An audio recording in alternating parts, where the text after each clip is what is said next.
Delta's 18. I'll speed up a little bit. I slowed down a little too. 20. Oh, there goes Sirius HD. Not the best timing.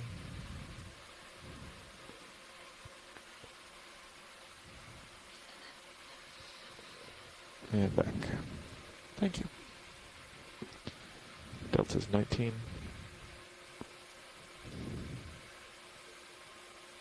Bottom in sight. Steepish. Oh, yeah, there we are. More steeper than I thought it was going to be.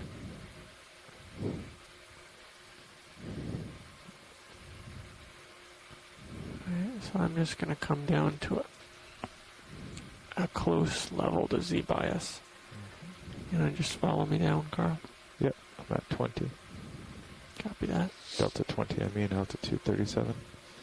So that must have been an echo that we picked up in mid-water there.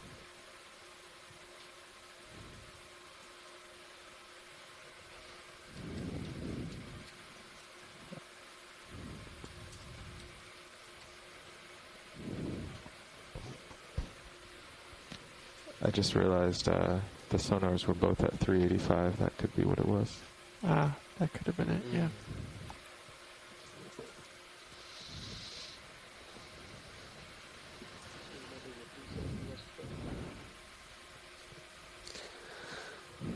Alright. Balancing Z bias.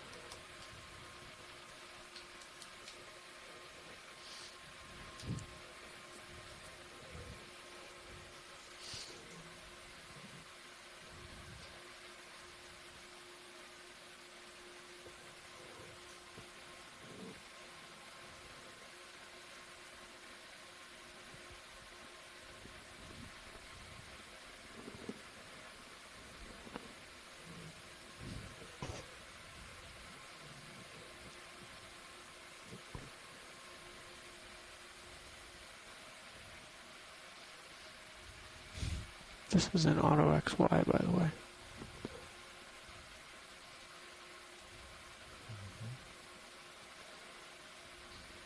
Okeanos, this is the ISC. Can you read us over? Okay, Delta's Hi, ISC, 18. you're coming in a little Looks good. light. This is the Okeanos. It's more steady to How's let it this? float than That's put it better. in autopilot. It's frustrating.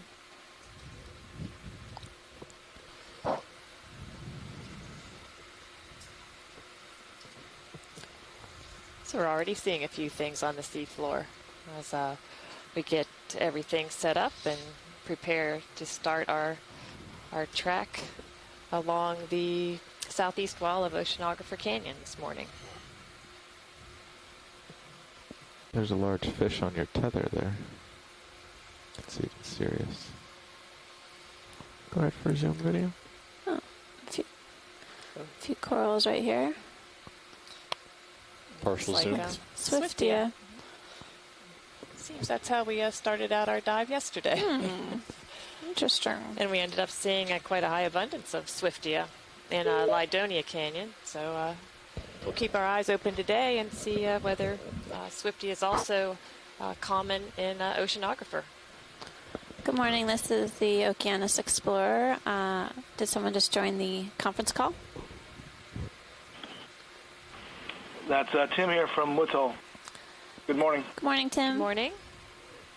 Hey, co-pilot, this is Nav. Go ahead, Neff. Is Sirius in a good spot to observe these? So shoreside this scientists, we initial, have a plan group to All right, back out when continue you're up ready, the video. slope and Yeah. observe We're in a good the spot. biological communities, Let benthic me know when you communities, do and want to the move from here. Then. geological features Full along wide. the way. Copy that. Yeah, if Is you there a get- definite need Fish, please. to make sure that we hit all of the waypoints and ascend up to 800 or so meters? Nope. If so, please let me know. Go for it. He'll come. He'll come. Where'd he go? Nope. Oh, there he is. Hi, fish. You just can't back away fast enough. It was ready for its close-up. That's right. He changed directions on me. Oh, what have we here? Oh. Oh, nice. Yeah, Snaps him? Antimora. Got it.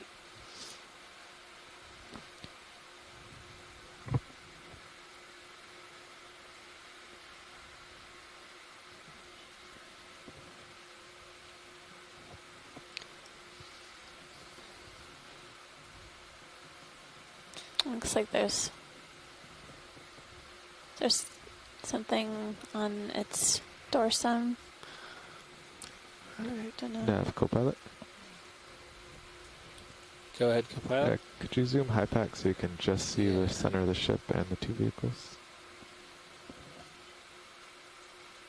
Perfect. Thank you. No problem. Nice job, Pilot. Sorry, I zoomed out to Thank you. see where we were headed. Guess who hit the bottom? Wasn't the fish. Shoreside, this is the Okeanos Explorer. I would like some guidance with regards to the See overall what's on pace his, of this on dive. his If you backside. definitely want to make sure that we head to and hit all of the different waypoints that we planned, or if there are different expectations, please let me know. All right, come wide. It obviously makes a difference how fast we Full or wide. how slow we progress. Copy that. We just passed over a few coral colonies within Acanthogorgia and some small paramuseid colonies and starfish there. It looks like even some of these smaller colonies have associates. So, Pilot, could you take a snap zoom on that yellowish coral sort of in the middle of the screen? Paramecia? Yes. Yeah. Snap's video.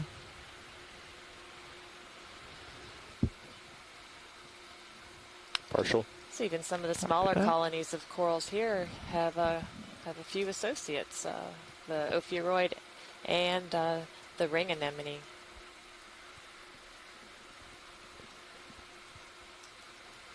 And full zoom.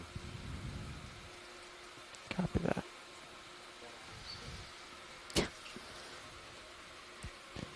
Yes, workshop. Yeah.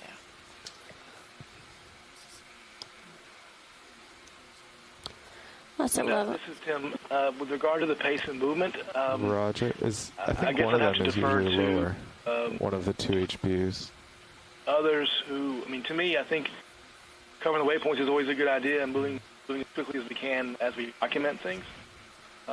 If there, it's not clear to me that there's an actual This is full zoom, right, video?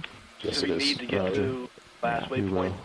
I really We can't will answer circle that. it or I'd something like on to. the sheet so But people look. maybe Okay, maybe come Peter back up. Oster and those at URI have a different or more Not insights on that. really. Wow. Yeah, hopefully we Full get wide. to hear How from did Peter that and from happen? Scott France, who have some insight and some desires to visit this location. So Wow. Sorry about that. look video. forward to hearing from both of No them. problem.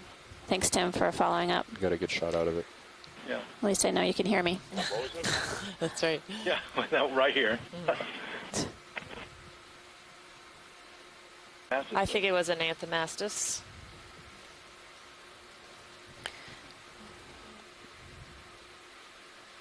And the question was fast. It's a really amazing spot. It was Peter's trying to talk to you. Peter, we can't hardly hear you.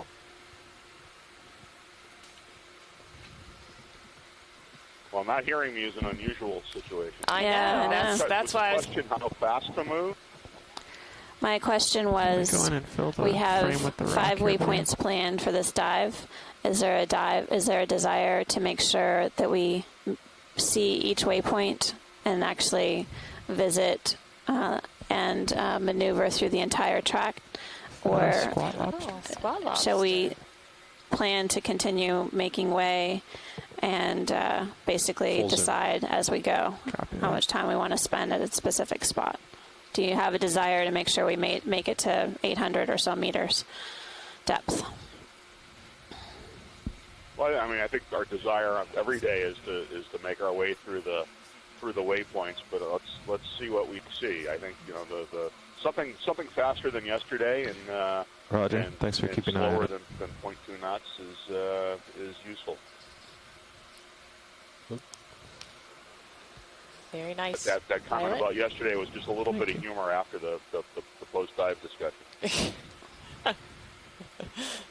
Got it. Thanks, Peter. We saw a shrimp on this Acanthogorgia, and there's I think another starfish underneath the rock. Yeah. On Or the is rock that on the side, I don't is know. that a sponge? Did you go in and try to illuminate video? So the sea star on the left looks like something we've seen before, yes? Yes, I think we saw a couple examples of that yesterday in our Lydonia Canyon dive. So we're currently at a depth of 1246 meters, and I count at least 4 species of coral thus far. It looks It's full zoom. I think that's a sponge. looks like an orange sponged. Yes. Is there a crab at the base of that, or in that Acanthogorgia? Come back out video. And then there's a small gastropod, and then did you already look at that squat lobster? Yes, Okay. we looked at the squat lobster, but in the Really much of a current Acanthogorgia, top? Not much. I didn't see a crab. There's Maybe- at the base, like there was a squat lobster on the coral. Go in on the one on the right here. The Acanthogorgia. Oh, you're right, That Tim. squat lobster. It's right at the Oh base. yeah, look at that. Wow. Ah, Nice, This is a, so the Good microscope glasses again today. I see. He cleaned them up. Oh, that's a Tim must have a really good monitor over there. Any thoughts on what that might be? we'll have to get a little closer zoom. It's full zoom. All right, well, come out wide then. I'm going to take a closer look and move a little bit closer. Yeah, I keep drifting It's full back wide. today. I'll bring your sonar in for you.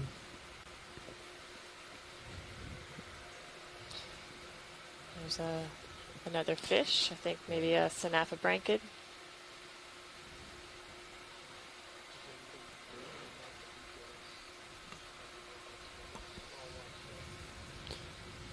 Peter, we've been seeing a lot of these synaphobranchids throughout the dives in these canyons. Are they extremely common in this area? Are they mostly found try in it again, canyon video. environments or also in Stole some of your light. intercanyon areas? Video, They're go for certainly zoom. common in canyon areas, and they've been, they're a common component of the fish fauna historically. Push it all the way in, as well try to as find the over squat lobster. as we've seen over the last week. There's been considerably Are they talking more about the done one in the on canyon areas. That little bitty And, guy there. from, Okay. based on direct observation and from trawling anything work, left? these would Yep. be Go for it. relatively easy to That's get full. out of the gear. So I think Not much. they're highly undersampled Well, with other that is types very of, small. sampling approaches. Thank you for that. Yeah, I just don't know if we're going to be able to get close enough to identify it, but I've been very impressed by these teeny tiny squat lobsters. Very well camouflaged within the corals themselves. That's tough, pilot. Yeah, there's several amphipods Yeah, at the not doing base the of world's the best coral as job well. here. Tim, did you notice those too? There's a fish Yeah, you saw coming them. out of your Okay. left eye. You saw them. I saw them in the vent log. Good guys. Okay. That's a lot. Wait, there's many here. Thank you. Yeah. Oh, he's on top Thank of you, pilot. Thanks, So- Pilot. Welcome. It's Do full. you Little, want to go in on this fish on oasis top there. of the ROV? Sure. He's gone. I would encourage others that are watching here and can get to the event log to enter in their ideas and thoughts of what they're seeing. Pilot's not sure if you heard all that, but let's head upslope. I'll move us 20 meters. Well, slowly. right now I'm looking down on the RV, so Yeah, we, let me work up this slope. we definitely have some more. Okay. Looks like there's some more wait. Paramuricea colonies. And, I think I saw Swifty at the base. Yeah. Yeah, watch leads. I'm just scanning back and forth here, operating on the assumption that you'll yell and tell me what to look at when something is exciting. We'll try to ask you politely, but yes, we'll yell if we need to. Sorry. Pilot, I'm going to turn your taillights off. Another few Paramuricea. Can we take a look at this one on the left, the orange? Yeah, with the brittle star there. Sure. Probably.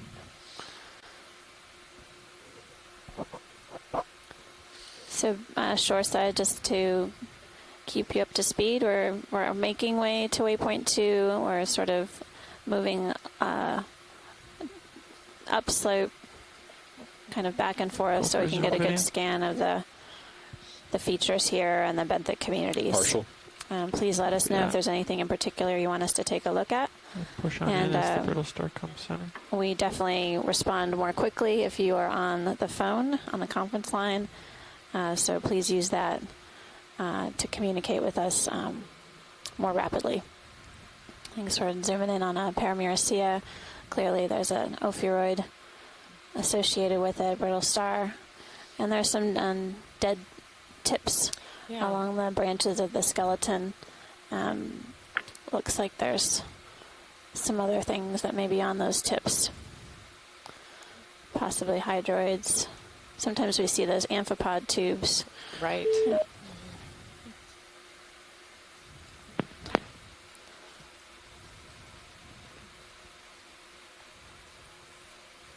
Is that a white isopod or polychaete on the left?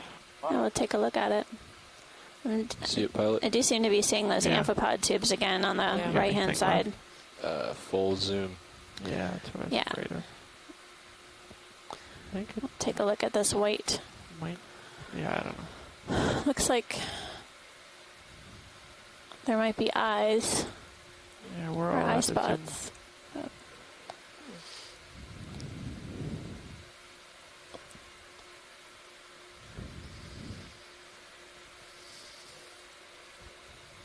I don't know, Tim. I can't. It's definitely hard to tell. Looks kind of wide in amphipod, so maybe an isopod. Yeah, that's what I was thinking. I'm fully pressed against the screen, and I still can't really tell. I agree, Scott. Stay on some of your light here by moving in video.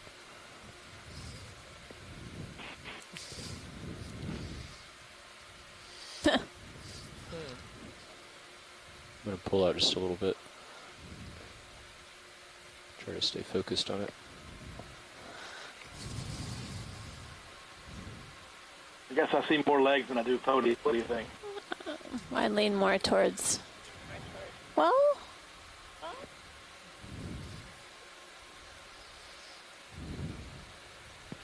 Yeah, Tim, I see plenty of legs, but it's a white blob with legs. all right, all right. Thanks, appreciate the time. All right. My keen insight. Full wide. Copy that.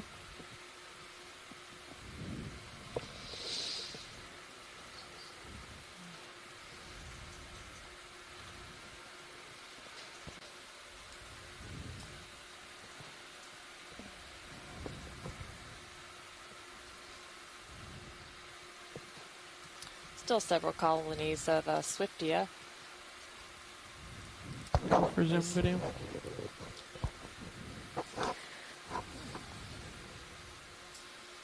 Partial. Copy that. Yeah, it looks like Okeanos. Type of bamboo coral. And our depth is currently at 1239 meters. Going a little tighter. Yep.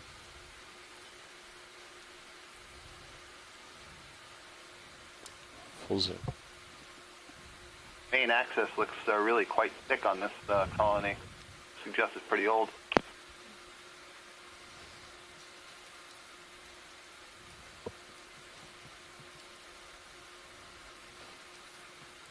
I'm trying to think back to several of the other dives on this expedition where we saw Okeanos. Was it maybe a yellowish color instead of this more reddish? Or am I not remembering correctly?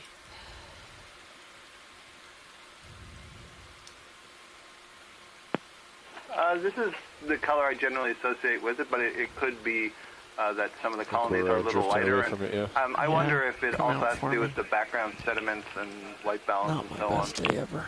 Okay. Full white. Yeah, good point. Copy that. And what about that white colony, please, pilot?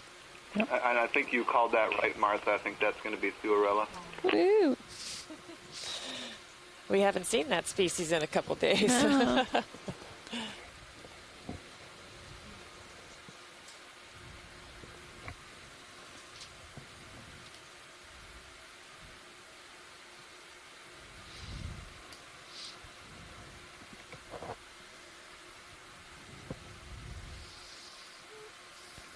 All right, go for zoom.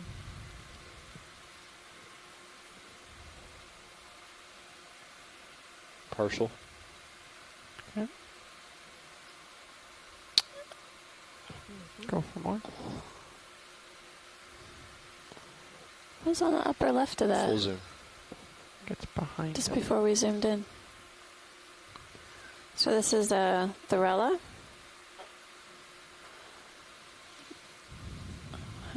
As Martha mentioned, we haven't seen this coral for several dives, I think.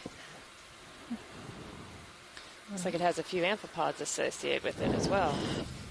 Let's get a full frame video. And then there's something just to the left. Oh, is that behind the rock? Oh, maybe it's an anemone. All right, come out video. Do you want to go see the anemone? Full wide. We can, I guess, make way lateral and just... Cirrus is fighting pretty hard to stay on target. I'm seeing a current from the east that's pretty strong. Okay. Just a quick snap zoom here video.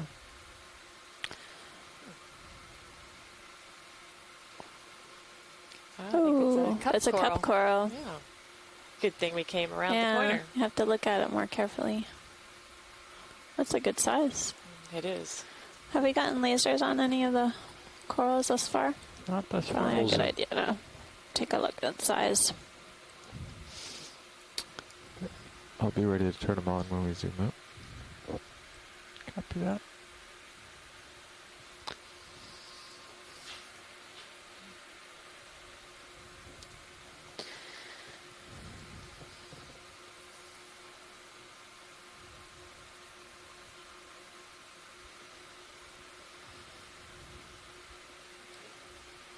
All right, whenever you're ready to come out video. Right. Lasers on. That's great, pilot. Welcome. Lasers are on. Perfect. Yeah, maybe we can get lasers on the Thorella, the pink, light pink one, too.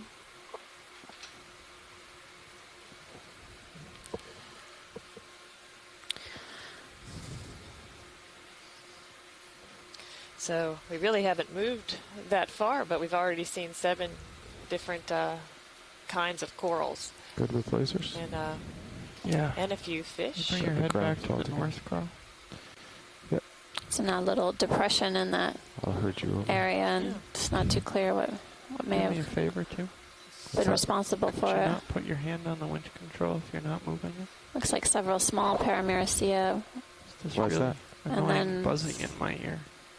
Oh, you got that? flytrap Yeah. anemone bent over, Thanks, Carl. coming into the center of the I hear it screen, as well. Okay. Well, not anymore. Well, now I do. and another cup coral on the left. I recognize that too. Just make sure you stay on Carl's good side. Snap zoom on cup coral. Thank you.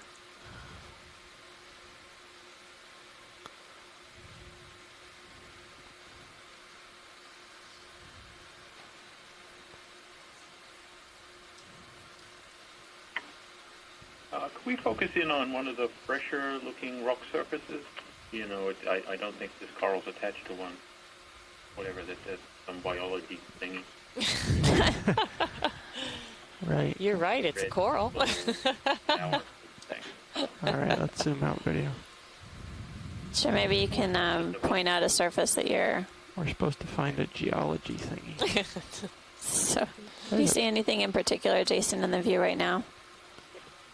At full. Sort of right center. There's a piece kind of sticking out, big block. Broken surface here. Quadrant 6. There's Just above the Sector yellow 6. paramecia.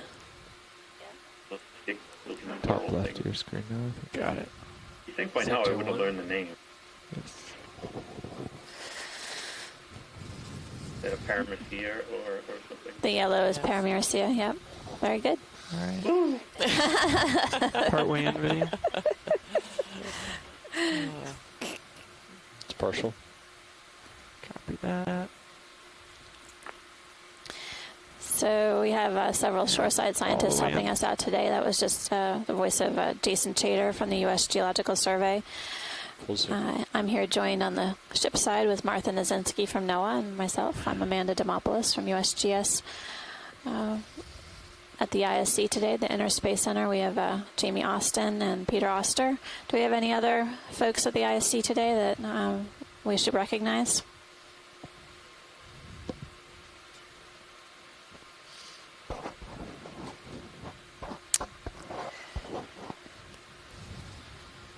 Well, we appreciate scientists visiting the ISC to give us a hand with the observations throughout the dive, and have Tim Shank at Woods Hole and his lab have been Coming out video. assisting us throughout this leg and the first leg of the expedition. And in addition, Scott France has rejoined us, Copy that. helped us out throughout the cruise with specifically with the coral identifications, but also has a broad knowledge of all things invertebrate. That's right. Appreciate his help.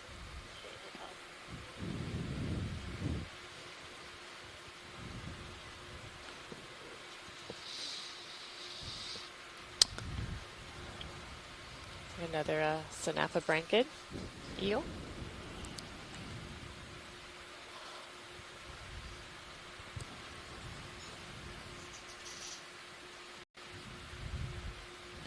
Feeling about ready to start moving, Carl. Another small paramecia coming I up on think the so. left-hand side of the screen. It's a type of octocoral, yellow. You're looking about upslope now, right? Yeah. Yeah, and it seems to just... I don't see any abrupt features. How's that? Yeah.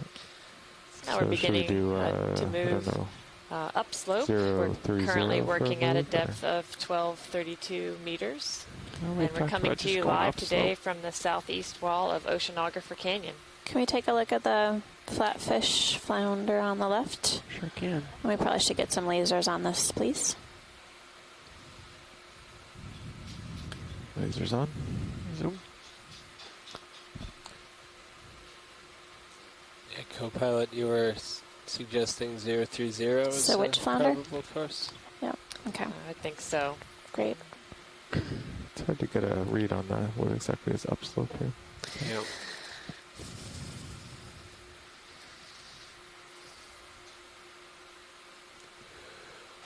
And lasers Thanks, up. pilot. You're welcome. Thanks, video. Full wide. So, Jason, when we were taking a closer examination of that rock surface, what kind of details, what were you looking for? That's not upslope. Cross slope. Essentially looking for trying to get at least the general idea of what the rock type is. You know that these are almost entirely sedimentary rocks make up the continental Right now margin at here. 020, I'm facing this So they're little bump in my they sonar. could be different You types, may as well go toward it. different compositions. This is that? Are they 020. more, carbonate rich? Yeah, it's as close as anything. Copy that.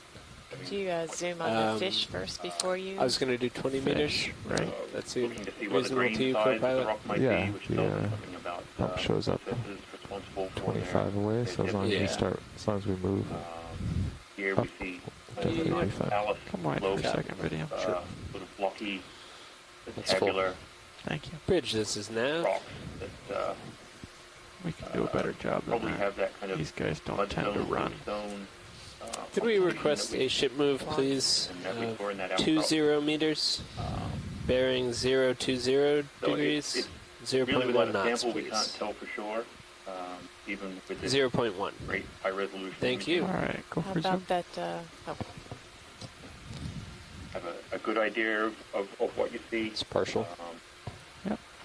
But and then we use some information we have from previous work that people have done to try to put us in perspective, at least within the stratigraphic section, so we can get an idea of the time when these rocks were deposited. And then looking for things like different types of Looks like he do has they some have, are they damage. encrusted with a different type of coating like manganese or iron oxide, which can tell us something also about what the rocks are made of. What about that How long they've fuzzy been on the seafloor, coral toward the top left? interacted All with right, different let's types let the of fluids. fish go. There's a Fuzzy range coral. Sector 1. of different things.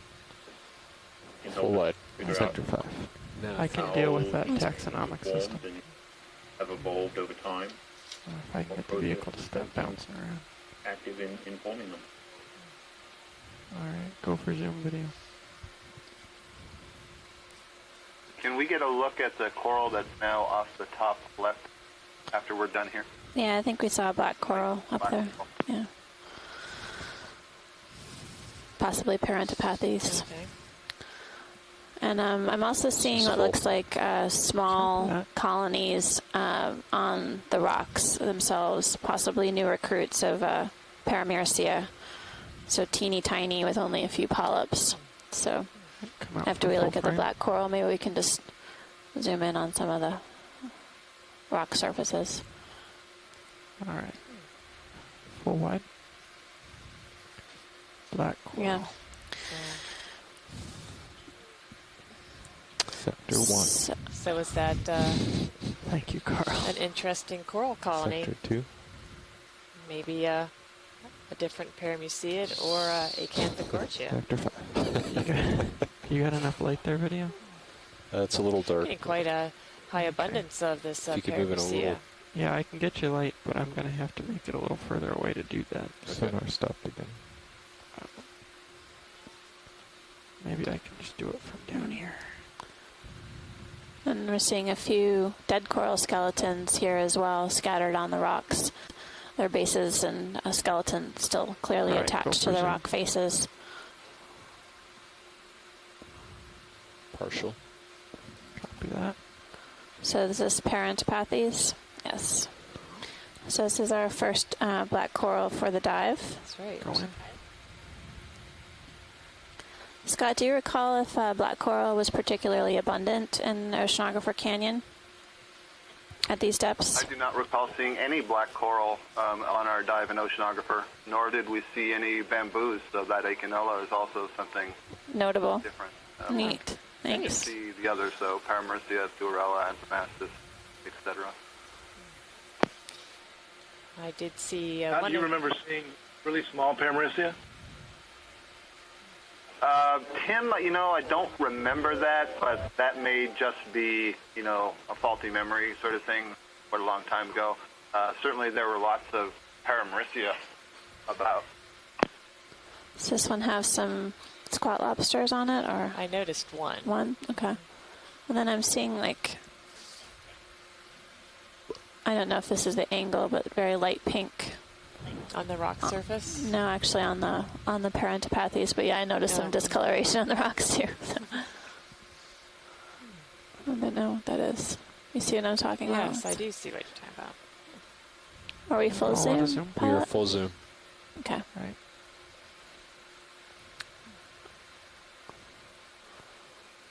Huh. Okay, Interesting. Sirius I is wonder if moving those are forward. My eggs or camera's gone something. from Yeah, 40 to 60 could be. degrees. All right, come wide, video. And there's some worm on the rock. Full wide. That's a nice view looking up this slope with scattered rocks. So pilot, before we head out, there's a, to the right, there's a, Before we move. sure. To the right on the rocks themselves, I believe there was some small corals. Well, it's a beautiful scene right here. Yeah. Alright, let's go in video. Does the H2 Perfect influence of geology and we're biology. seeing from Sirius? Sorry, Tim, I couldn't quite catch you. Ocean. Copy that.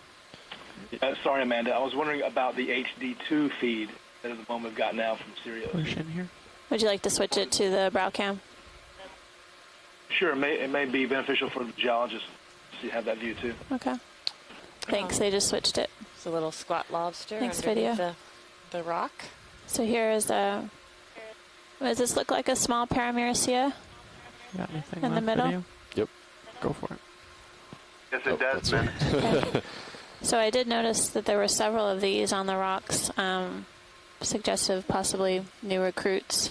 Yeah. And we are seeing a number of the larger colonies, but they're still sort of short in stature overall, similar size. Yeah. So We've is there certainly something seen some specific really here you wanted large to look at? colonies in our explorations during this past couple weeks. And just at the bottom of the screen, do you see the white isopod? Looks like the one that was on the coral earlier, just below the screen. Oh, there. Right on that sponge. Looking 80 degrees, pilot. Oh, there's a Small Swiftia. small swifty as well. Alright, let's come wide video. Yeah, I agree, Tim. On the rock there, Train next is to the moving. circulate tube and the Hold on. discoloration. Looks Fortunately like for the you, same, pilot. same This precision. train is sailed. It does. Is that a black shark, black dogfish? Black dogfish, yeah. Oh, big rock. That's the big rock in my sonar. He wanted frame grab of the view, which we'll have. So Wow. Look how heavily colonized this side of this rock feature is. it'd be good if we could get some close-ups of the more And how's the ship fuzzier move? Yeah. yellow. I Pilot. have to go up for a second at least. Okay. We appear to That's be... an Let you know impressive if we view. can come back down. I'm assuming we're getting some frame grabs of this wide angle view here too. just about done. Okay. Yes. We will make sure that there's a frame grabs.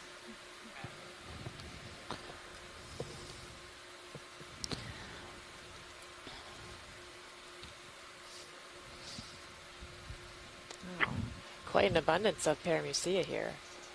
A lot of the coral. Lot o' coral. Now, that was the recollection from the 2001 dive, is that Paramaricia was extremely abundant in the canyon. Ooh, It looks like some of these more tabular thin What about that What's white up? material Yeah. pilot to the right? That's a Sector 6. very thin interbed. Coming into sector White thing on the 5. right? yeah, we're gonna check it out. It's now in sector 5.5. 5, yeah. Like trash, doesn't it? There goes zoom video. Yeah, it's awfully strange looking shape. Yes. Yeah. And it's Coral coiled wrap. around a coral skeleton. On a whip. Ribbon. Go ahead, Bridge. Yeah. Looks like another Copy that, possibly thank you. Oh, it's From a gift balloon wrap or something. ribbon or It was something. the ribbon. Yep. the ribbon that you use to decorate presents or From a balloon. Tie on balloon a string. Oh, balloon, yeah. For And it's what? coiled around a dead coral skeleton. Alright. How you feeling, Carl? You comfortable? Yeah, the ship is stopped. I'll move another, I don't Do know, you 5 think or the 10 ribbon meters killed forward, but the coral, or it was already if they dead? want to go back, we can always go back too. That's a good question. Yeah, well, I think I can reach ribbon's back up still there. as long as you're comfortable where you are. Yeah, I can look down. Well, So here's what's your another nose. working pilot? What are you able to work with here? Well, I Where we can are? go back the direction we came from. We've come to a stop here, so we can Get a close-up of the get top to corner of the anything rock within there, about please. 100 Okay. feet. And shoreside, if there's anything else that we want to look at downstream, we can do that too. But we'll take a zoom in on that top corner of this rock here, pilot, if we can. Copy that. There's a That's black coral sector lower left. 1 or Okay, 2. thanks. That would be Sector 2. No, lower left is sector 7. Now you're just confusing me. one thing at a time. Looks like there might be some fishing It's a line or nice something shot. on the right-hand side of the screen. Oh, yeah. Your job is to not confuse What me, depth was Carl. it when we saw that string? 1222 meters. Okay. I see the fishing line there in the coral. What a small crab.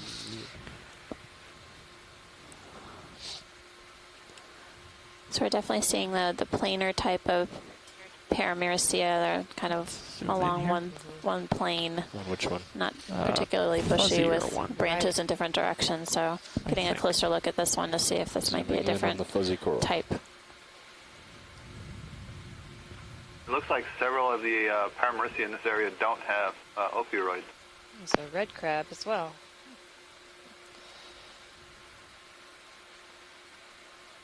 Full zoom.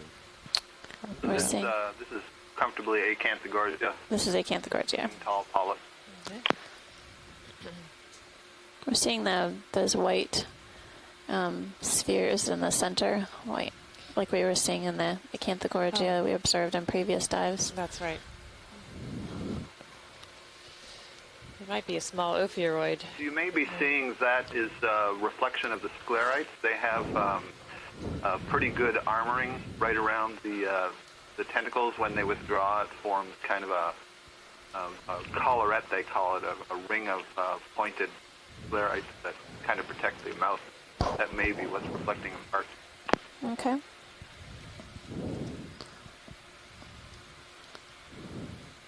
So is that an anemone in there?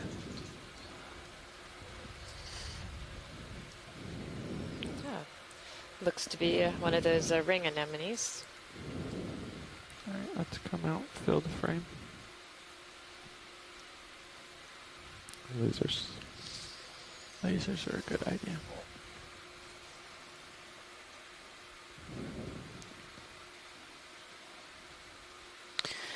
So I think there was a black coral at the base of this rock we should take a look at. Full wide. That. Possibly. Was it observed? It was identified by the pilot, so there's Was room identified for by the error. pilot? That's fine. We've plenty of errors all around. It's fine. There it is.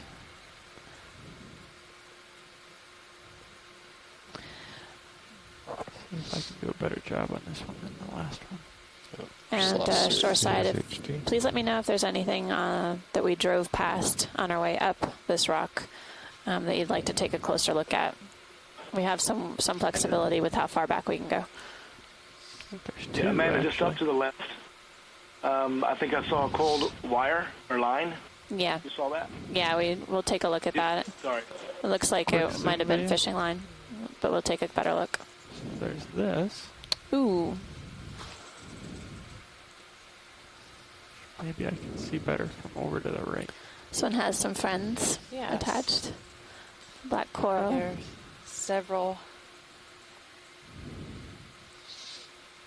And so Several is this stalks? several parentipathes or one highly branched? Yeah, we're that's trying to take a closer look at the base.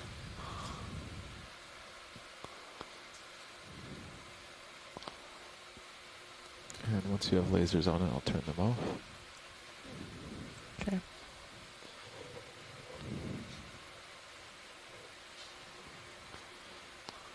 Nice maneuvering, pilot. Thank you. So it's interesting that black coral wasn't observed in the previous dive here, Right. and Seeing And- a, All right, let's seeing go quite in a on few, the, at least so opioids. far. that's right. Max zoom. Looks like maybe several colonies together. Full zoom. Copy that. See some ophiuroids associated with this up here, Anthopathes. We're gonna work over this way.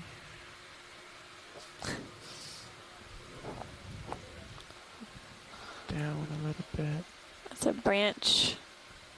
It's branched at, We have 3 bases by the looks of it. oh, maybe it's my perspective. It is hard to tell. It is hard, but I think they are all separate. Huh. I could count at least 4 holdfasts down there. Yeah, I can see at least 3. There must be one coming down the backside of this. Yeah. Okay. Interesting that they would all grow so close together. Yeah, we don't see that a lot, do we? No. Also, 2 little Paramaricia recruits down there. Maybe 3, 4. All right, full wide video. So a hot spot for coral recruitment. Because there's Full another wide. right above it. What was the mucus funnel? A quick fill frame on this guy too, since he's here. Confirm it's the same. Yeah, I slid in, didn't I?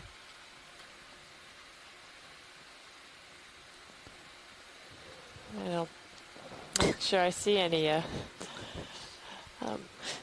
associates with this pair Anthopathes. Quick go to full zoom. Well, just so we gotta look a little closer. Squat We didn't lobster. see any. Definitely needed to get that close-up view. See at least 4 or 5 countersalids there. Yeah. Wow. They all seem to be small, though. Yeah, this must be the daycare facility.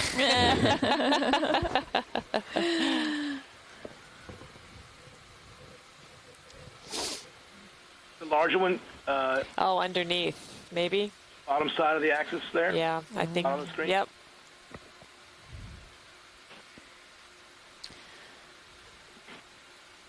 Couple of them. Maybe come out video. I don't know if I can get to a spot where I can see them. Do you want full wide? Sure.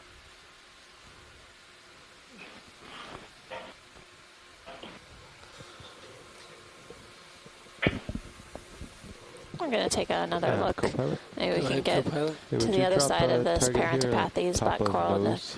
get a better image of the Something associates. Say It is again? kind of bending top of over, nose. Nose, gotcha. so it may be difficult to get a peek.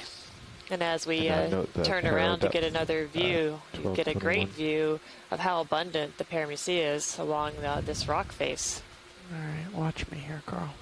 And it's been described as a field of Paramaricia, these octocorals. What are you doing? I'm Really trying similar to see size. the bottom of this black coral. You go part way in here, video. And throughout the dive, we've also observed several small colonies of the Paramaricia, Close to the wall on really the low port. profile, close to the really close. rock surface. Zoom. Some indication about their recruitment frequency, If you potentially. That just look in the full? background Nope. there, you can see Just very trying to keep it in small the frame. colonies just starting. Yep. Yeah, as we've mentioned previously, we just don't know a lot about many of these deep sea organisms, including how they disperse and their recruitment to hard substrate. So this certainly gives us a you're few touching back clues on where to Yeah, find it's some of pretty these steady. smaller colonies. It's nice to see that there All are right, a lot let's of come new wide recruits here. Okay. I can't get there. That's okay. So, pilot, there was a coil, I think, of fishing line on the Yeah, it's up on the to rock my to our left. Yeah. Might just be straight up. Anything down here while we're here, shoreside, real quick? It's a nice image on Sirius here. Yeah, this is a wonderful piece Amazing of rock. view. Should Yeah, zoom that's in great. on Sirius. You can go a little bit. You don't want to crop out the RV though. Are you sending that to the shore? Yes, we can. Water seems very clear, not much snow here. All right, let's go for zoom. Yeah. All right, you got it.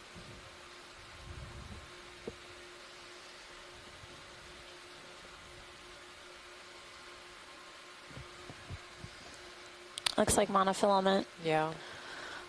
And there's a partially dead Paramaricia skeleton to the right. Looks like an anemone. Has attached itself to the coiled monofilament or fishing line.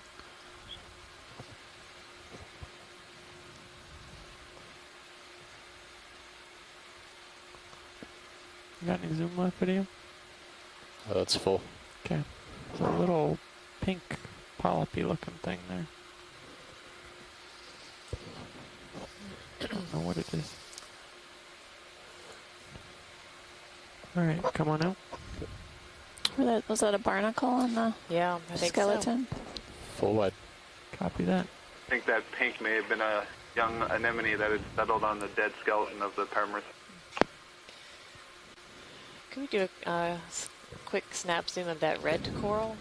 On the lower left? Yeah. Yeah. Or on the wall, actually. So Sirius more is at full toward wide. the center Thank you, of the video. screen. Sector 12. Sector 5. 5. All right, go for 5-7. zoom video. There's no sector 12. 5-8. It's off the chart. Anthomastus. A large colony of Anthomastus. 2 different colonies? Yeah, 2 right next to each other. And again, we're seeing small, growing colonies of Paramyrcia. Tiny new recruits. That's great. Thank you, pilot. Just wanted to confirm the identification. You're welcome.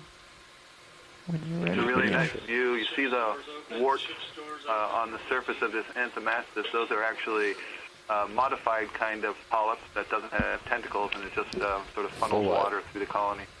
Copy that. What was the crab at the top of this rock? I think it was a red crab.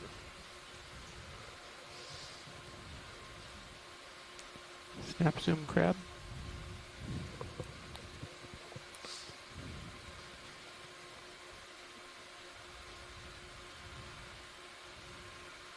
Yep, Yeah. that's a crab. So that white, All right, wide. that white in sector 2 of my screen is the balloon string. Full wide. Is that right? No. That is a large. I thought it was a white coral. I was headed Oh there. yeah, there's something back there. Okay. The balloon I string's was- farther down, I guess. Yeah, the balloon string's over Oh, there. I see it in your screen now. We can call that Sector 12. Looks like a bow of a ship. Yeah, it does. This promontory here. We continue to move around this promontory to get an idea of what corals are on both sides. And we're currently working at a depth of 19 meters. And we're coming to you live today from the southeast wall of Oceanographer Canyon. Looks like another sponge. Some small sponges scattered on the rocks here, and then a larger one coming up on the right-hand side of the screen. Oh, maybe a Little- base one there. Yep. Yeah, there again, we hadn't seen those for a couple days. Most of the sponges were encrusting, not these larger sponges. We want to look at the sponge more closely. Yes, please, pilot. All right. Video. Make it so. You got it. Looks like there's some associates in here. Shrimp in there, yep. A couple of shrimp.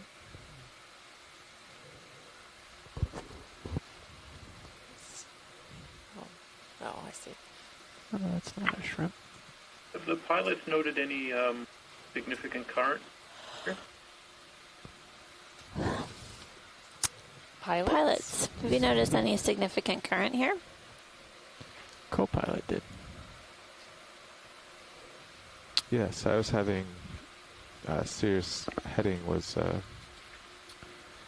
wandering around in the current, and I was trying to figure it out. It seemed like it was coming from the southeast to northwest. That was when we were a little farther down. Now we're on this nose, and it's kind of hard to tell where the current's swirling around up here. Yeah, I could agree with some swirling out of the east, though, at a reasonable speed. Yeah. It's been pushing. So right now it's pushing which direction? Westerly. Roughly from the east, yeah, pushing west.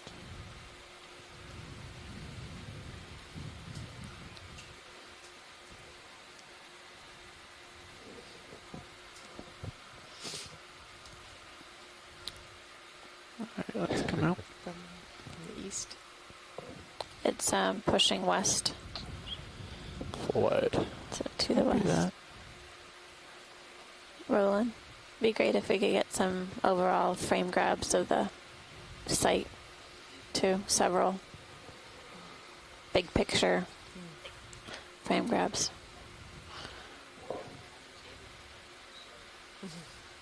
interesting to see the orientation of the Mauritius on Thanks. the same way. Yes. South, looks like. How about a snap zoom of the coral in the That's all? bottom That's right? all? Bottom right, just that, going out of screen. Yes. Is that sector 9? Niner. Oh, goodness. You know we're going to abandon this sector I business know. in like a few minutes. Yay! Go for Zoom video. Just want to make sure we get some identifications on some of these, just to keep it fresh in our mind what coral species we're seeing today. Is it? I'm sorry. Is it the coral or the white? Looks like there's a crab Coral. down in that sponge. See that? Sounds like we'll be going back to the sponge. Okay. Well, We'll take a look.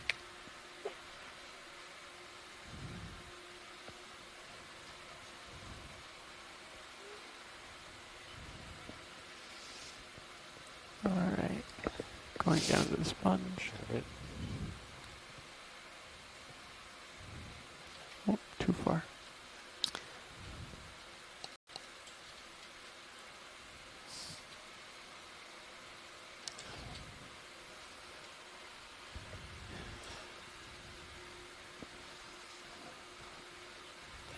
Wow, There's a little. a little Squat. translucent arm there. Yeah. Is it a squat lobster inside? Can't tell. Looks Not- like a claw. Frankly, not Yeah, sure how just- Tim saw it. Oh, Nope. my bad. little claw there waving back and forth. All right. Do you want to try again? Yeah, I was trying to get so that I could look down into it. It's full. So maybe Acanthogorgia that Should we we were try the looking at? mini Zeus? Snap zoom, see what you can do with the light. I know this has been mentioned before, but the Got any more? sponges that we have seen, the larger sponges, in particular the hexactinellids or glass sponges, are clearly a habitat for a variety of different animals, much like the deep sea corals I have see been. 2 claws. And we know that the sponges are slow growing and clearly take a while to develop and grow into the size that we're seeing. Amanda, there may have been a That's full Bathypathes wide. black coral on the ledge here on the left when we're done in this area. Okay. Yeah, I thought maybe I had a glimpse of Right, full that in the. Oh, yes, right. To the left. To the left. Going out of sector 4. Coming into sector 4 right now. There we go.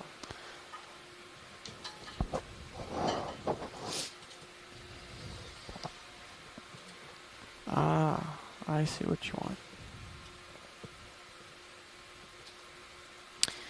And the crabs are short, small in stature today, Yeah. seems. We're at a depth of 12-19 meters, and 12-20. I'm going to take a closer look at this black coral in the center of the screen. All right, go for zoom video. Partial. Yeah, sorry about the So it lighting. looks like a hard hat area with all these Dude, talus blocks falling down and accumulating at the base of the slope. They do seem like they've been here a while, given that all these corals and anemones are sort of scattered throughout the blocks, What rather was it? than in any preferred orientation, suggesting something hasn't come through in at least quite a while. Well, we do know that the Yeah, very much, Vic. The tail is covered with. So this looks like this is a Bathypathes. We've been observing both Bathypathes as well as I have not. a species related to Bathypathes that has more branching. But yeah, I agree. This one doesn't look like it has any extra branches. Yeah. Yeah. we know that there's been Yeah, we seem to some be work clear. on black corals, that other direction. species, and based on that work, they're clearly slow growing. They can live to be Sure. they've been aged up to a few thousand years old, Copy and so it would be difficult to get an age estimate on this specimen, but they're known to be long living, and it takes some time to develop up to the size that we've seen so far. Exactly. Do you want to jump It in gives here you at an some point, understanding Carl? of potentially how stable this environment is in terms of the geology.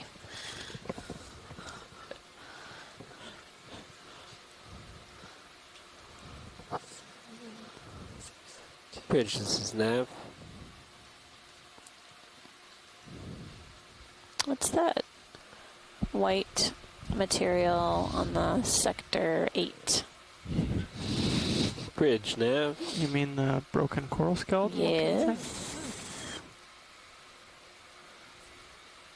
Go for I snap just zoom. wanted to call up to discuss a bailout plan with you. Huh. Just So in that's the case. first colonial scleractinian skeleton that we've seen. Roger. Perhaps as we've noticed in other days that this is a clue of what we might see a little bit later in the dive. All right, for what? Basically the different south- sectors of the viewing screen that we have in front of us are named in Yep, sequence roger that. 1 to 9, much like the numbers are in order on the dial on your phone. Co-pilot, So, southwest. From left to right, 1, 2, bailout, 3, 4, 5, 6, is, 7, 8, 9. confirmed with Bridge. Thank you, Nav. Shoreside, if you'd like to use that to help guide where you want images taken, please let us know.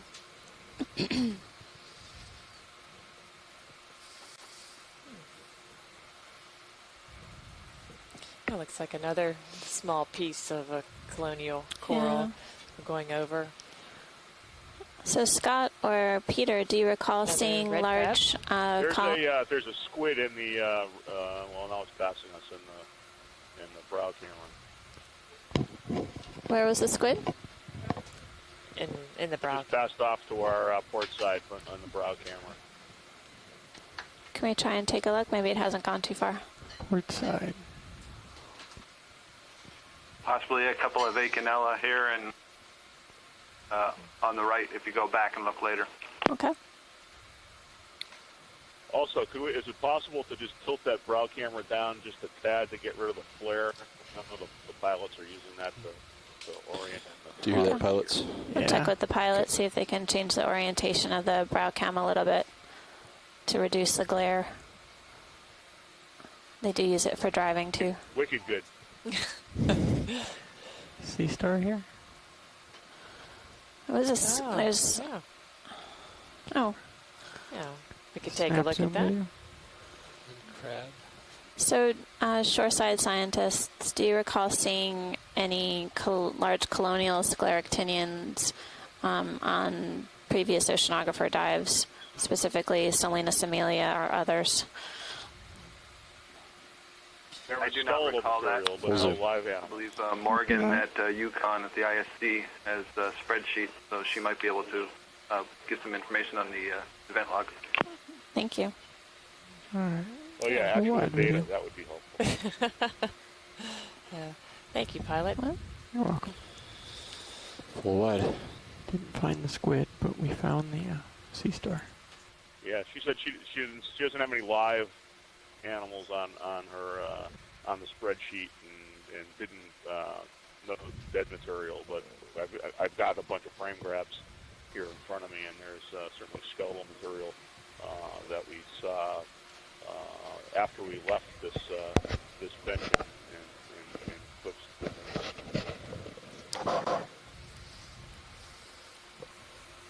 Might be about time for another ship move on this heading. Yeah.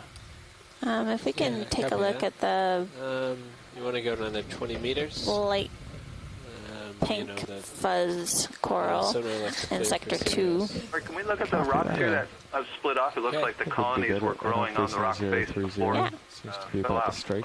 Yeah, this definitely looks like an interesting So break. go at 030. this time. Failure in the Yeah. rock Perhaps face. needless to say, some frame grabs here would be useful. Pilot, are you good with another 20 meters towards you? Roger that, Peter. We'll get some frame grabs in this location.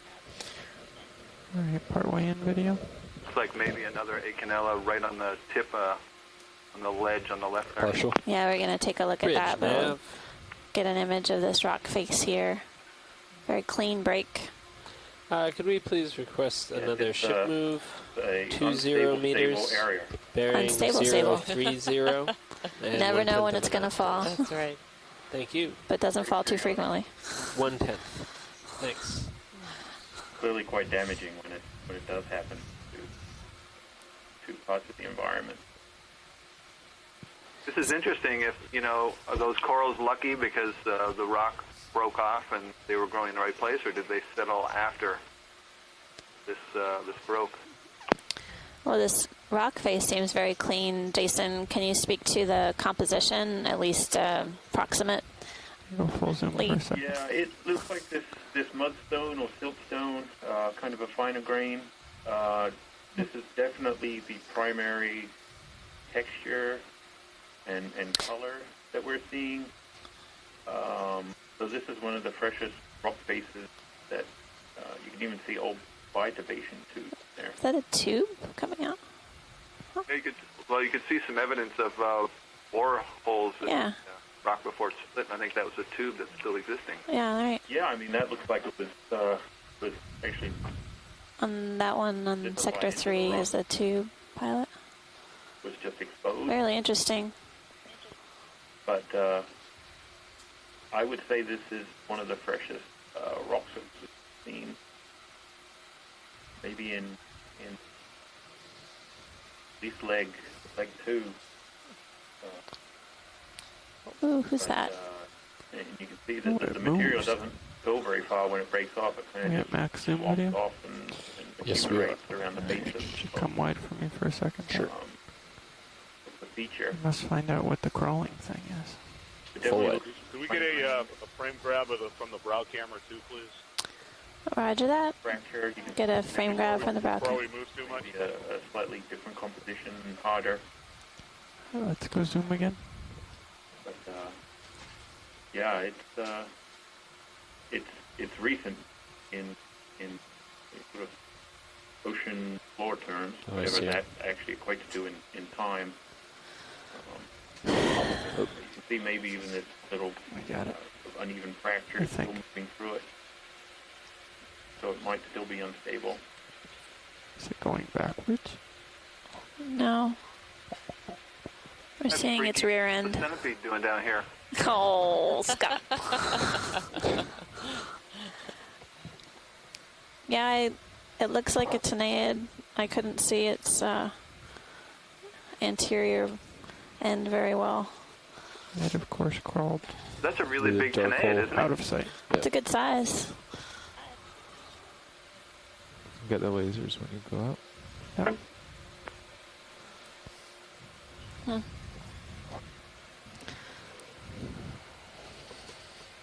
Lasers. Tenayid would be my best guess. Alright, let's come out.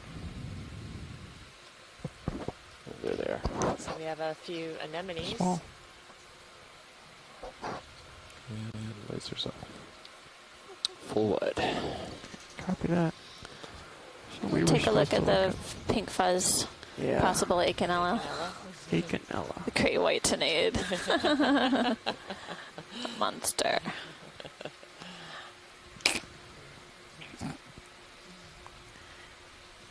So the general potential consensus is the rock broke with the corals attached. Yeah. Alright, go for So zoom again, video. Just passing in sector 6, I guess. This one off the screen looked like a colony that was completely dead, maybe with zoanthids overgrowing it. Okay. What is that there? Suspended translucent. Couldn't say. we're currently working at a depth of 15 meters. 1215.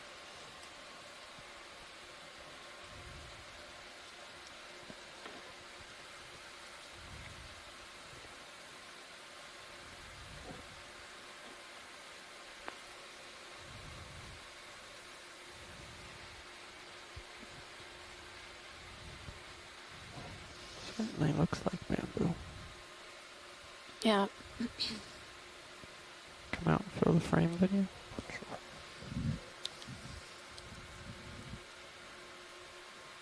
We can do the lasers once before we move away from this. Go for it. Lasers on. Alright, come on out. And then there was a Full wide. dead coral to the right. I think it's on sector 6 on top of the rock. Looks brown. It's in the foreground. Yeah, Yes. it's coming in. Go in video. Hold there. Did you notice how many things are growing inside that's I started moving towards the Right on pilot. that My clean camera's at face. 55 degrees. Copy that. Doesn't take long. Quick zoom. no? Ooh, Wow. I'm not is that an dead yet. amphipod upside down? Yeah, I think so. Certainly one in the on the upper branch there. Yeah, it looks like a pair of amphipods there, and Echo the pilot. He's not quite dead yet, this coral. No. Not dead yet. It's barely holding on. It's but a flesh wound. Yeah. Is this likely a Paramyristia?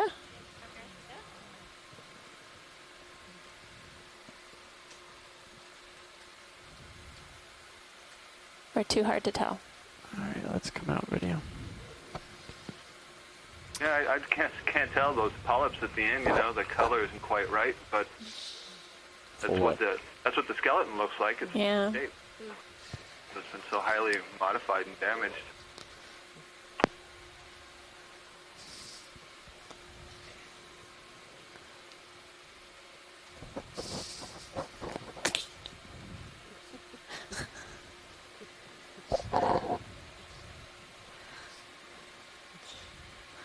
Again, with quite a high abundance of Paramyristia colonies Yeah, growing around there.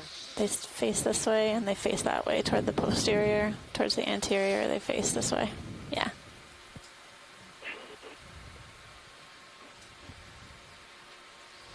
So again, taking a look around this promontory.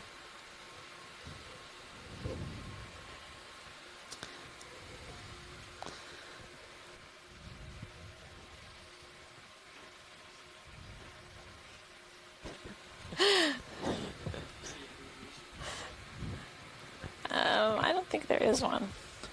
Oh, I see another one of those black corals up there. Yeah, But this is what it was. we can take a closer look.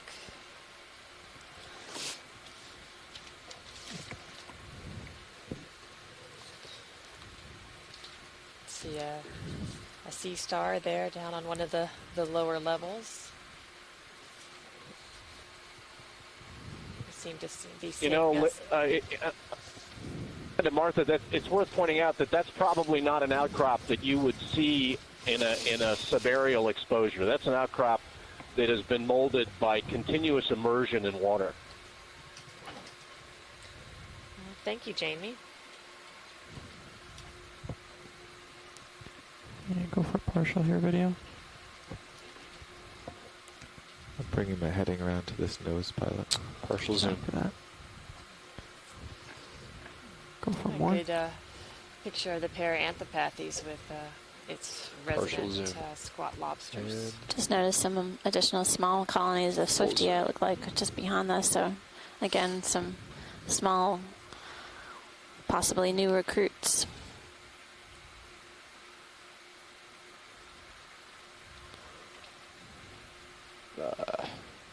Sorry.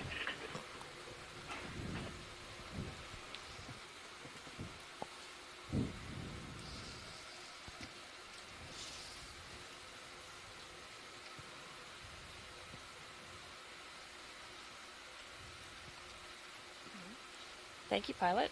You're welcome. Full specimen. So the only scleractinians that we've seen thus far are the cup Full wide. corals. Got it. But we did Nice see work. some dead Sorry about the bouncing. No, it's coral fine. skeleton that was definitely a colonial Right. type. So Maybe next time we see one of those spot lobsters under a rock, we could zoom in on it too. Okay. sure, Thank you. there's more Anthomastus. Looks like maybe several anemones around there as well. Yeah, you can make a little bit more.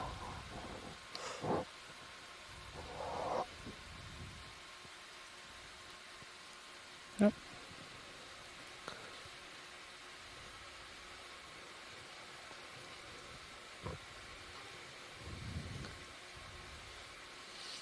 All right, forward.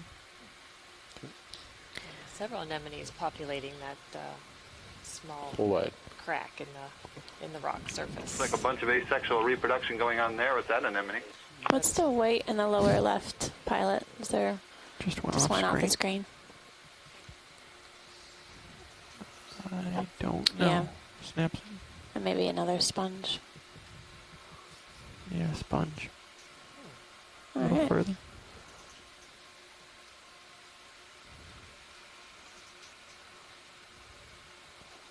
Yeah. Yep. All right, forward. Is that another large cup coral too? I think I need to go. Yeah, I'm thinking we can carry on along this ridge now, and then our next ship move can trace this. Along the top of this sort of plateauish area? Yeah, that's what I was thinking. Sure. Yeah, we look, Otherwise, I mean, what we don't want to do is have to drop down yeah. downhill.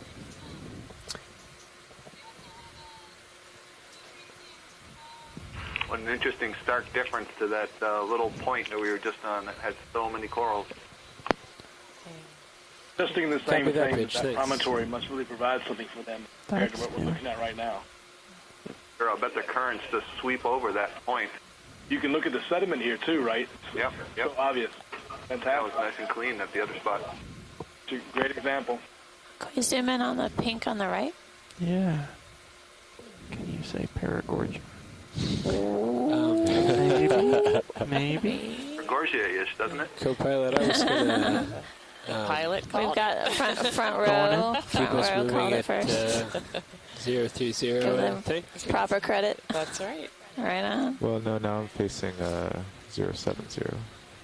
Okay. Yeah. Boy, that one's just hanging on. That looks like it's an So older colony the ship that's lost just stopped most of, now, most is of that its correct? branches. Yes, that's correct. Okay. And so you're Doesn't facing it look like along the the top skeleton's of the been ridge sheared there? down, like it's been hit Yeah, by see, something? look at my son, Okay. I'm facing the nose again. Yeah. Oh, yeah, no. Well, tissue has it's all right. certainly been stripped off of one Right. side. Oh, there's still some live polyps clearly extended, And I'm, and the ophiuroid coiling around. 25 or so meters from it. Okay. Yeah, we're probably safe to go at that rate of ascent. 20 on this move. Yeah, I think so. Okay. Keep in mind, Sears might still swing another 5 or 10 meters on this move, but Yeah. yeah, nothing in Pilot, the are we able to sunrise. work around this to the right at all? Right. 080. Yeah. Okay. Good. Pilot, you ready for us to move closer? Sure. All right. Roger. I haven't Thank got you, the Nav. foggiest notion what this is. Bridge, this is Nav. Rock. No, if this is a former coral skeleton, maybe the base. Can we request a ship move, please? And then 20 some sponges meters. colonized it, along with some polychaetes. Bearing 080 and 1/10 of a knot, please. Thank you. Do they normally turn black like that, or has it been crusted? The Paragorgia skeletons that are dead that I'm used to seeing don't turn black. They actually turn more white. This seems to be coated with, I'm guessing manganese. I'm no Yeah. geologist. But if that's the case, I wonder if it's actually Paragorgia, because that's kind of a porous skeleton. I don't know that you would get that kind of deposition on a porous skeleton, but maybe somebody else who's seen a lot of broken Paragorgia can chime in. I know clearly the Paramyricea skeleton can turn dark in color when it's dead. We've seen some evidence of that. And Paramecia skeletons are dark to begin with. Full This just frame looks video? so thick, it would be an awfully big Paramecia if Yeah. that's what it were. Right. Lasers. Excuse me. Yeah, that's a good idea.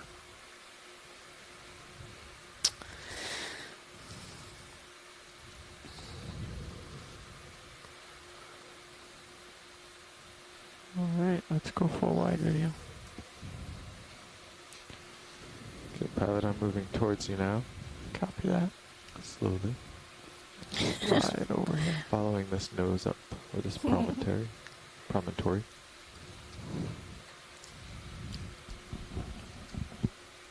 And what's your current move? 20 meters at 080, which is my heading. Does that Synath have something in its mouth? Snap zoom. On the fish.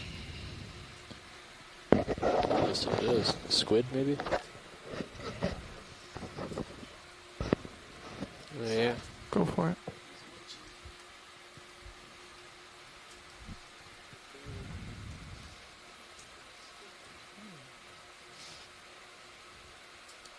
He looks pleased with himself. Can we tell what the fish is feeding on? Found a kite. I think it's a... Kite. Yeah. Go on in. Looks squid-like. Yes, it does.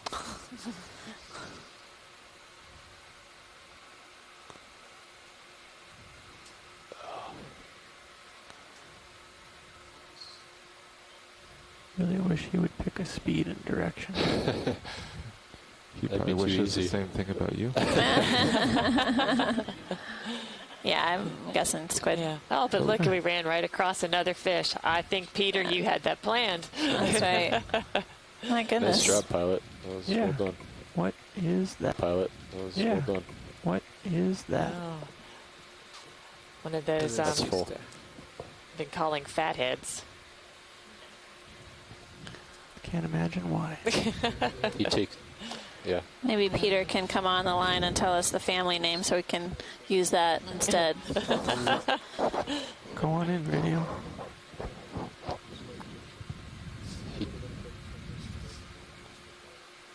I wasn't I quite would say sure multiple. I wasn't quite sure. It's like a blender.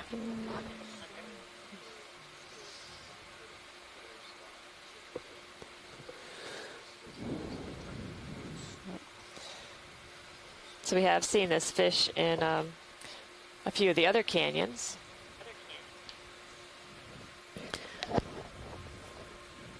It looks like there might be some copepods or something attached to it.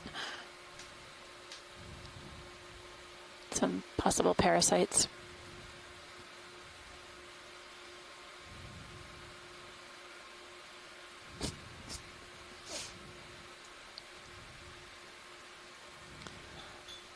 So if Peter Oster is available, maybe he could pronounce this, the genus.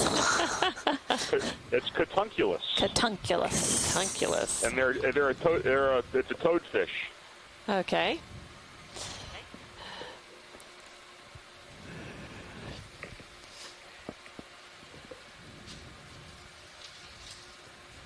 Thanks, Peter. Are you, yeah.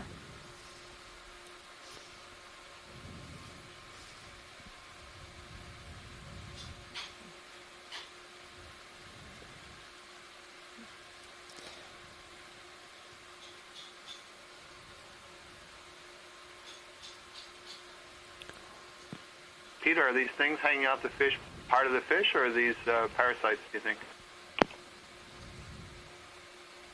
Oh, these look like they look like parasites. Let's find one. For a Try. second, I thought they were barnacles. I think they That's might what I be. thought too. And they're kind You of would have had to have sat there for a very long time. Oh, you know what? Those are a different kind of isopod. Oh. So that's a gnathid isopod ectoparasite. Yeah, that's a great shot. I'll bet they itch. Leggy. Right now I see it sideways. That's why you couldn't see. So it's we've seen a couple different types of isopod parasites on our Right. dives thus far. This is a different type. there are gnathids that. It's interesting, though. I would expect Pleiads to be hanging on with their legs, not just hanging off from the head end like that. Oh, that's interesting. Yeah. Sorry, Dan. No, you're doing fine. Such a shallow depth of field there. There were 2 or 3 more as the towards the tail. We want to see those as well. Yeah, let's try one of the ones that's a little better lit for you. And rotators. Yeah, it looks like several individuals attached here to this fish that Bless you, Roland. that Peter has told us is a toadfish. Copy that, bridge, thanks. Pilot ship is stopped. Copy that. Oh, you're a lot closer, Carl. Yeah, that was the goal. We're currently working at a Walking down depth of 70, but you got some time. 1210 meters. And again, we're coming to you live from the southeast wall of Oceanographer Canyon.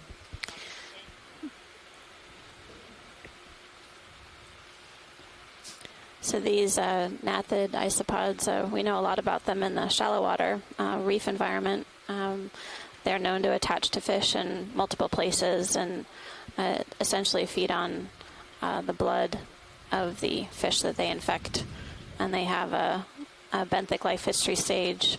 The ones in shallow water typically only attach to the fish during 3 larval stages. And as adults, they fall off into the benthos, reproduce, and then the cycle starts again. We don't know that much about the gnathids in the deep sea. We found a few in sediment samples, but seeing them actually attached to fish is not common. Full wide.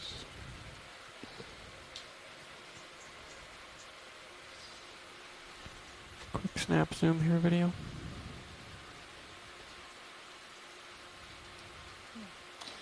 Another small colony of the Paranthropathes, and again with its resident squat lobsters. All right, as soon as you got something decent, we can move on from it. Okay. We've seen it already, I just wanted to make note of it.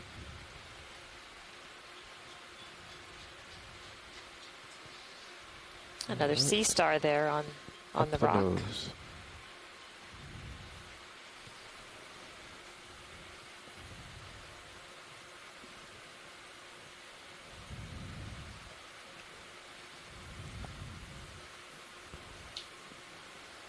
I see some organisms up here in the series camera, and I wonder what they are. It's like quite a squid. rock pile there to the right, just going out of the screen.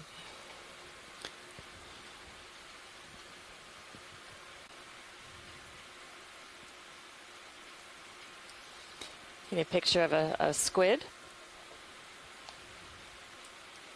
There's a dark fish that just went down below off Sector 7. It says Antimora. That was an Antimora rostrata.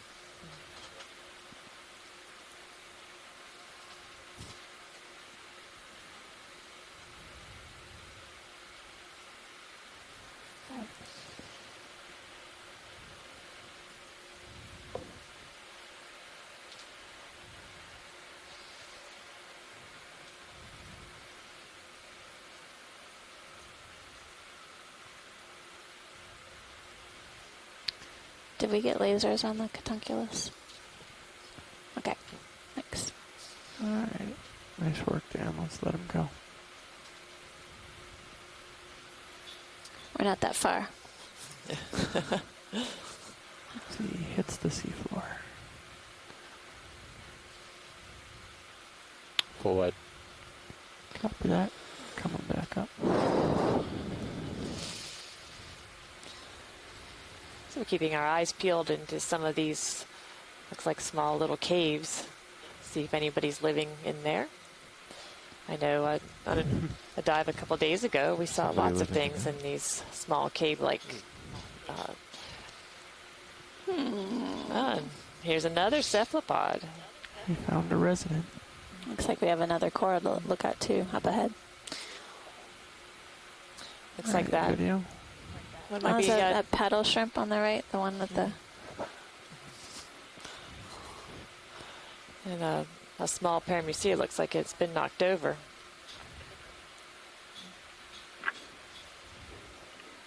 The rock surface under the ledge looks pretty clean in comparison to what we've seen. It almost looks as fresh as that very new surface we saw associated with those debris blocks.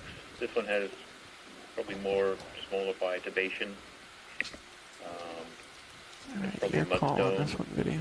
Like we've been seeing before, which you could equate to something like on land, sort of very dry, sun-baked mud that sort of clay, a lot of clay in it, but various amounts of silt and sand as well, depending on where it is. That may be my fault. It can be quite hard, but also somewhat soft as compared to like a very cemented sandstone or something else. But I'll turn it over to the cephalopod experts. Should we get lasers on them? Yeah. We have a look at that white coral that's right above the cephalopod, please. Roger that. Absolutely. There's lasers around. It's another forked one. They're probably both the same bamboo coral species, but just a very... Yep, sure. Yeah, there are two that we should take a look at.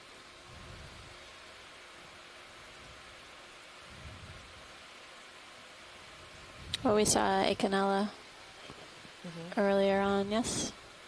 Yes. Right, yeah, I meant of this species. Sorry.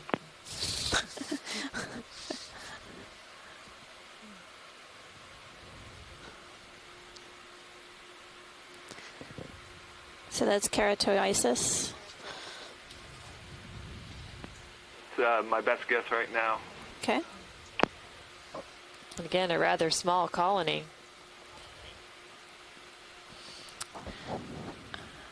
Alright, You can see at the coming top out video. there the really robust needle-like there's a scleroid overhang sticking out between the between the tentacles. eye. You're looking right down that Yeah, pink it's dot got is the stuff mouth, on and it. then around that you see those nice needles. Full You light. can take a look at the white one on the rock. White on the rock. Sector 6-ish. Yep. I understand. I wonder if those are large sponges behind us, behind know. in the They're, Go for zoom video. it's a teaser. looks like some more rock piles on the base of the ledge too.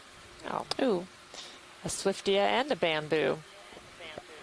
Keep going.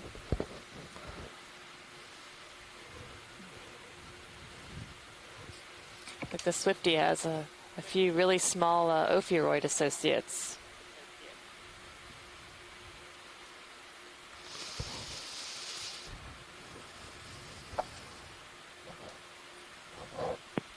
This bamboo seems to have a relatively thick skeleton Full zoom. compared to some of the others we've seen of this size Copy that. on other dives. what is that an indication of, Scott? Well, I'm not sure. We don't have enough data, but I don't know if that means that there are different species, and like the bramble seems to have consistently thin branches, Alright, come on out. regardless of how big it's getting. So that could be an indication of different species. We need to do more taxonomy and genetics and comparison with nice images like that. Also, in this one we were just looking at, you could see that branch point. The dark nodes were below the branch point, so the branch was coming off of what we call the internode. Something's happily growing on that face. Oh, let's That's right, zoom it's in made a- video. Almost a mat. Right, a mat of maybe zoanthids or, possibly a stoloniferous, but I'll bet it's zoanthids. Zoanthids. Yeah, Yep. that's quite an extensive area. Zoanthids. Full zoom. And we've seen this kind of thing in other canyons as well, huh? That's right. I do remember seeing something like this a few days ago.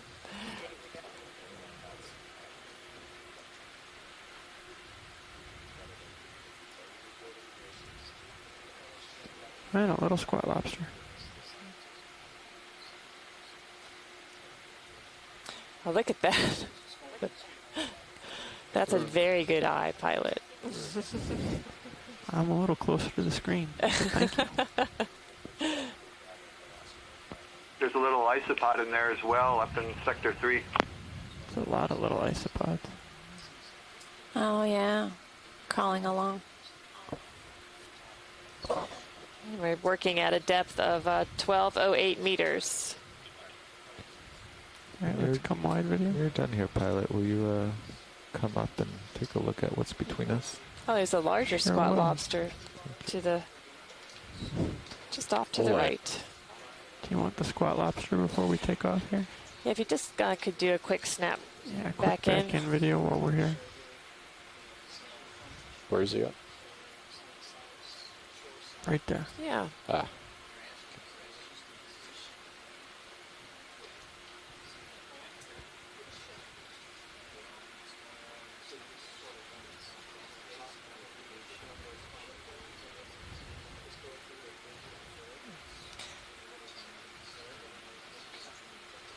I certainly have not seen a squat lobster associated with a zoanthid mat before.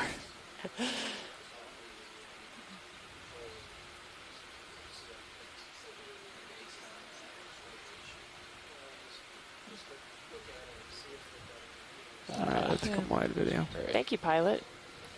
You're welcome.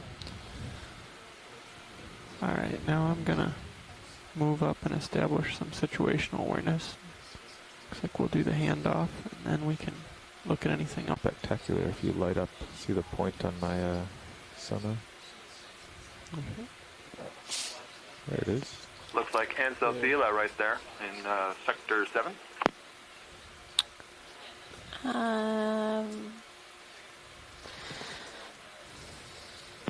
Sorry, that's now off the bottom of the screen, but I think that was the first Anthophylla of the day. Pilot, are we able to take a look back down? Ooh, Yeah. can we look at this first? Here, let me This and just this look and this. down. There's another one. Can we look at this So instead? that's handy. That's nice. Thank you, Yeah. pilot.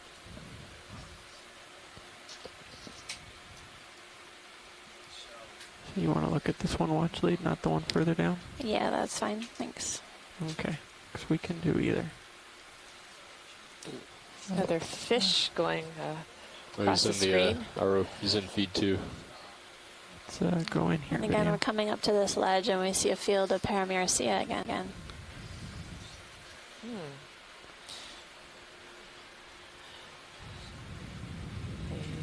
Yeah, as close as we can get, so we can take a look at the polyps. Would be great, pilot. Full zoom. So again, you can see that this also grows kind of like a mat, and then it sticks up these various main axes that Squat branch lobster. and so on. But it can extend over the bottom in that mat-like form. And I did notice another squat lobster in there as well. Oh, there he is.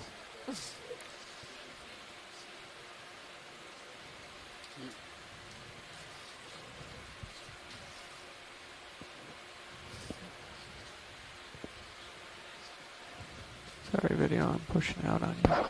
Sorry.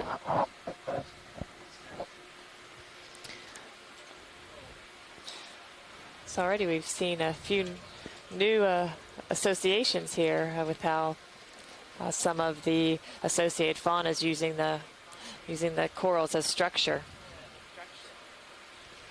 So we've seen Anthophylla colonizing the skeletons of other corals, but I don't remember seeing them on the, like creating a mat on the rock surface like this before. You know, I first started noticing this in the Baltimore Canyon dives, and I think one way to think about it is the holdfast just expanding over the substrate and then occasionally shooting up another stem. There's another squat lobster. It would be difficult to age Growing this like type that, of coral you'd see then, that yeah? It would be too difficult to grow over another skeleton if it encounters it. Oh. I guess it would be difficult to age this type of coral then, given the type of growth form.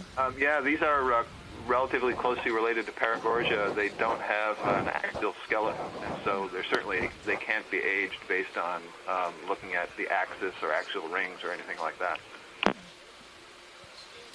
That's great, pilot. You're welcome. That's a come out video.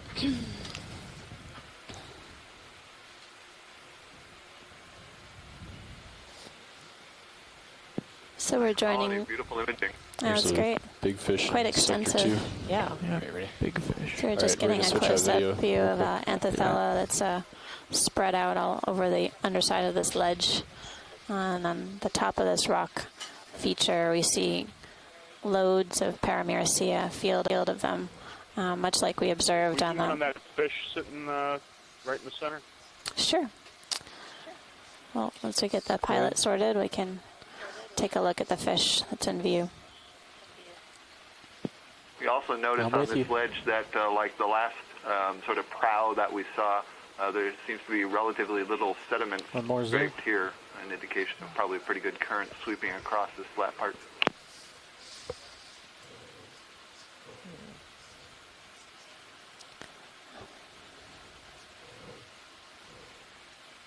That's it. Going wide. Now we're going to go macro, Rolly. Pushing in. Laser off, Yeah, I please, think it sir. is. Okay. Just hold there for a minute. Let me get tuned here. Right next to some really small coral colonies. Right. Did you see how small that Walking swifty around. it was? And a low-profile Paramyricea in the foreground. Is that me? That's a combination. I'm trying to set my Okay. levels at the same time. Yeah, all right.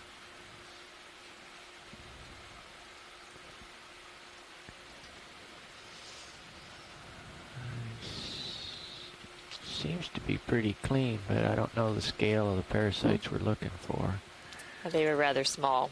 You'd be able to see them in Okay. the current zoom, so... Give it a little bit more zoom, Rolly. Let's just see what There's something white on his mouth that just came into view. Okay, hang on. You're at maximum zoom. All right, I'll push you in.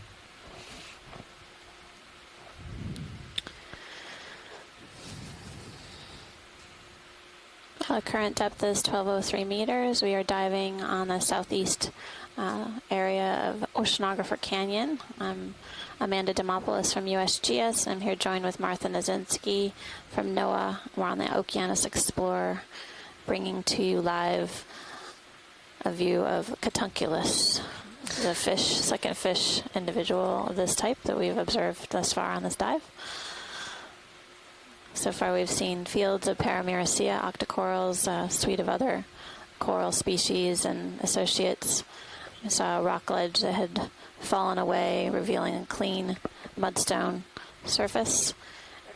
And we're going to continue working upslope along our waypoint tracks and see what else we observe along the way.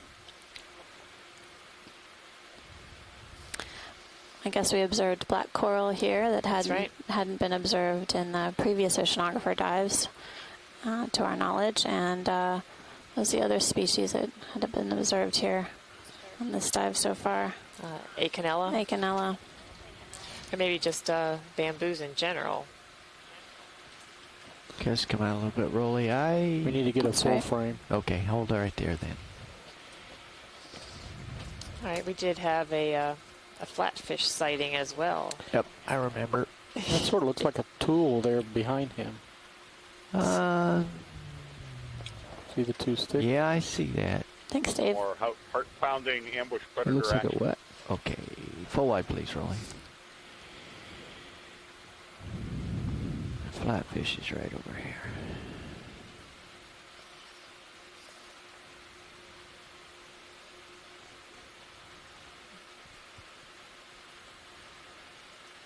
Was right over here. Left over here. Go around the other side if we need a better view, but here we are. This is quite photogenic. And then before we leave the fish, we probably should get some lasers on too, please. Okay. Partial. I'm still far away. Let's come in some more. You're going in or me? I'm gonna go in, just to make it easier to... I wonder if that's a bamboo skeleton to the right. I don't know. It looks like it might be. I'll pick it up on the way out. He's looking at you. Okay, we can turn the lasers on Another, for a sec. looks like a Paramyricea skeleton in the upper right corner.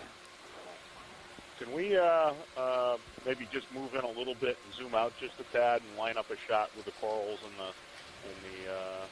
the fish for a frame grab? Yes, we can. Roger that, Peter. Okay, come out. Let's I know Dave heard you. hold that.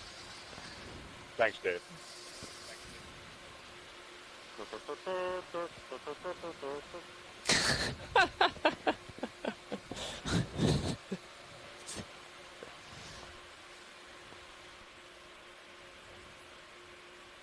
And there it is. Oh, it's perfect.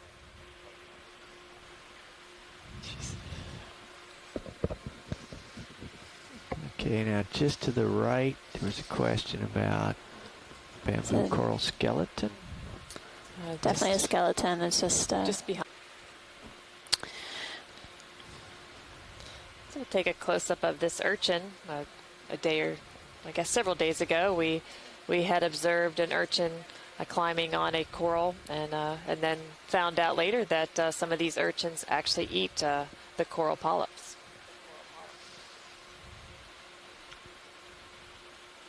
Okay, And there's one for coral behind it. context. The skeleton has a zoanthids on it. We can go for macro now, rolling. Just creep us in. Looks like there's several of the smaller colonies of dead corals. It looks like another bamboo.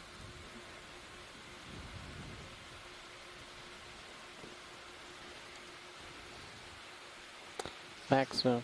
Thank you, Rolly. Seem to be going pretty well today. Just a little less sea bias.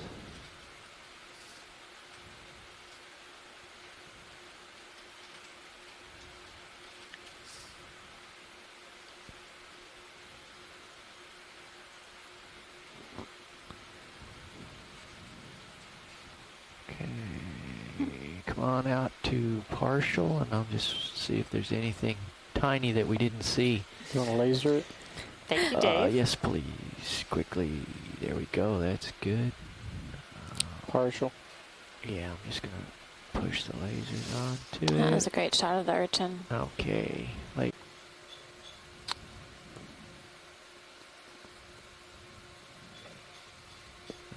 Let me approach. You can see how they here. have cemented themselves to the rock wall. Their base extended beyond the cup itself. Yeah, it's a great view to show how these corals attach to the hard substrate. Let's get there's a shrimp underneath that briefly. ledge. So Dave, for the cup corals, if we can get like a head-on view of the cup itself, then we can kind of take a look at the Here's one. The plates. Okay, lasers off appropriately oriented. A little more zoom, rolling.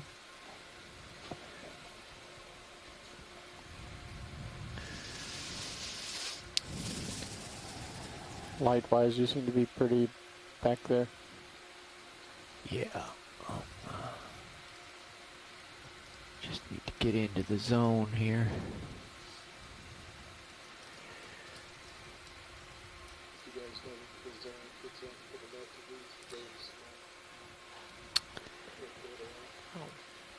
Yeah, and you can see a few more of those zoanthids that are growing on the wall, just coming out of the screen.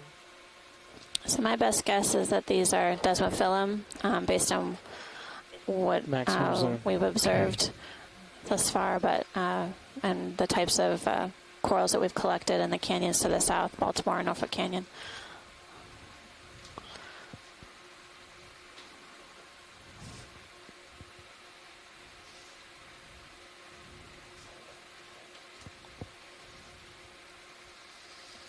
I'm seeing some encrusting sponge here underneath these corals.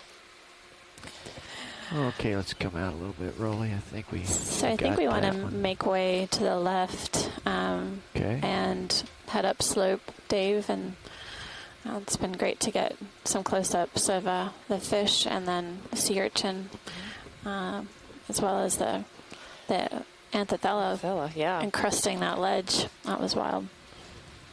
So we're ready to head up slope, Science? Roger that. Okay. Thanks. pilots will have to do a move. So can we put the HD2 camera in a usable position? Sure. Pilots, would you be comfortable with a 20-meter move? Observed it earlier in Bridge nav. this expedition. Yeah, I'd like to request a 20-meter move, 20 meters at bearing 060 and 0.1 knots. Which Thank one you. was it? The one on the right or the one on the left? Oh, the one on the left. I think it might be another Thorella. Okay.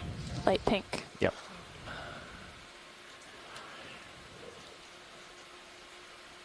Okay, let's pop in there quick. Second colony of that we've seen today.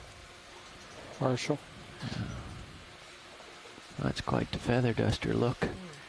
Okay, let's go macro for the polyps here as I drift by.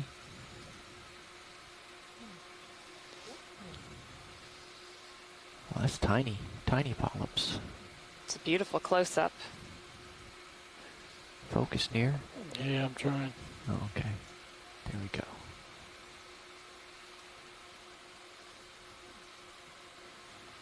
Is the camera controller giving you problems rolling? Not at the moment. Okay. It's just zoom focus, blacks, whites, all at once. You got the same problem I have. We have more levers and buttons than we have fingers and arms. Yeah, I would not call that Scott, are you acceptable on the shot line? we just did. I'd like to get another. Yes, I am here. What type of coral is Thorella? Okay. Thorella is in the family Primnoidae, Right. which is the same family you some as better light, too. Primnoa and Convextella. And what else have we seen on this cruise? Primnoa and Mirella out on Middle Mount. These are the ones that the polyps have that might work better for you. coating.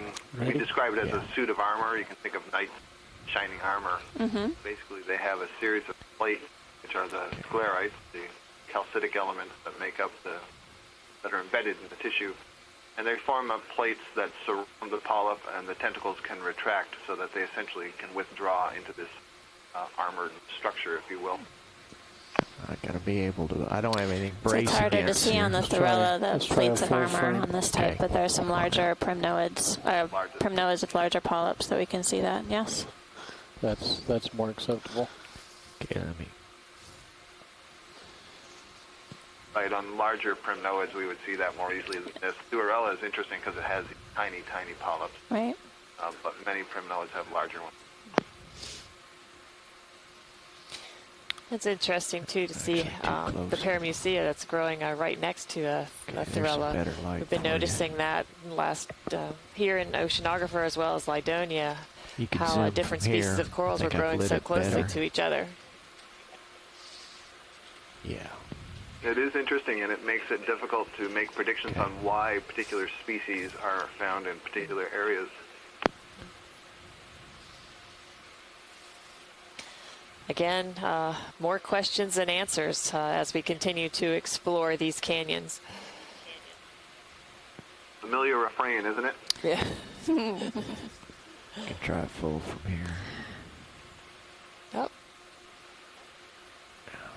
Let's That's go. good. Okay. All right, thank I you, must pilot. go wide, please. All right, we've started moving. I'm late for a very important date. I see you overtaking me. Well, I started out that way. Well, this is all interesting stuff here. Yeah, nice rocks. Rubble. Looks like Probably several halfway through that. maybe a Orange That is- material. hold that.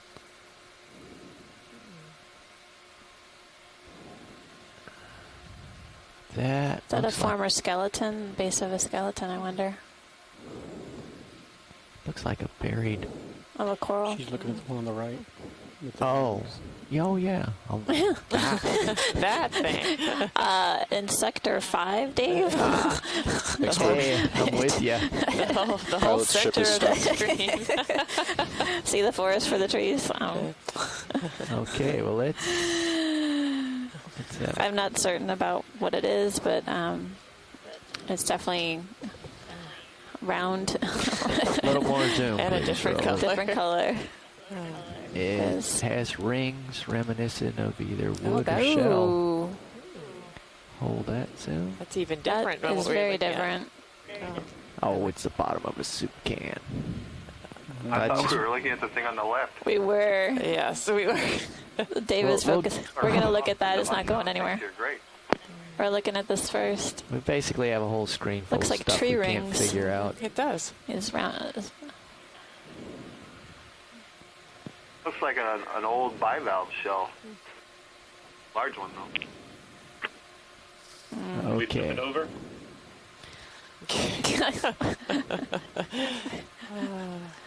You just. Okay, now here's the what I take to be an iron-bearing rock buried in sediment. And don't leave from here after we look at this, because I have another thing for you to look at.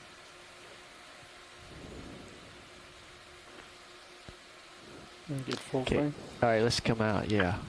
Lasers, maybe. Like a lot of iron oxide or almost rust. Oxidation.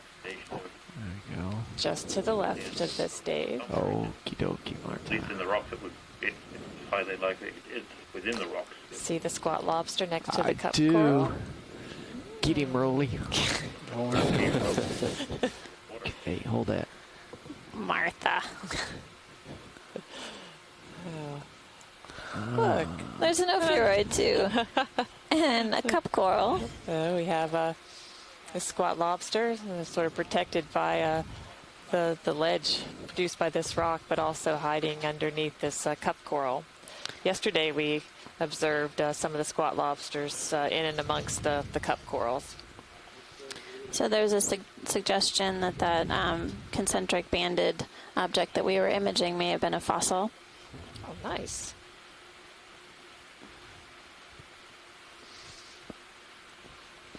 We're currently working at a depth of 1,200 meters as we come to you live today gotta go, from Robbie. Oceanographer Canyon. Thanks, mate. We should laser those rocks. Okay, lasers, please. Thank you, Dave. You're welcome. Both of them. Okay, it's iron-bearing stone, potential fossil. I mean, Yeah, thank you. That's great. there's so many things to see. Squat lobster in repose. And there we go. Okay, wide. I kind of crash landed on this spot when I lost camera control. So.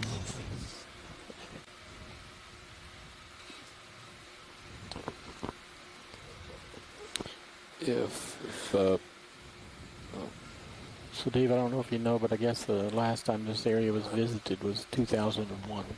Are we, is this the Alvin retrace? Well, we don't Or- call it a retrace.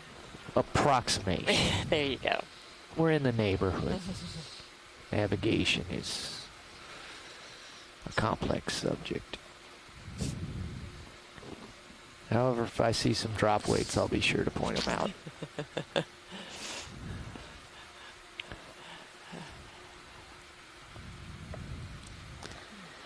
But it is interesting because we have several shoreside scientists participating today who have participated in dives in Oceanographer Canyon, and they're lending their insights and perspective into what they viewed and observed in those previous dives and what we're seeing today. Are those Is that a pycnogonids? pycnogonid, Sea spiders on the tips. Yeah, we're just getting the laser on the base there for scale. Okay, we can turn the lasers back off. And I've got a toe hold here. So since there's Hang on just a second, a Roland. lot of encrusting organisms on top of these rocks, perhaps these have been here a while, but Okay, we can zoom I always now. wonder whether this coral attached once the rock was here or whether it might have come down the slope with the rock. So, Scott, is it not possible? I don't think these talus blocks are moving down slope very much. I just wrote a comment in the event log. I think what you're seeing in that last view are talus blocks forming from the physical disintegration of bedding planes. They're sliding down slope, but very, very slowly. I think it might not affect incrustation Coming off biology this very guy much. moving right. All right, thank you, Come out Jamie. just a little bit, Rolly. That's good. The squat or the pycnogonid sea spider was sort of dancing on the coral there, extending its limbs. Yeah, look how many There's several there. of them. Yeah. Okay, let's zoom a little bit here. So, Scott, are we able to get an ID on this or tentative? If we could zoom into some of the branch points, the tissue looks kind of thick, but the ones on the right there, maybe we can see. We're looking to see if those brown nodes are at the branch points or not. That's what I'm seeing. They don't seem to be. Oh, they look to me like they're right at the branch point, but I could be wrong. But it looks to me like the polyps on here are much more dense than what we saw, half an hour ago. So I would say that this might be a different species of keratoisis. Oh, okay. Guess though, right now on the species, the keratoisis yeah, for that's sure. what I'm trying to... So maybe we could get a zoom in on the branch point coming up. Looks like there's another spider. What I'm looking at right now is great. I can clearly see that is internodal branching. Very nice. See that top spider? Yeah, I do, but I'm still... You notice how the polyps that are closed up here, they're kind of little dome or volcano shaped. And Les Watley and I described the new genus Ectomyces from the seamounts just offshore Got it. where we by are. how much? And so this could be in the genus Ectomyces, which used to be a keratoisis, but it's been moved. As is the same for many of these deep sea organisms. There's still a lot we need to do to figure out the taxonomy of many of these types of corals. It's only for viewers watching, if we sound a little bit cagey about the identifications, it's because the study of a lot of these is relatively recent with it's going to be about the A-frame rather than the middle of the ship. Got it. Okay. They were letting you know. And then they also said they're coming to their left. Challenger expedition days, sorry, I have to turn down the volume in the background. So there are a whole bunch of species that were described back in the late 1800s, and then there was a long period of dormancy, and then it really picked up again, and especially with the new methods of collecting and visualizing. But there's a lot of taxonomic issues to sort out. That requires having collections, looking at the morphology under microscopes, and using genetics. And what we're finding is that there's quite a bit more diversity than we thought. That's not terribly surprising, I think, for any sort of study. And so there are a few genera in this family of bamboo corals that are quite common. Keratoisis, Lepidisis are two good examples. And what we're finding is that they actually should be split up into many more groups. That's the reason I might say keratoisis. At first, get a closer look. No, maybe that's Ectomyces. Eventually, there will probably be 4 different genera that all used to be Co-pilot, just looking at high pack. Looks like you're Sirius's. There again, we certainly have our work cut out for us as we try to describe the biodiversity in these canyons. But certainly having this ability to be down and actually viewing them in their natural habitat, it starts to give us some information and helps us with trying to make those identifications. But absolutely, it requires having some specimens as well, so we can describe the species much better. I just want to make sure that stays out away from the burley.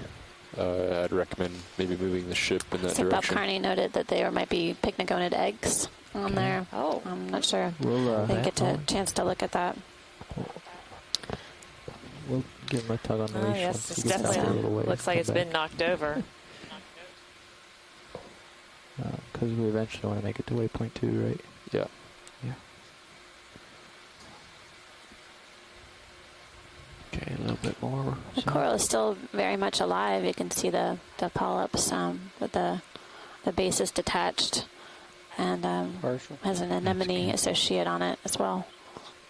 Yeah, it's still alive. But you notice that the branches have not really begun to curl upwards, which suggests that this hasn't been knocked over that long. That's right. It's alive. It can continue to grow, and the orientation of the branches would change. There was a very thin plate of something just off the screen, sector 9 direction. Okay. Thin plate. What color? Out a little bit. Oh, wait a minute. That might be it right there. It was rusty colored. Rusty colored. A piece of metal.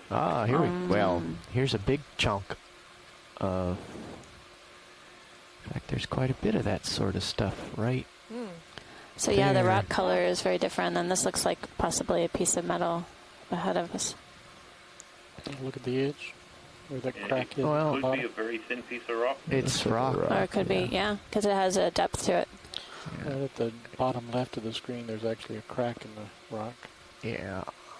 Yeah, so this is more of the stuff we saw buried up on top in flat, planar pieces as opposed to a round. Any ideas, cobble. Jason, what we may be looking at? If it's rock, it could just be one of these thin, sort of go ahead, thinning, Roland. thin layers, which could be a thin bed of something.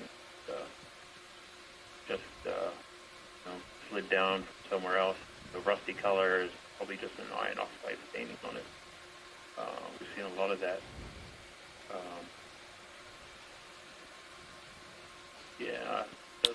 Let's pilot, before we head out, just take a wide view, get a little perspective. I'm going to lift off because there seems to be a jumble, so... But Scott was right on some of the corals in the Gulf of Mexico that we've seen knocked over. If they've been there for a while, we do see the branches start to turn upward into the water column, the ones that survive. So this one doesn't seem to have those upturned branches. The branches are flat and lined with the substrate, so it may have been a recent event. So there's these thinner interbedded layers. So mudstone, is there a rock that people on the shore side might be familiar with? It's really, basically mudstone. Yeah. If it's very thinly bedded mudstone, it kind of looks like a shale. Otherwise, it just looks like this very It's +6 gain. Yeah, I'm way fine grain here. I keep trying to go uphill And just try with the lasers on too. Lasers. exposed on land. Roger. Lasers on. It hasn't undergone any subsequent sort of heating or pressure. It will just look like this big sort of massive sort of rock. Once you add heat and pressure to it, it will change into various other types of rock, depending on what the composition of. Can you zoom any more? Yeah, I need to get close and get light, Okay. and then we can... Looks like there are more parasites on the quite a few. fish. So this is Antimora. Okay, Thank you, a little Jason. bit of zoom, Rolly. He's got lice. Yeah, looks like some more of those nathid isopods. Okay, you gotta come out, Rolly, because I'm gonna bump my head if I don't watch it out here. He's got room, I think. And he's wandered back to the breakdown for the geologists who felt like we left too soon.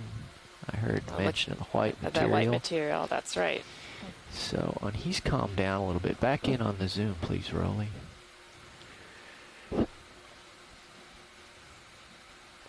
Hold it.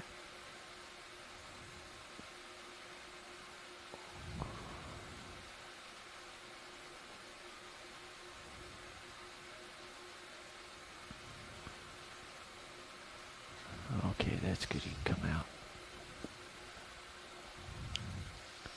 And here's the white material. Partial. That's good. We're gonna get 2 for the price of 1 here. It does seem that several of the fish that we take a close-up of have some sort of parasite.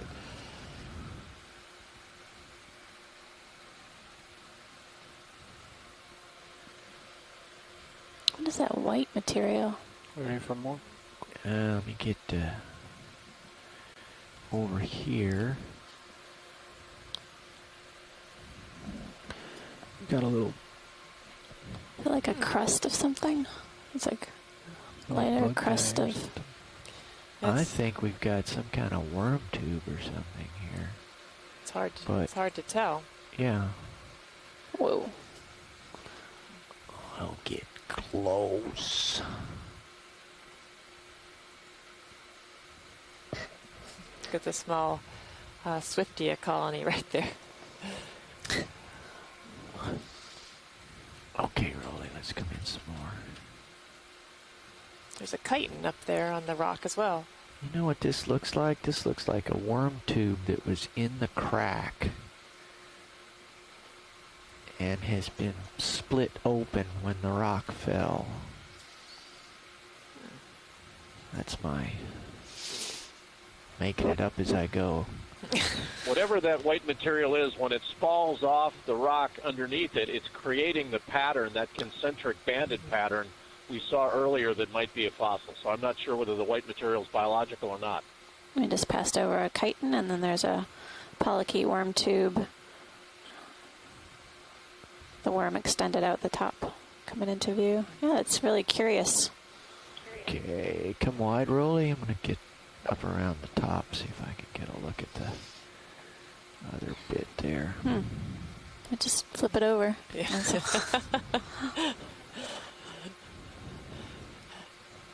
Maybe next time. Well, we were up late fussing with the hydraulics, and we did not win. Oh. But you both lived to battle another day. Well, we're here now. That's right. That's what counts. We don't have all our arms and legs, but we're here. And you're doing a great job Okay, bringing us these let's go in, fabulous Rolly. images from Hold that. from the seafloor in Oceanographer Canyon.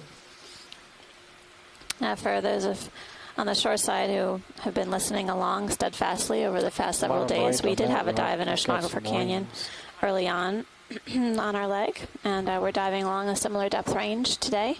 So it'll be interesting when we review our notes to see if we're seeing similar benthic communities, and in terms of the geology, it seems like there's a lot more activity and a lot more drama going on today than in days past. That's obviously my biased judgment. The geologists may differ, beg to differ. But we are on the opposite side of the canyon, so it gives us a good chance to make a comparison between the east and west sides of the canyons. This is very interesting. It's a feature that we're taking a look at. Yeah, if the rocks here are Cretaceous, Bob Carney has suggested that this is an ammonite fossil in a mudstone matrix. The rocks would have to be Cretaceous for that to be true, but that's certainly what it looks like. Wow. Wow. Wait a second. Come out a little bit, Rolly. Right there on the right. Are you sure those hydraulics don't work? Well, I don't know enough about fossils, so I should be careful here, but I thought I saw the inside over on this side of the rock. Before you go, Dave. Hush, Rolly. Like a sheen on it. Yeah, it definitely had a sheen or iridescent appearance. I'm assuming you want me to put a waypoint here. Oh. Science. Dave. Present in some shells, but is also present in, fossil areas. Oh, I may have bungled this. Did you just hit the wall, or is it just crumbling? No, it's the pilot. He got all worked up. We got a little excited over here. I got all worked up because I thought it was important to give you guys a view of what I believe is the concave side of this stuff, which is right in front of us now. And slow zoom, please. Yeah, Rolly, we did take a and look at dust that early will clear. on. Definitely had an interesting appearance. And I just wanted to add that for consideration. Add that to the mix of interesting observations thus far. Right. Gives us as much information as possible to try to determine what it is we're looking at. So again, we never know what we're going to see in every dive that we've had in these canyons during this leg. I'll drop a waypoint for you here, Science. All right, shall we just call it fossil? Question mark. Potential fossil. There you go. Thank you. Okay. Yeah, the key is the age of the rock. If the rocks here are Cretaceous, then that could be an ammonite fossil. If they're Tertiary, that isn't an option. I think I'd be willing to say that Carney is right in that it's an ammonite, it's a remnant of an ammonite shell in a mudstone matrix. Okay, here's what I think is the inside view of what might be the other half. A little more zoom, Rolly.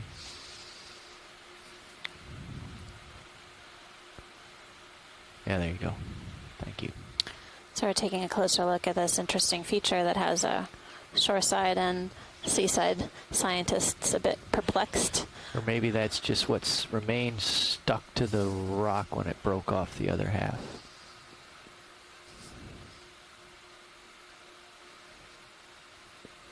Actually, I'm starting to come around to the fossil idea.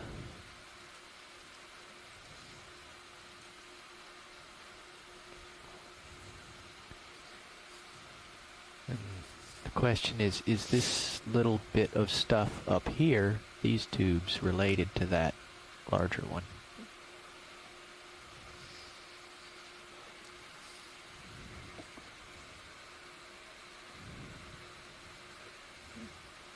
Okay, let's come out a little bit, Roland.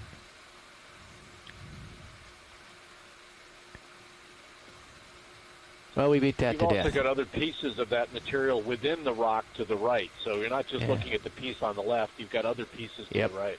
Yep, here's some more of it right here. See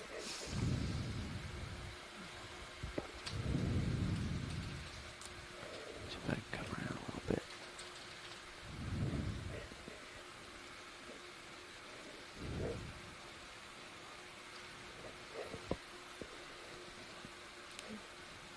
Okay, a little more zoom, please, Roland.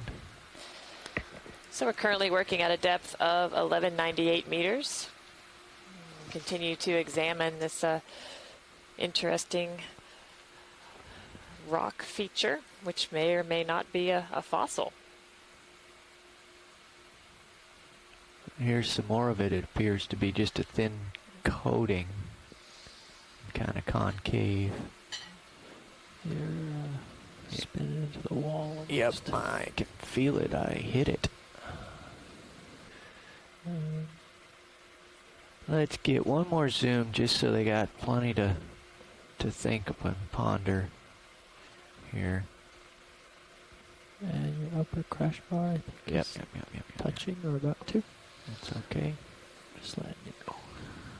And here's some other stuff. This is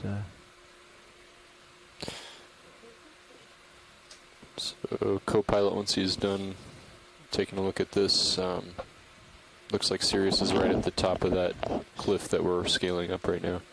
So let's come wide, Rolly. Just looking at how much you might want to move. Martha, Amanda, we can move on. I'm not going to be able to come up with anything more wise than we've already come up with. So whenever you're ready. Okay. Here we go, Jamie. Here we go, Jamie. Have a look at it. More chunks of it there.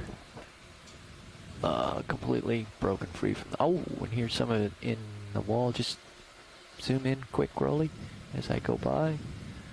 Let's hold that right there. Certainly a cleaner rock face here. There's some more of it left hanging there. More zoom. That's good. It's everywhere. Oh, there's a tubular looking piece. Bottom of the screen. Here it comes. Here it comes. Embedded there. Okay, out, Looks Rolly. like I better get out of here. Maybe a hydroid growing on that rock as well. So we'll move on and continue moving up this feature. Again, we're seeing scattered colonies of the Paramusia, the octocoral. Looks like a There's some bamboo more of the skeleton. red stuff, red flat with, rocks. missing a lot above. of tissue. Try to make it challenging. So previous to this ledge, we're coming up the rock face that had a light sediment drape. So here we're at a more exposed, cleaner surface, and we'll take a look This appears to be bathypathes, probably related. Again, we call it Permission to zoom, bathypathes co-pilot? related because it's probably let a me different center 'em up whenever you species can. than the one we're Rather used to than seeing. center it, like leading a little bit on the right. Barnacle there. We can get some zoom, Rolly.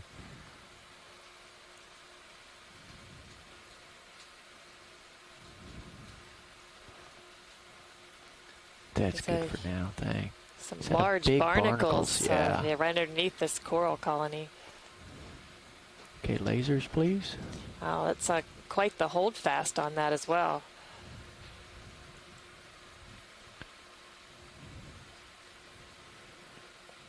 Okay, lasers off. Scott, are those polyps that are all over the holdfast? Yeah, that's what it should be.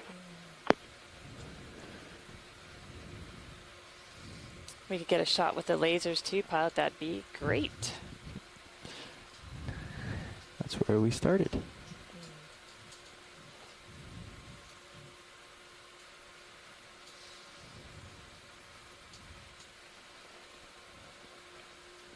I don't know if I'll get a better view of the barnacles from over here or not, but I'm gonna try. Looks like maybe a small colony of Anthomastus, that pinkish colored coral right next to this Okay, we can turn the black lasers coral. off.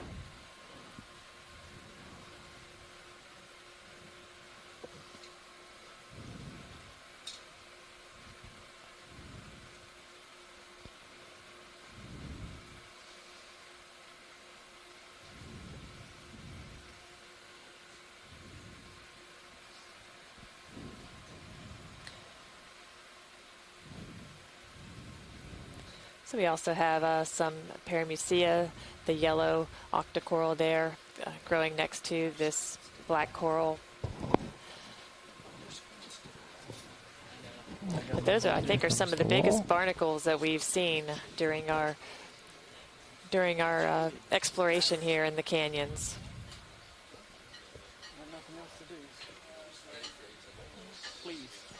Do we need a macro on the branches and polyps for ID here? Or? No, I think we're good. Okay, let me. Seems like you're moving around a little bit. Lat long here when you get a chance. Absolutely. I will type it in. Thank you. It doesn't look like there's any associates on this.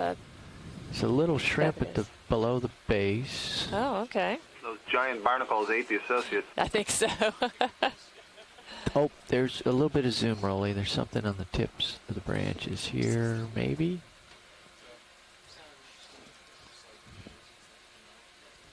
Not sure. Partial zoom. Yeah.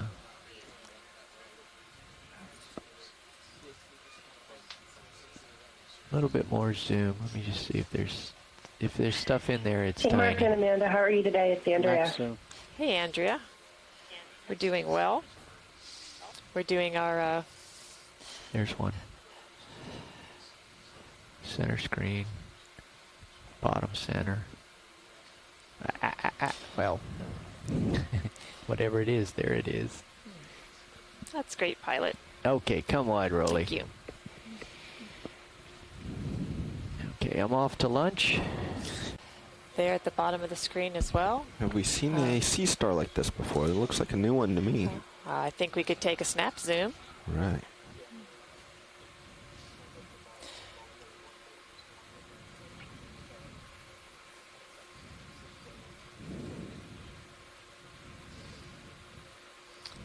As we come in to get a closer look of the sea star, there is a rock with a very clean face right to the left. Zooming in.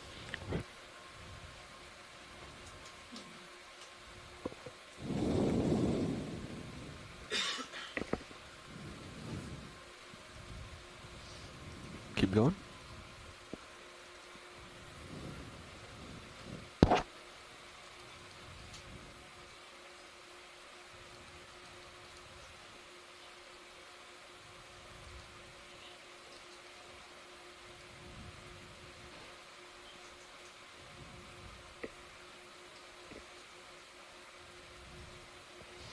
Difficulty getting focus.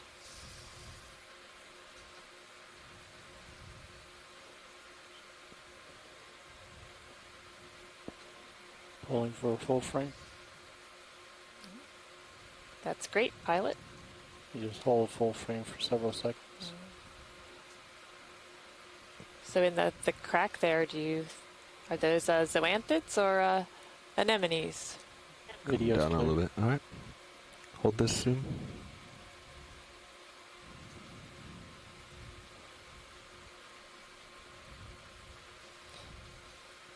Oh, there's a very tiny squat lobster. Look more like anemones to me. Okay. Okay. I'm only basing that on the lack of thick walls. Okay. Not that much of an expert on these groups. Here's the rock face you wanted to see. I know, it's very tiny. We'll have to take a quick peek before we move on. Back to the squat lobster? Yeah. The little bitty one that was at the edge of the screen. Is this okay for this wall face? Geology, is that good for this rock face? It's never enough, but it'll do. Okay. Know the feeling, Jason. Alright, coming back right. Squat lobster. Looks like some sponges have colonized the underside of that rock. Center top left. Get this one and then moving on. A little white on the top.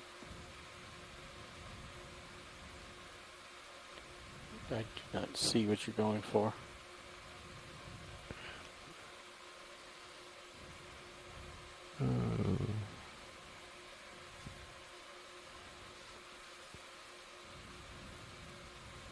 Alright, come on. A little bit partial. I've gotten into an oscillation. Get your full wide. This gives you a good perspective of some of these Paramusia colonies that are growing on this rock face and coming out perpendicular to the rock. Get a look at the ophiuroids as well. Thanks. Okay. Go all the way in, roll? It's to the left. That one up in the top corner. left corner. Yeah. Okay, so it was Very not small in one. Martha, just as we were zooming in, I saw something on the left-hand side. I wondered, it was very quick and brief, but I wondered if it was another nudibranch. Maximum zoom. All right. Well, when we zoom back out, we'll be on the lookout. Should throw lasers No doubt turn across out the to be sky another as one of we, these move out. anemones that appear to be Okay, let's clonal. come wide. Let's get lasers. Thank you, pilot. He's a small little guy. Is it in the screen yet, Scott? Slowly zooming Not for out. me. I think it'd be to the left of those yellow-brown sponges. Okay. So Lasers off, please. we'll zoom back in. I wonder if I was just seeing that anemone really fast as we were zooming in. I don't see it now. Okay. Video, let's go partial. Hold there.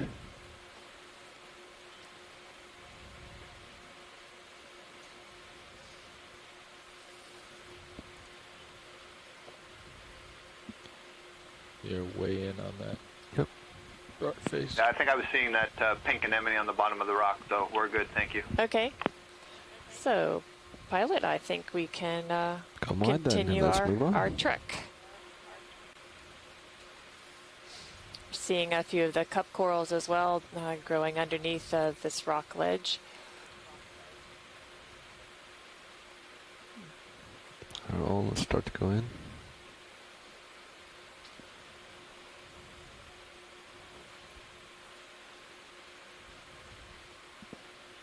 It's not the best lighting, but it's the best angle.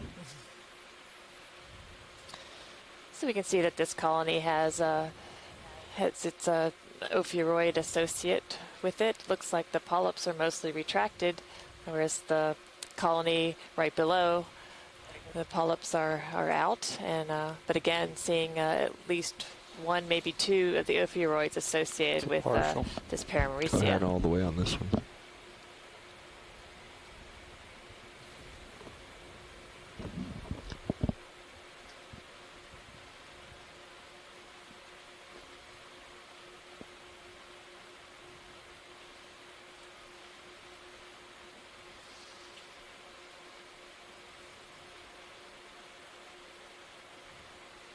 Okay, let's come back out partial.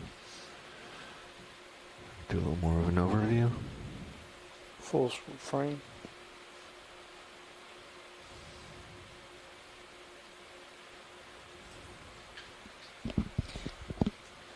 Another smaller colony, again, with its resident Come wider, please, Rio. Ophiuroids. Watch these. Is there anything in particular here, or? I think you've hit the high points. Okay. There's a yellow fluffy one on the bottom. So we get a nice view of the Paramusia colonies, and again, not all Snap of on that them one, do you? have their Ophiuroid associates. Maybe that's a Acanthogorgia.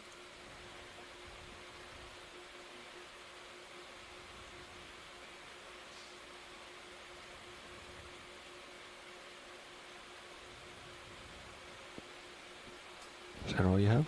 Nope. Oh, let's keep going. I was getting the full frame. Oh, roger. Waiting for some interest from science. Yeah. And maybe a few amphipod associates there. Let's focus, yeah. See if we can grab that disc.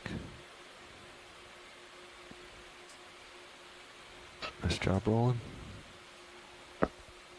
Alright, let's come on. Let's get moving. All right, thank you.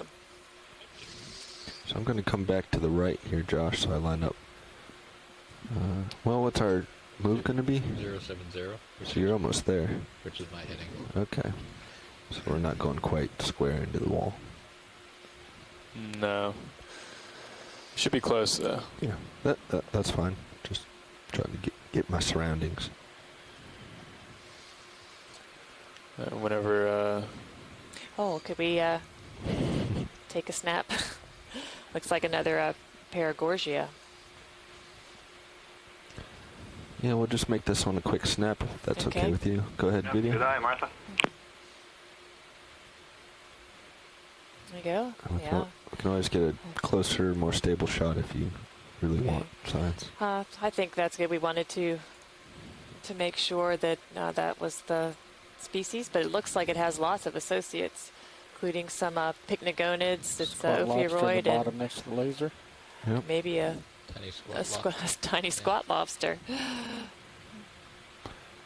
should get a full frame before we depart. There's a lot going on this particular coral colony.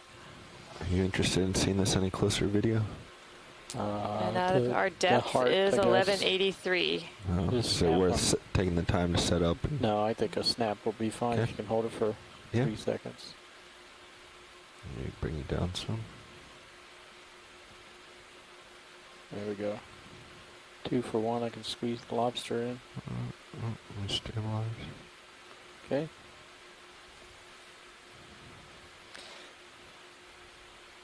Clear. So I'm not sure I've noticed as many pycnogonids on corals as we have today. Is that a common associate for some of these corals?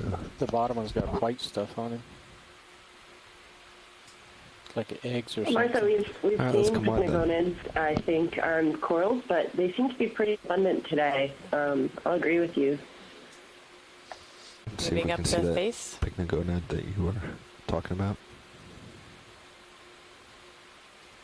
Talking about the little white specks there? Yep. The little spidery organisms. There's quite a few. I counted at least 6. And would that be eggs or something? Science, there's a question here from the front row what those white things might be on the far left side. Far left. Sorry. Now the top. Now the top. On the pycnogonid. I was just looking at that myself, Pilot. I think the pycnogonids must be carrying eggs. Eggs. Can you come on? And Bob Carney is commenting on the same thing. So it does. So it does appear that maybe these pycnogonids have have we ever captured eggs. that before, Roland? No, we have not. Okay. I saw it much bigger earlier, but we didn't capture it. Let me come around and they have these that'll be worthwhile arms to that get a hang shot down on. just under the proboscis that they use to carry the eggs. Oh, that's really We interesting. saw a much bigger pycnogonid earlier with a... Oh. This is the one we have now, so Yeah. we'll try setting it up and getting a good picture of it. I think in that screen you had 2.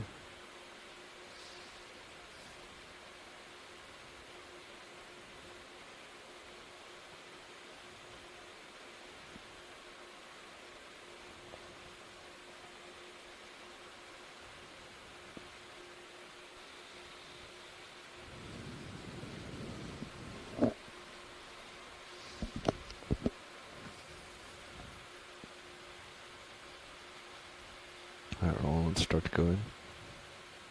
I'm gonna have to turn quite a bit more.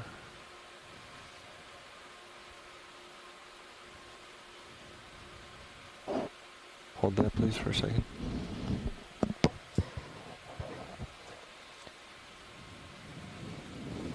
There's actually 3 of them with the white that was in that scene.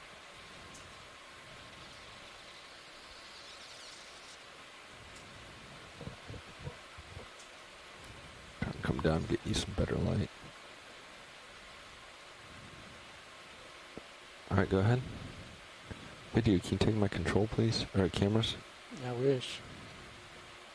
You mean co-pilot. Did it? Yeah, co-pilot, can you take my camera? Which one do you want to go for, Roland? Left. Left one? Or bottom?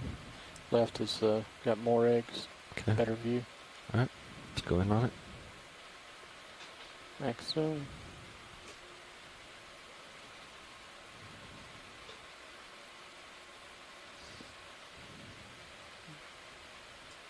Not able to pull out any more detail. Let's try the bottom one. You seem to be a little bit more in the light. Looks like it's on the back side of his body. Oh, that's alright. Sorry. Martha, are you still there on the phone? I am. I was going to say we're... I've lost stream 1, and so there's no audio there or the phone. So Okay. Yes, I'm Alright, let me know still when you're here. happy, video.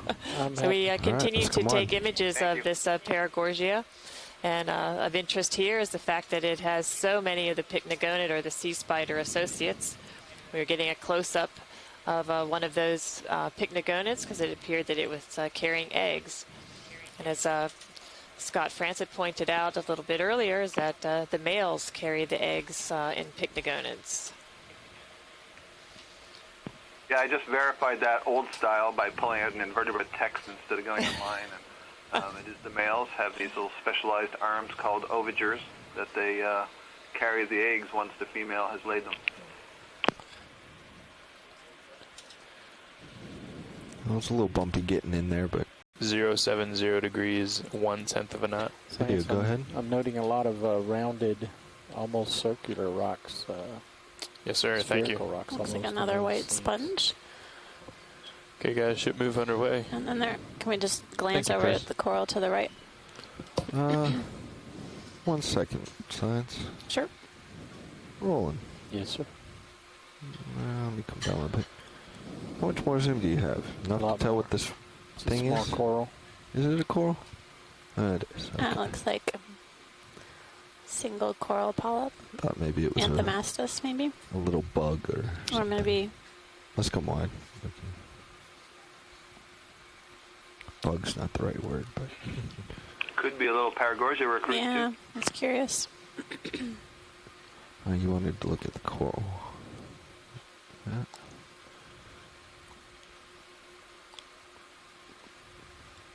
Let's get a snap video.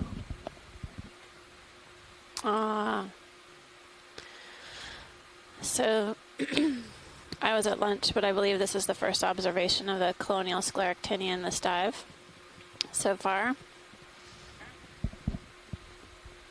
Couple of squat lobsters in the group. Something Quite a interesting colony crawling here. out there. And what is that white clearly guy? there's a dead coral skeleton behind, and there's a polychaete worm sticking its head out. Looks like a unicid, and then several squat lobsters. You can zoom in that. You can come on. I didn't set up very well to Thank you. grab these guys. You getting some tether oscillation?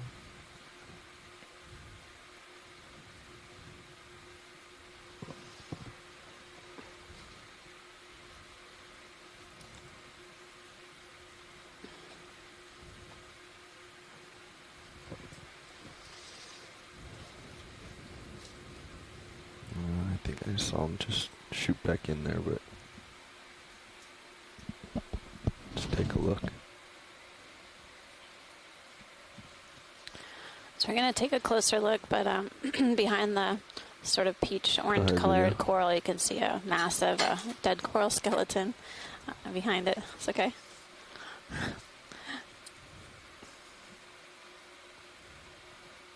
There's a white sponge in the upper portion of the screen. It's a partial. And Go ahead, some more.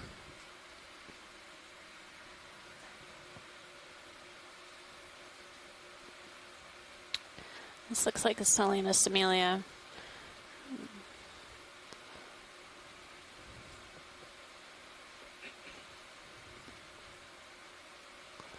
Looks like the Unicid went back into its crevice in there in the coral. So we're seeing several squat lobsters in here as well.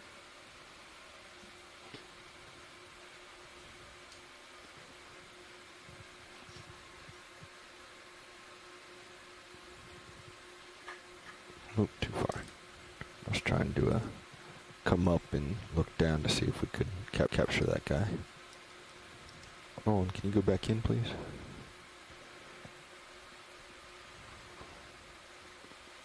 Yeah, I'm not seeing him. Some small bivalves. There's another squat lobster. And Scott, I'm not seeing the Very bottom. Anthothella unless it's below this rock. Yeah, it's off screen. It would be down on the lower left. Just a little white colony Guys, there. come on. Okay. Oh, there's one on. Hold on. Chitin on this rock. You see several squat lobsters on the dead coral.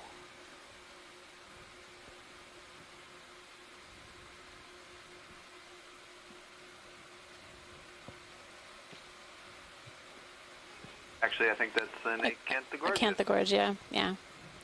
Roland, go in there. It's not going to be a great shot. I'm pretty far out and constantly getting pulled back. Have we seen that ophiuroid today? On the rock? Yeah, the one on the rock. Oh. We'll take a quick look at that pilot. Get a good... Yeah, Roland, sorry, come on. I'm going to set this up once and for all. I keep getting pulled back. Okay, let's do this.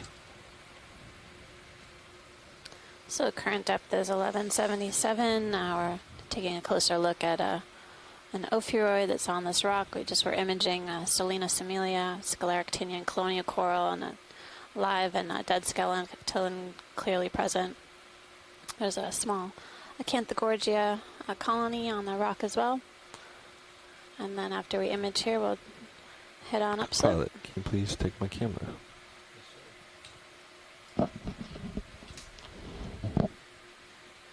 Let's start to tilt up and get that. Yep. Video. This ophiuroid is very thin arms. And looks like a circular disc. It's partial.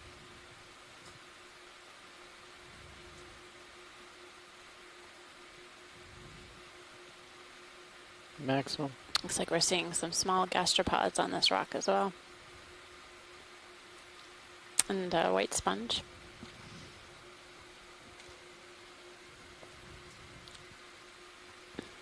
Let's come up when you're happy with that video. Okay. Hold the zoom. Co-pilot, can you come up, please? Yeah. What's going on There's a that guy? chitin on the rock.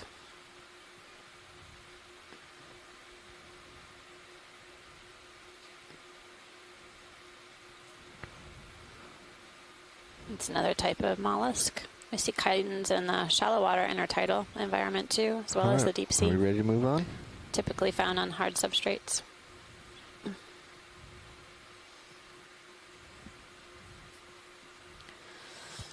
Taking off. And I see a little shrimp on the rock on the right, and we're going to carry on up slope.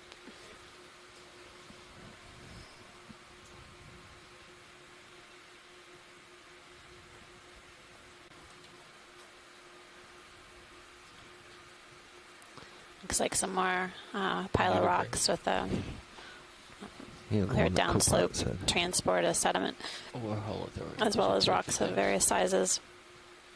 And we're seeing some more yellow-orange paramuricea, and looks like More white coral sponges. off there on the left, rolling behind the rock. Yeah.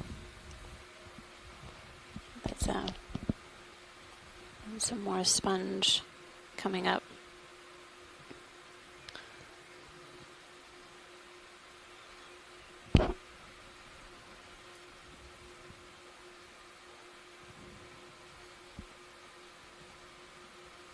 And there's a very large white coral coming up in the center of view. To go across. Was this more Thorella?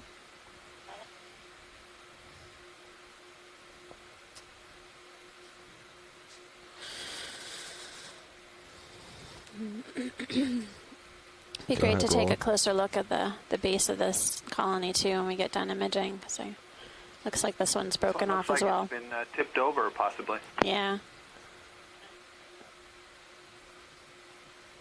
The polyps look like they've been retracted or closed over. Is this a form of black coral? Copilot, if you could take the It's camera, another please. type of octocoral. Oh, okay. We saw some smaller colonies downhill. This is, I believe, the largest colony we've seen so far, and what's interesting is it looks like the base is detached. Yeah, hold there.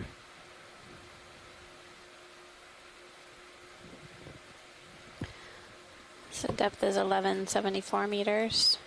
We're taking a closer look at this Thorella, and right now we're taking a look at a shrimp. Let's, when you're done with the shrimp rolling, let's come wide, because that's the base right there. Copilot just up here, yeah. Before you rotate around it, we should get a full shot from this angle. Yep. We've seen a few corals that have been apparently detached from the wall or the area where they were colonizing a rock wall. Hold that. Yeah, it's interesting. It looks actually like the substrata is given away rather let's, than let's the add another 30 meters, 070 degrees, 1/10 of a knot. Yeah, I think the piece of talus that started growing on finally gave way under the weight or the current-related resistance of the complete. I colony just above added it. another 30 meters, same bearing, Right, same exactly. speed. There's a really neat study about that in fjords off British Columbia where they show growing on the sill. I think there were black corals would grow up into the current. They'd be knocked over by the current, so then they would start to regrow upwards, so they're in the shape of a hand with the fingers pointed up, and then they would be dragged over the surface down the sill and then too deep and would die.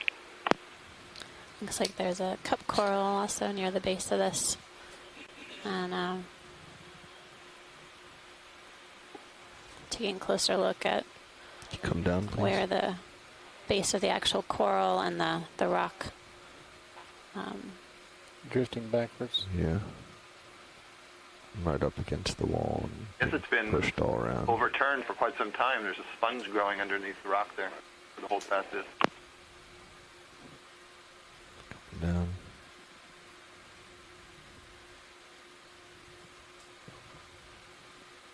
Can we zoom to pink? Yeah, there's a white and yellow sponge there on the underside of this rock.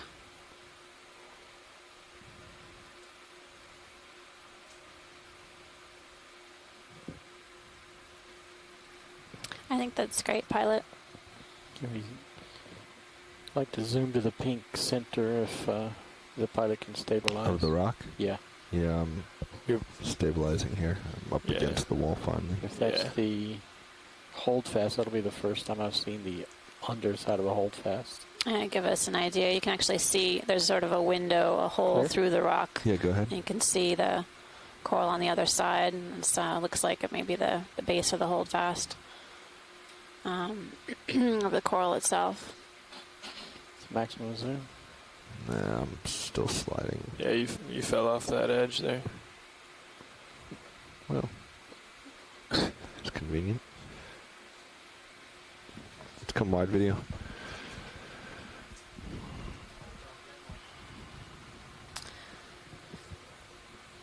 Thanks, Bobby. There's a squid swimming away Try in the one more distance. time, video. We're pretty good on the base there. Are you? Yeah. Okay. I think it was sufficient. Because I can get one more now that we're out wide. It's up to you. Yeah, we're going through some changes here. You're on that rock, Bobby, to your left. You just bumped it twice. Yeah, I know. Alright, Roland, let's go in one more time. Nope, that's my camera.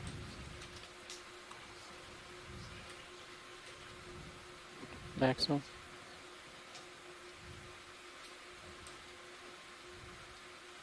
No, I'm not going to get it. You gotta get moving anyway. Okay. Thanks, Bobby. Thanks, video.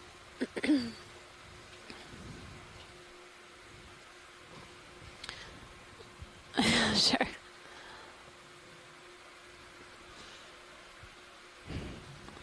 Another, looks like a couple rat tail fishes. And we're continuing. Looks like another Antimora. Fish on the left-hand side of the screen. Got it. Do we need detail or?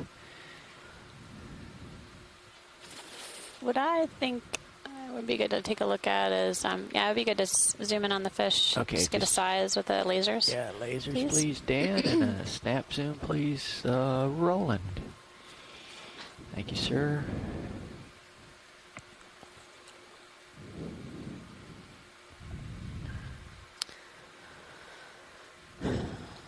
About the same size as So the last one. Taking a look at the Antimora, this fish in view. Looks like maybe another coral is slightly buried down below. Fell off the side of the rock here. And then let's just meanie. keep moving up along here, I think, as we get a closer view. We'll see. I'm going to come around the side here because it's on the way to where I'm going, but we'll be able to look a little closer and still keep going. Roger that. D2 goes just as well sideways as forwards. Because you have eyes on the side of your head, I guess. No, I've rotated myself. I have thrusters in the side of my body. Coming up here, and there are several orange Paramyricea in the octocorals. Also, we're seeing cup corals and a red crab. Can you take a look at this red crab? Quick rolly. Please. Oh, that was quick. Hold that. Oh. Hang on. There he is. He's plucking. He's harvesting something. Large Thorella. That was. Okay, wide, please, Roland. Thank you. Had broken off the rock. The base was stronger than the rock it was on. But you could see the hold fast. Maybe we can zoom in on this fish coming up. Okay, go for it, Roland. Just coming up on 1159 meters. Taking a zoom in on this rat tail.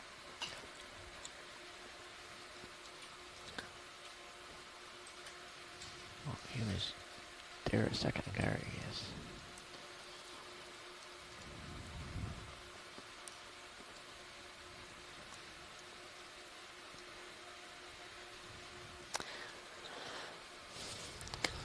Okay, we can just zoom out with the lasers real quick. Lasers, Dan.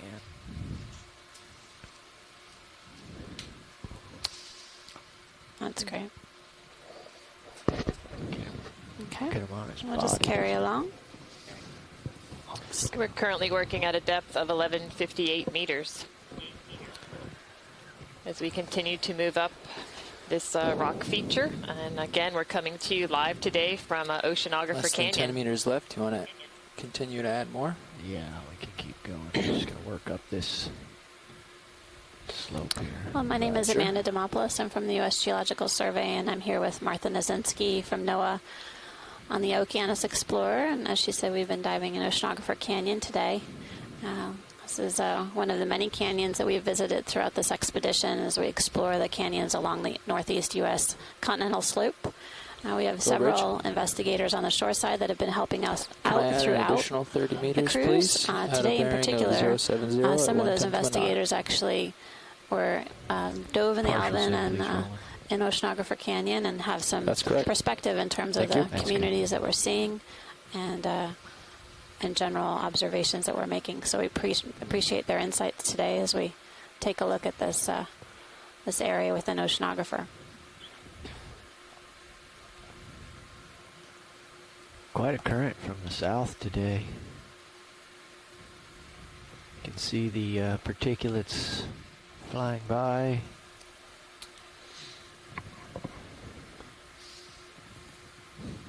It does seem like we've seen at least a few fish as we've moved along today.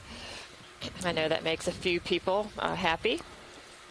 So we were a little fish free, a little light on the fish yesterday.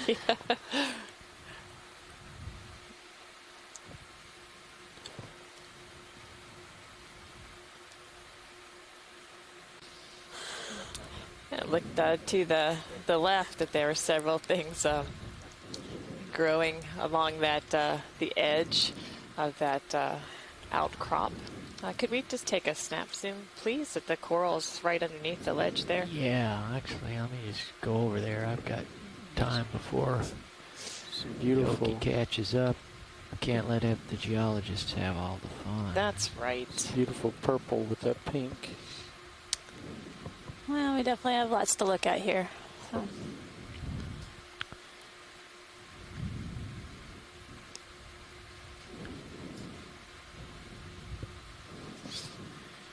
Clavularia. Yeah. It's, we have not seen that today.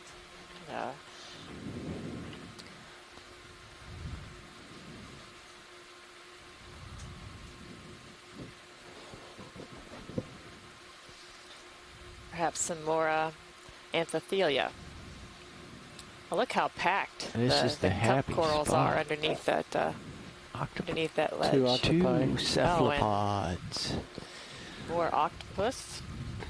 I think there's 2 octopus under there. Yep. Yeah, one on each side. Wow. This must be the place to be. I think it's really interesting because I don't know if people really have the perspective about what we see down here, whether we see so much color in the deep sea, and this definitely gives you an interesting point of view in terms of the diversity of not only the animals, the fauna that we're seeing, but also the color variety, even just within the coral groups. Absolutely. So. That white colony hanging down on the right side in about sector the colors 5 to legal or limits. 6. That might be Paragorgia. It's worth having a look at. Okay. Let's zoom in a little bit, Rolly, because they're looking for that. Wow. Good eye. Nice eye, Scott. So we've seen a pink Paragorgia as well as now a white.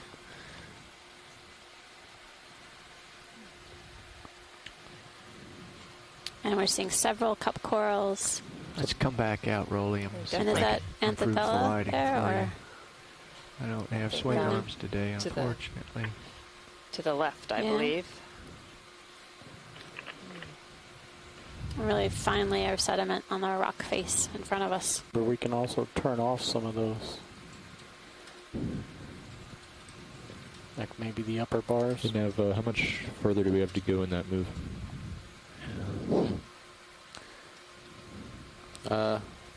Ask the bridge if you like to know. But I just see somewhat of a ledge coming up 20 meters away.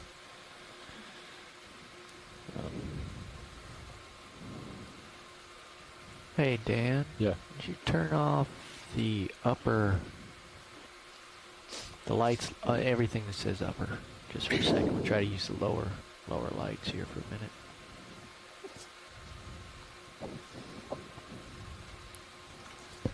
Oh, you still got some uppers on there, I think. Let me see the page. Yeah, port starboard main. Turn those off, please. Gee, can you work with that, Rolly? I can work with that. Okay. I can get It allows you to get in closer now. Yeah.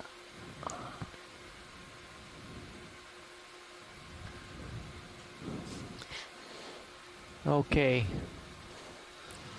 Pilot and video have finally gotten into their comfort zone. Okay. What Right is on. the... We want to look at it all, Dave. That sounds like a slow pan. Okay, let's get some more zoom in. Yeah, and you guys figure out where we are in the ship move so you don't outrun me. Yeah. So, All right, hold Because we're that zoom seeing and let me just Anthophila. walk it around here. and several cup Bridge corals. You can see an octopus on the lower left-hand side of the screen. Can you advise us how much is left in this move, please? Again, every nook and cranny seems to be covered on this Should we go ahead ledge. and stop I'm here? really impressed how Can we dense just come to an easy stop right here, please? the organisms are packed into Thank you. this particular area. Is that Thanks, Joe. some zoanthids maybe That up more there? zoanthids, a purple stoloniferous coral clavularia. And then I'm not sure if that's more zoanthid on the rock. Talking with top Second center. octopus. Yeah, I'm just going to... It's interesting that these colonies of Anthothelia look more like what we've been seeing. But remember earlier today we saw one sort of growing underneath the rock, more encrusting type. Yeah, almost like a mat instead of these larger colonies. Shoreside, is there anything in particular you'd like to get a close-up view of? See another large barnacle there next to the octopus. And that may be some Acanthogorgia as well.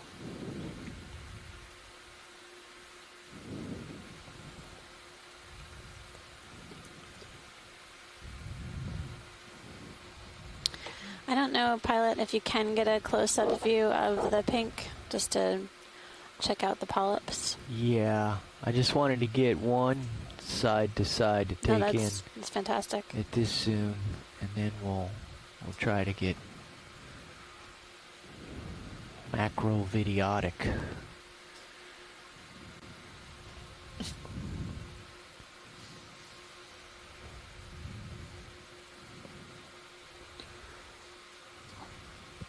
Another small Paragorgia. Oh, right. In the center of the screen, yeah.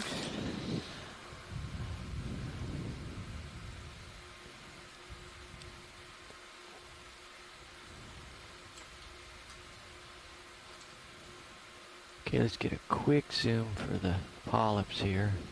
The ID.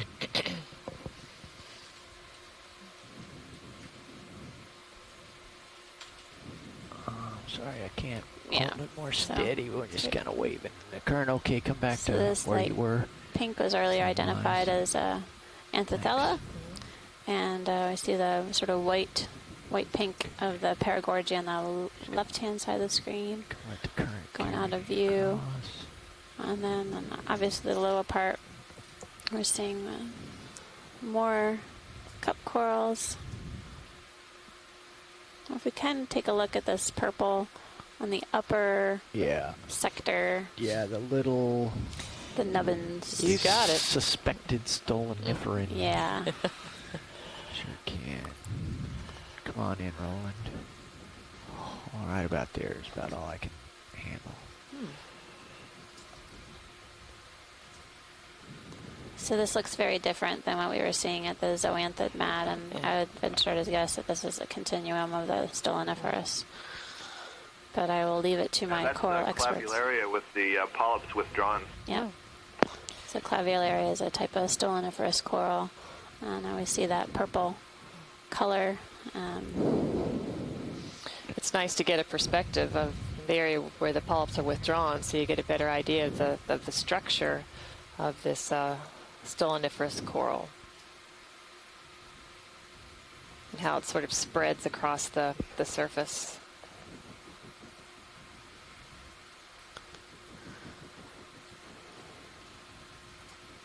That's lovely, Pilot. Okay, let's come back out just a little bit, Rolly. Let me work with this here, because I think I can just come all the way across and see if we see anything. Science, here's an engineering question. Do those corals share nutrients via that layer? Or do they share anything that we know of via that layer?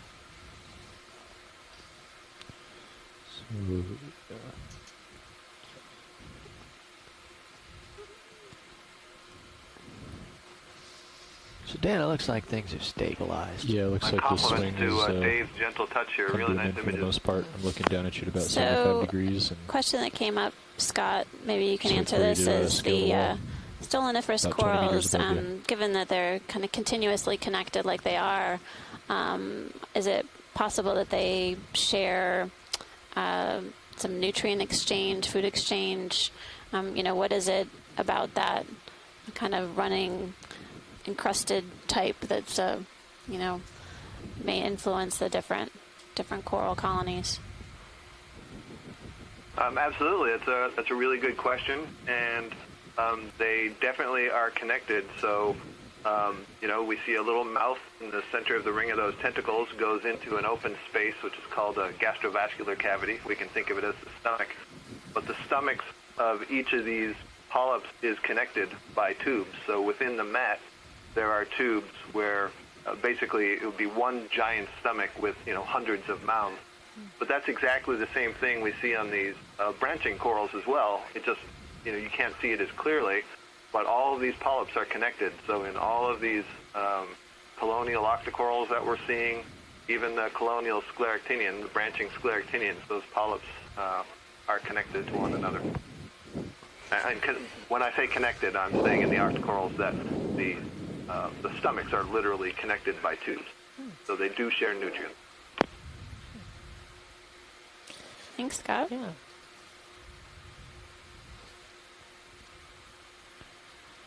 Okay, Rolly, if you'd come full wide for a minute, let me figure out where I am. Another interesting thing, since we're talking about it, is that the stoloniferous mats of Clavularia, the purple stuff, clearly they don't have an internal skeleton, although they do have sclerites, the microskeletal elements embedded in the tissue. But, they don't grow upright in branches. Now, the Anthophila that's right next to it, the whitish pink stuff we were looking at, is similar in that it also doesn't have an internal skeleton, but it is able to grow into those kind of branching structures, and it's kind of cementing together those microskeletal elements. But the Acanthogorgia, which is the brownish white one in the background, does have an internal skeleton, as do the Paramaricia, the yellow fans that we're seeing. So they're much stiffer. But all of those, regardless of the skeleton, do have this characteristic where the polyps share a nutrient system. Now, can we take a DVL target here? Yep. Thanks. That's really interesting, and now even more impressive with how large some of these Anthothelia colonies are. If they don't have that harder internal skeleton that we've seen with some of the other corals. Right, exactly. It's neat when you have some pieces of these colonies on the deck, for example. You can very easily cut through the branch of an Anthophila, whereas, let's say with a razor blade, whereas you can't really do that with an Acanthogorgia or Paramaricia. It's very, very stiff. Like cutting through the branch of a tree. Oh. Well, this fellow is curious about us. Do you want to call that like Coral Garden or something? Sure. Can we name that? Yeah. Coral Garden, yeah. Is that too long of a name? I don't think so. We had the coral forest one other day, Oh, right. so we can have the coral garden today. Okay, we gotta come on. He's going Did you copy that now? What's that? Can you add a tag to that I want your lights DVL? back on. Just put Coral Garden. Do we want more macro work or site overview, or what's your pleasure?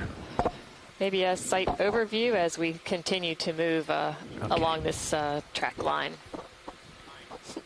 Okay, you guys can get the ship moving again, and Dan, you can turn on all the lights. I'm up about 20 meters above you, and there's a little bit of a ledge. Okay, I So will maybe get up there and have a look here just in mere moments. Co-pilot, I got you partially zoomed in just to see the lights come on. Okay. Did you want your lower LEDs as well? Can we get no, those are a laser taillights. shot too as we those lasers, please. You want move to turn away? on the main Lasers. LEDs though. Yeah, port main, starboard main, upper off. Okay. Lasers on. Got it. Oops. It's just like McDonald's. There's a button for everything. Okay, let me get my laser. Where are my lasers? They're out there somewhere. You can definitely see layers on the rock as well as we get this upward perspective. That's good. There we Thank go. you, Roland. You're always a step ahead. So that's quite the outcrop there. So what it is, this current is coming from. Here's another one right over here. Wow. More of the same. I am not going to get talked into lingering, however. What? Looking down at you at about 82 degrees. Yeah. My co-pilot is telling me that. Shoot off to the left. See the gillis and the sediment coming down from above. So, yeah, here's another. Is that more purple claviolaria? Claviolaria, yes. Looks like our kind of fish? Zoom cast of fish? characters. Check out the fish. Hold I think it's zoom. a different one. Got a nice I'll get urchin him. there. So Also, that yellow stuff on the right was not sponge. He's gone to ground. There's squat. Yeah, so you have Okay, you have zoom a little, out. rockling in that crevice there. If you can get a zoom when we get a chance. I'm believing that's Peter Oster, and he's asking for a zoom on the fish, but I couldn't hear him very well. So I suspect if he's still watching, the zoom came right after he asked for it because he's. Did you 10 see your seconds zoom? behind. yeah, he's. Science, just a heads up, to get to waypoint 5, we have another 600 meters to travel. That's it. Give him a poke. No problem. Roger that. So, we've made it one waypoint. Ooh, there's something on Good the for far us. right. Wow, we made it to one way. And we have something to take a look at in the upper right-hand corner of the screen. Because it's big and it's coral. Roger. Oh. Whoa. Yeah. Seeing With some an more. associate. We just passed by some parentopathes. Again, the black coral. Some more Anthophila and cup corals as well. And seeing several Paramyricea on the top of this ledge. This might be the take largest colony that we've seen today. Yep. Did I already say whoa? You can say it again. That's Can we do lasers then come in? Yep, lasers down. That'd be great. Look how thick the base of the skeleton is. It's massive. It is exactly perpendicular to the current, and you can see it waving in the breeze here. Great spot for it to collect food. Lots as of it's transport going on wafting here. past. Look at in sector 3. Look at the white coral. Sector 3. It's over there. Over there.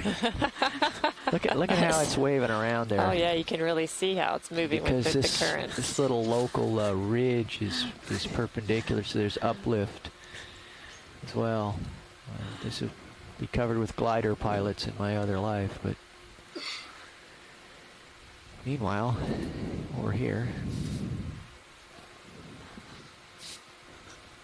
And you can see how big the holdfast is here for this giant colony just to hang on in a strong current. Yeah, absolutely.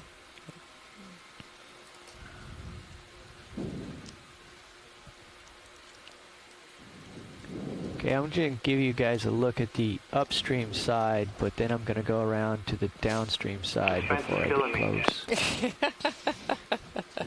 So I'm wondering if, maybe Andrea Quattrini can speak to this, but if this is a different species than the more planar type forms that we're seeing throughout, or if this is just a large colony that once it grows to a certain size, it flushes out. Well, I'm wondering if it's a Gerardia zoanthus.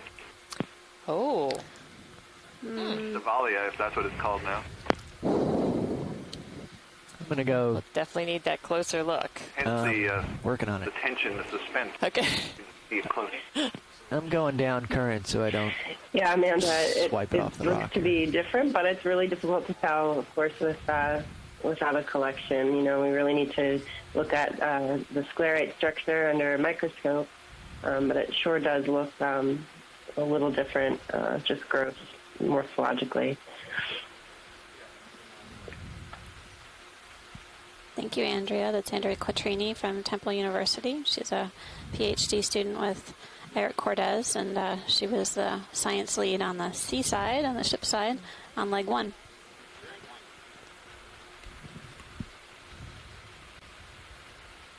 This definitely is an impressive colony here.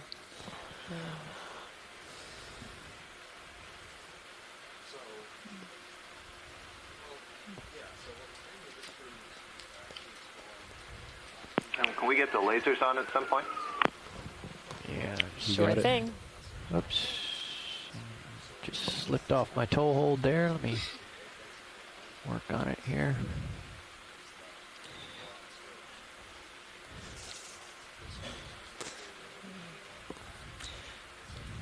It's also interesting as we kind of zoom in, and maybe we can't tell because we're not close enough, but if you look at this very large colony that we're interested in, you see a ring anemone and maybe another down on a lower branch, but not a lot of associates, whereas this very small parameciid colony right next door has its resident ophiuroid. We go ahead and deactivate the lasers. Yeah, we got. And this is the largest paramericia that we've seen on this dive thus far. We saw a large paragorgia earlier on in the dive. And we're just taking a closer look at the polyps, and then sometimes it's only with this view that we can actually see the associates that Martha was just speaking about. Okay, I'm going to work down here. And hopefully this helps our shoreside scientists have a better view and hopefully have a better idea of what this is that we're looking at. Oh, there's some polyps in profile there, see, on the lower margin. Well, if it's not paramericia, it's in the same family, that's for sure. It's an octocoral, all right? I looked away when we had the lasers near the base. Did anyone happen to see how the possible size estimate? Okay. Going there, we're just... Let me know. Yeah, like your little amphipod. You recall earlier that we were imaging something that looked like a broken base of a skeleton that was all coated in black, and we were wondering what it could be. It looked about the size of a paragorgia, but it wouldn't have been seen black that way. Well, now that I see this, I imagine you could have a paramericia skeleton with that big a base. Wow. Agreed. And that is quite an impressive base now that we're even closer. See, there it's even bigger. There's just a little sediment on it or something. Yeah. Mm-hmm. Yeah, it's 25 centimeters across. Wow. It's been there quite some time. There's one broken down branch here on the left. There are some age estimates that have been produced for paramericia. Some work done in the Gulf of Mexico estimates coral's age there several hundred years old. Based on the sizes of those coral colonies, they were much smaller than the one we're seeing in view here. Again, several hundred years is a conservative estimate at best.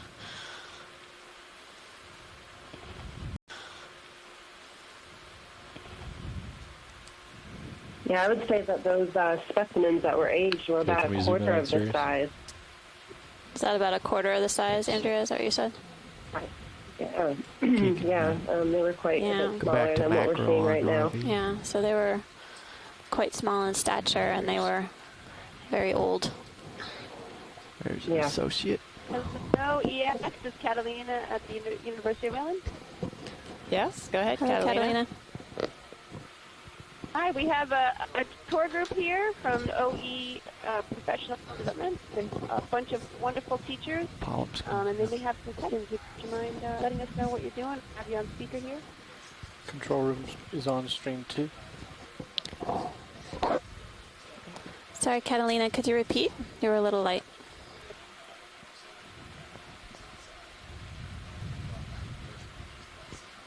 She had indicated she had some questions. She asked the crowd if they had anything specifically they'd like to ask you guys, but there's a tour group listening to you now, and you're currently streaming the camera up front looking at you on stream 2. Oh, thank you. Awesome. Better do my hair. So today we are exploring the again, please. south side of Oceanographer Canyon, and we started our dive at a depth of a little over 1,200 meters. We've been working up this feature, trying to characterize and get an idea of the diversity of corals and any other animals that we've seen along our trek today. So we have seen a variety of corals, including octocorals like you see in the screen here, as well as some scleractinian or hard corals. We've also been noting the different organisms that are associated with these particular species of corals. And like I say, we're trying to get as far up the side of this canyon as possible to get an idea of what lives here and at what depths we find it. Full wide rolling. Thus far, we've seen several colonies of the Paramuricea throughout. You can see just ahead of us. Sorry to interrupt, Amanda. Can we just say something about what we're seeing right here? Sure. I just wanted to say that. If this coral is hundreds of years old, which I believe it is, it's interesting, given all the rock rubble around it, that this particular rock that's on also must be stable. And I'm wondering, is this bedrock somewhat different from what's around it? If the geologist could say something about that. That's a great question, Scott. Yeah. It did seem like we changed over into a different lithology when we crossed over this ledge. Yeah, go ahead. Video. It's hard to tell. I mean, it definitely seems much stronger just from what you can see here. This huge overhang, which we didn't see on the rocks down below. So there is. I would say that we're in a different lithology, probably more stable, at least at this point.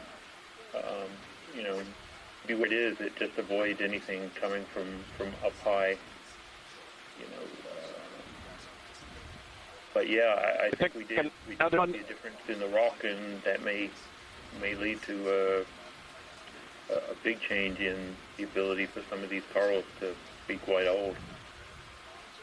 There's another fundamental difference here. The bedding planes are inclined. First time I've seen them inclined, it looks like we're either on a big block that has moved. Bedding does not form at an inclined angle. It forms horizontally. So it's possible, because the bedding planes are at an angle here, that you're getting flow between planes that's different than what we've seen earlier.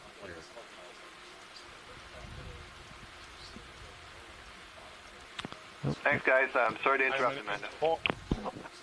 And there's a piece of that red stuff on the top as well. I just want to know the numbers for the EPZ right now. What's that in the center of the screen, Dave? I'm asking the same question. Let's zoom on it, Roland. Looks like a plate. Hold that there. It's got rusticles. I think we might have a piece of iron or steel here. Oops. Oh, and there's a zoanthid on a coral on the left-hand side of the screen. But notice how the ophiuroid has stayed with the skeleton, even though it's not the Paramuricea. And there's another one on the left, too. A few colonies here of corals that have been overgrown with a zoanthid, yellow. But we're also seeing some relatively new recruits of Paramecia. These small, yellowish, stick-like objects. That looks like a piece of unistrut. Can we also zoom And on the given rock their, underneath of I it? mean, fields of the Paramecia seems like a quite abundant coral throughout. There's a octopus under the yellow one in the top. I see it. Go for it. I think it's an octopus. What's our water temperature here? Our water Hold that. temperature is 4.4 you're right, degrees Roland. C. Cephalopod. Another Ooh. octopus. That might be different something than different? the one we were observing underneath that ledge. He's very small. Yeah. You're partially zoomed. Yeah, no, I'm really in a strong current here. That's why I'm jittering around here. You know, put lasers on and I'll pull out. Yeah, It'll help. lasers, please, Dan.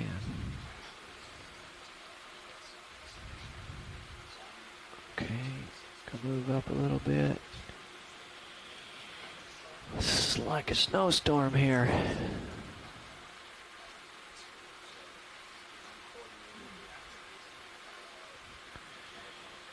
He's running away. Out just a little bit. Thank you. There we go. Okay, you need So to come forward. what are the things that we're looking for to help identify the octopus? Do you know? I know that they use how many rows of suckers that you see on the arms. I think it also has something to do with Once we're done, some looking of at the this ledge, external we could probably do morphology, like a whether it's 30-meter move. bumpy or looking stuff at the top. that. Waypoint 3. I'm not really sure what all they use, but I do know that the arrangement of suckers is an here, we should probably actually important move forward and characteristic on that and we up. need to check video, out. Can we pull it on Sirius? Thank you. So let's find 060 and get moving in that direction. You got it. So this gives you a really nice view of the rock feature and how all the organisms are lined up and sort of along these exposed ledges. We're currently working at a depth of 1136 meters. Way out. Yeah, trying to get a big view here.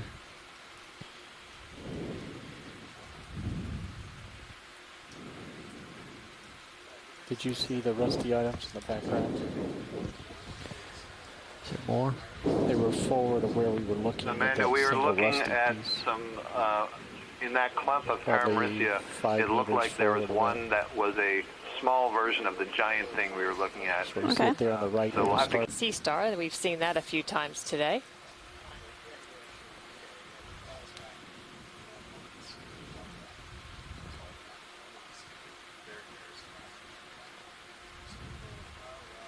I'll let you know when I'm getting close, pilot. Yeah, I'm going to use 50% of my lateral thrust to keep from being blown north.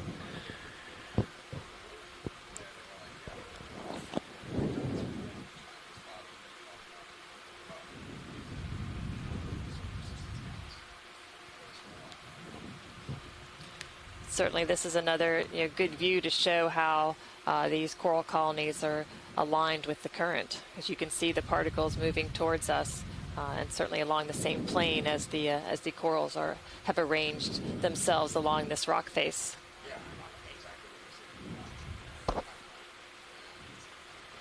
Okay, let's get a partial here, Rolly, and see if we can tally some species here.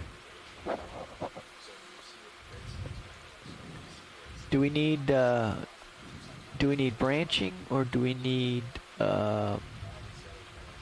polyps to make this determination? Actually, they were trying to take a look at the holdfast. So Holdfasts, okay. Just if you just hold on your zoom level, it's fine. I Okay. think. This is a good view, I think. Yeah. It would be interesting if we found one that didn't have an ophiuroid. I can help with that.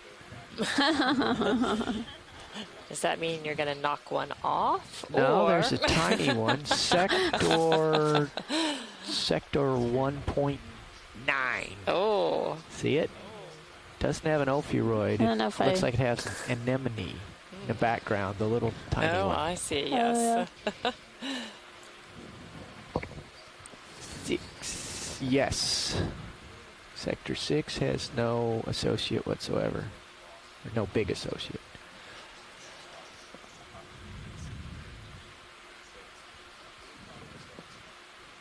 Well, you're right. Well, you know what I think it is that they're not, maybe not Doesn't big look enough. like there's anything unusual in this crop. Okay, let's keep moving along, pilot. Nothing big enough. You know what it is, Rolly? They got to get big enough to support the ophiuroid. There was a small crab moving in Sector 9, just out of Sector 9. Yeah, I What's thought I saw some Crabby. movement down there. Is that another Swiftia at top? I think so, yes. At the top of the screen? Okay. Crab Yeah, we were seeing quite a few Swiftia at the beginning of the dive. I don't know whether they've become less abundant or...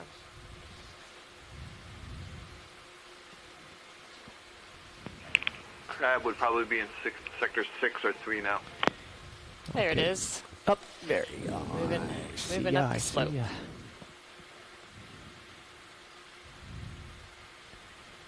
Feel like I've been dropped in one of those snow dome dioramas here. Snow globe. Snow globe, that's it, yeah.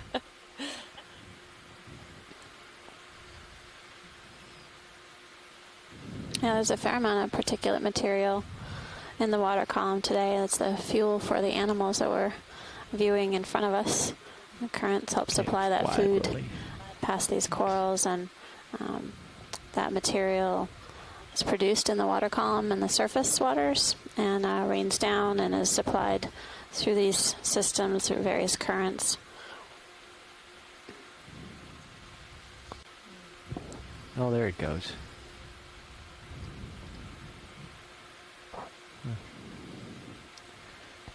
Okay, this is the down current side, a little bit more sheltered location. And then over here to the right is where the action is.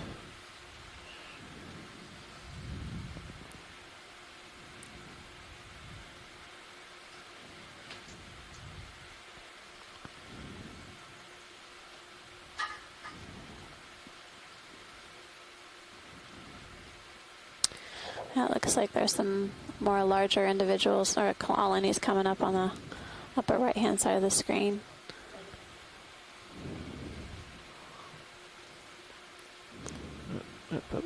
Sorry. Just have to get adjusted to flying sideways. Look how steep here. a surface that... There is something for everybody. Something for everyone.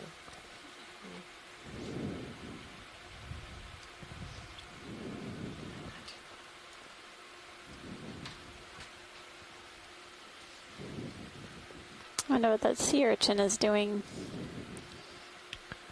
Looks like he's in the process of getting blown off the mountain. There's another octopus up there as well. Oh, it's about the 4th or 5th octopus we've seen Could today. you gain up on Sirius? One step. Thanks. Am I heading into Won't do you danger, much Dan? good with that much Just to make sure you're not. distance. Thank you, Dan the wingman. Oh, that was an interesting fish. That urchin is in a rather odd posture. It must be hanging on to something. My goodness, there's quite a current today. A toe hold. A small Swiftia and several more so? Paramyricea. One colony with several zoanthids, and I'll take a closer look and see what this urchin is up to. I think there is a really small coral underneath it.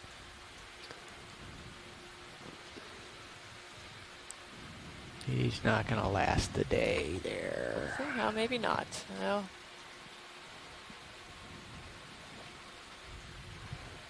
Okay, out a bit, rolling. Hard to tell. That's good.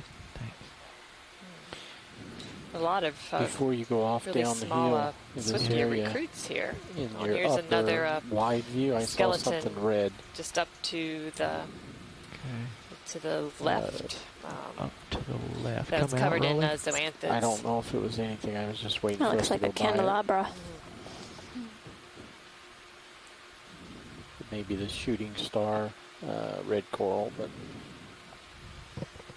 it's like a big clump of red off to the upper left. Thanks, Les. Oh, I'm I glad to see it, know I'm my- not seeing things. I see it, my rail cam The now. urchin was on another coral.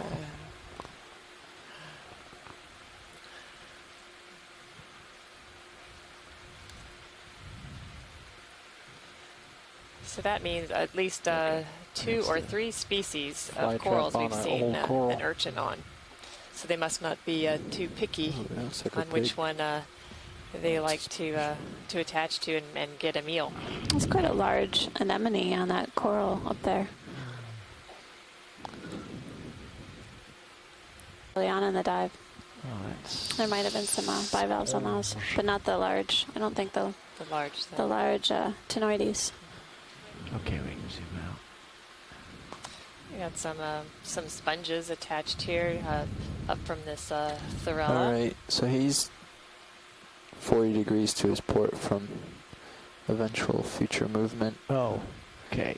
And you're Sorry. yanking on him pretty hard too. Yeah.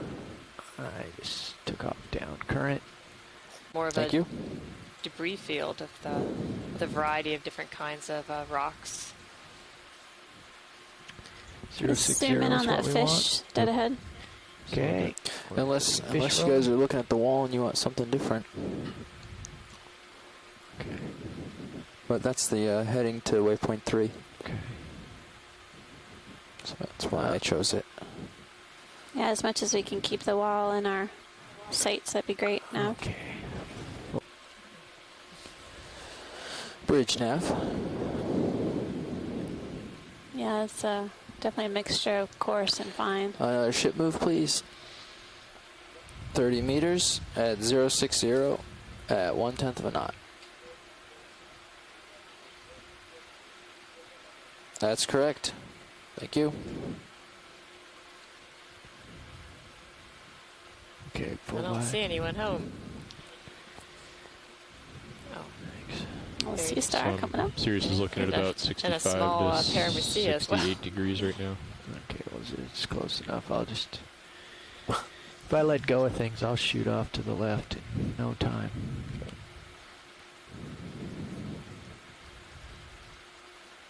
Just trying to keep my nose into the breeze here so I can Another make way. midwater fish.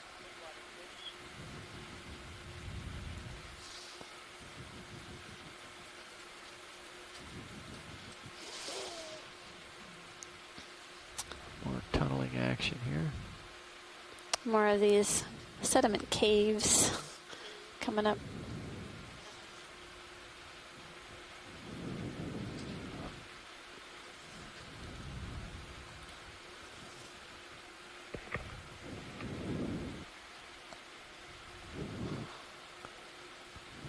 Do we not think those are crab burrows or burrows of sun?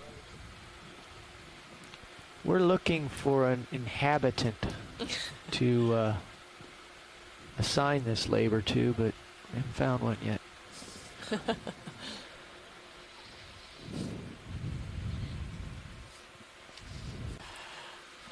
That's great, pilot or nav, if you need to go zoom in more. Okay. Thanks. You're welcome.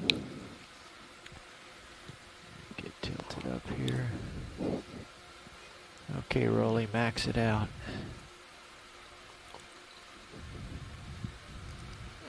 Ooh. Yep, there's plenty. Just let me get Yeah, no. control of the situation. No, it was, ooh, that's something. Look that way. It looks like it even has a barnacle attached to it. Goodness. Oh, it's a windy day out there. Quite a flow today, My I'd goodness. say. Life's tough out here on the prairie. It is.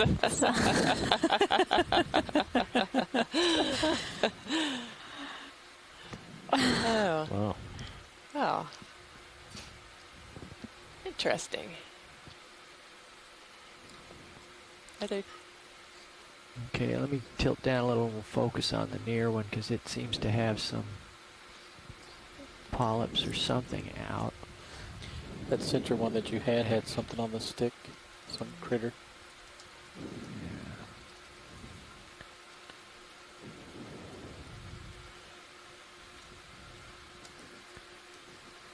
What is it? Yeah. And those two things almost I think look these different. are little sponges, asbestoplumis sponges. Look at the stick above it has a stick critter on the left-hand side of it. Yeah, Les With its is head facing saying down. something similar. You can see those little side branchlets are remind me of an asbestoplumis sponge, which is a carnivorous sponge instead of a filtering sponge. Wow. That's a new something new for us on this expedition today. So the one in the foreground, you can see looks a little bit different than the one in the background.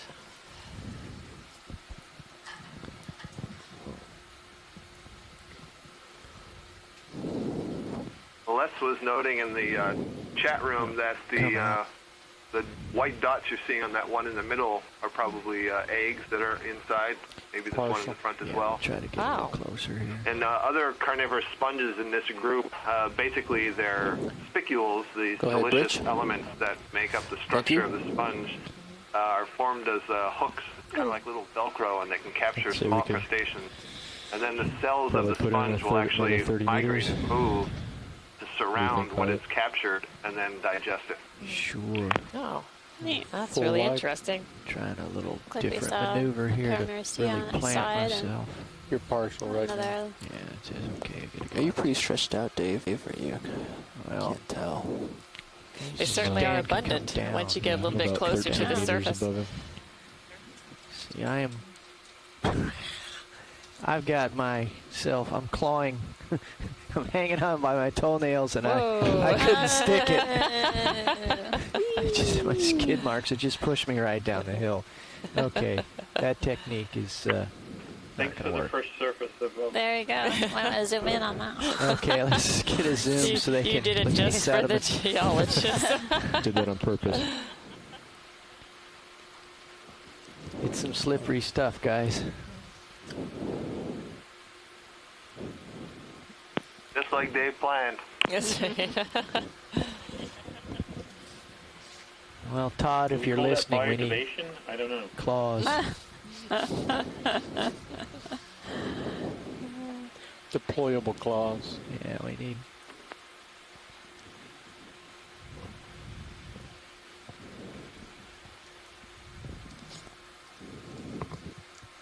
So, despite the gravelly cover, there's some clay or bridge nav something here. Okay, wide, really. Thanks. Okay, you're kind of moving. Can we do an additional 30 meters at 060? Must be a ball game on. Nobody's out on the porch. Well, here comes a black dogfish by the looks of it.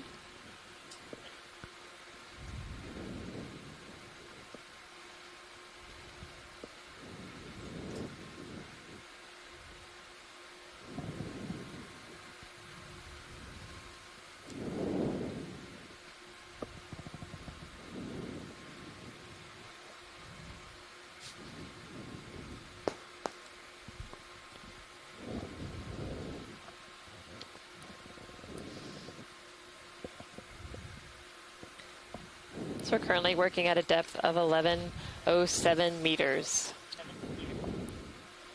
We continue to move up this feature, now more heavily sedimented, but we continue to see a few colonies of the Paramusia. Skeleton with maybe 2 or 3 polyps on the right. And we were able to view several of those carnivorous sponges. We might increase the speed slightly for this. You could bump it up to 0.2 or 0.3. Actually. Well, I'll start at 0.2 and see if we see any cliffs. Okay. But a dead coral? I think it's just going to get progressively flatter as we continue. Yeah. Looking at high pack. And we can already see 40, 50 meters. So. I think we just went over a colony of Paramusia. It looked like it might have been knocked over. Center screen or down No, low? it's down below. Oh. Well, it doesn't surprise me if it was knocked over. I got knocked over too. Bridge, nav.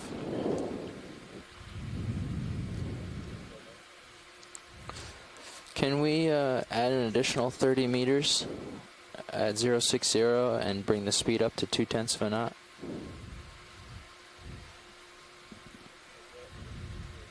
You zoom in on this rock. Yeah, zoom Thank you. rocks. Pilot. Zoom rocks, Rolly. That's good. This one has a white sponge encrusting the surface of the rock. Looks like there might be an orange sponge behind it. Bridge, nav. Hey, we're going to be traveling on this bearing for a while. I don't know how the ship's handling it. Sounds and looks kind of like it's fighting a lot. I don't know. I haven't really seen any Travel on the port xenophobophores quarter. on I this don't know dive if either. a heading change No, I haven't would be either. beneficial. Up in the Okay. outside of Sector 3. Here comes the enraged homeowner to speak to the Oh, why did he stop there? No. Nope. He's gonna defend his abode there with a broken claw. He's got a little nubbins of a new one going there, though. He's coming for you, Dave. He's working on it. Looks He like knows. he's fought an ROV in the past. Somebody told him my claws weren't working today, and he's like, "Oh, get that sucker." Okay, upward.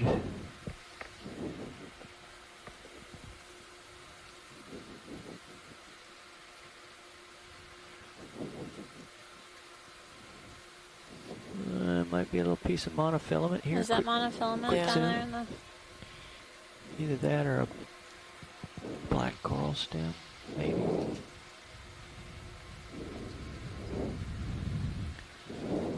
I think it might be a piece of wire leader. Yeah, I no, think no, like wait for it, wait for it. It's monofilament. There it is. Yeah. Coral that's gotten lodged. Okay, rolling. That's good. Bump up a little bit. There. Now we know it's a coral burrow. When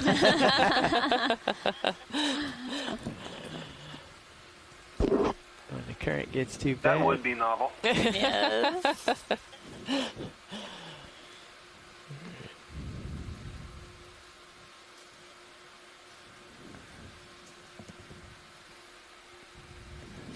You know, it looks like it's got a piece of a rock there, and it just fell in there. So I'm looking at you about 45 degrees away from our... I did it again, didn't I? Wide, Roland. Moving a little quicker now. Yeah. Okay. That was good. Thank you. It's easy to get there. I just... Thank you.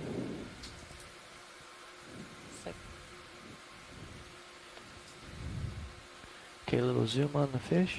Martha, can you define for what you mean by significant in terms of a number? I can help you with that, Martha. We can do a drift test Okay. here. All right. I had to stop and think what I said was significant.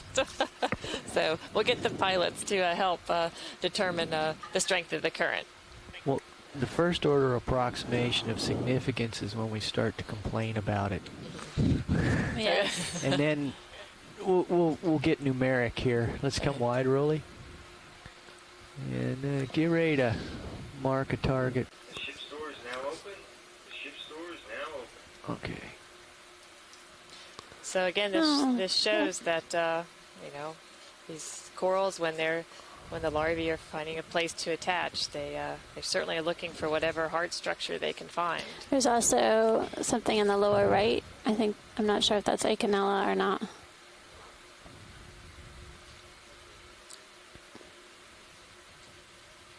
Like a small Okeanos, maybe. Yeah, that's what. Trying to take a closer look if possible. Yeah.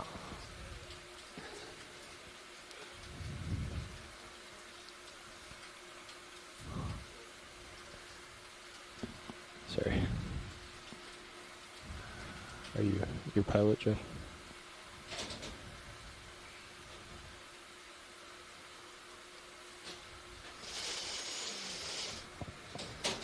Definitely some scattered stones or rocks of different sizes here, different colors. As we close in on this small coral. Yeah, some of these are rented too. This looks like what I thought might be dropstone accumulations on the earlier dives. Okay, I'm going to have to lift up a little bit, brief in my replacement here. Sure. I'm going to pull out. This is certainly reminiscent of what we saw in a few of our other dives on softer sediments. When we'd come across a larger rock, it was usually colonized by several different things. Anything, Josh? So for those of you just joining us, we're diving at an Oceanographer Canyon along the southeast wall. And current depth is 1079 meters. My name is Amanda Demopoulos. I'm from the U.S. Geological Survey, and I have Martha Nazinski here from NOAA, and a whole team of scientists on the shore side giving us a hand with deep sea benthic identifications, as well as take my hand off the stick understanding the geomorphology of the region. Nothing. All right, let me try one more thing. Try it now. Let me ask the pilot. So yeah, let me line up on the current here. Pilot, was there an estimate of current speed and direction after that drift test? I don't know. I just got on here, so I don't know if there is an estimate, but I would say that the current is out of the east. I'm seeing stuff blowing by me. I'm pointed east right now. Let me just take my hand off the stick and see which way we drift.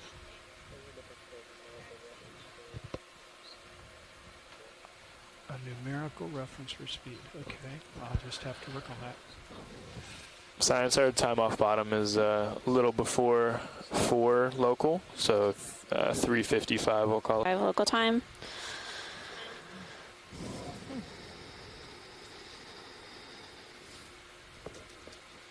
Amanda. Thank you. Now looking at ripples on the seafloor, so this is the first physical evidence we've got of current on this floor. It curves orthogonal to those ripple, the velocities as ripple. That's quite an impressive sight with all those ripples in the sediments. Amanda.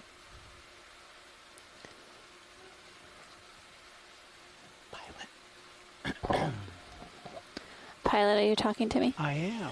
I can't hear you. I turned you up already. Okay, how about now? You're at 3 decibels. Is that better? That's better. Okay, it's Jeff. It's not Dave. Hi.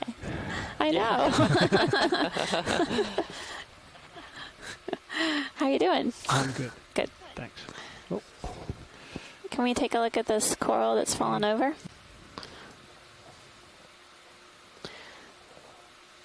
Okay, really start to go in.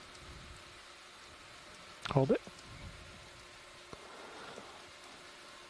And pilot, just so you know, we can just get a look and then move along. Just wanted a quick look. Okay. But I recognize there are some some additional challenges. Yeah. I can't tilt the camera, so I just have to wait till I drift. Okay. There you go.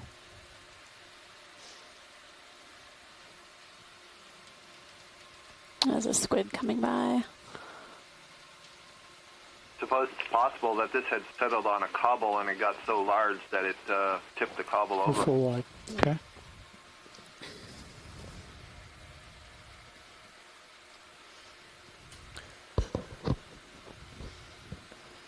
Just it again for me. There's another red crab coming up. Can we get the lasers on real quick, please? Are we going to want to stop and look at this? No, we can just fly by. Just nice to get a size estimate. Yeah.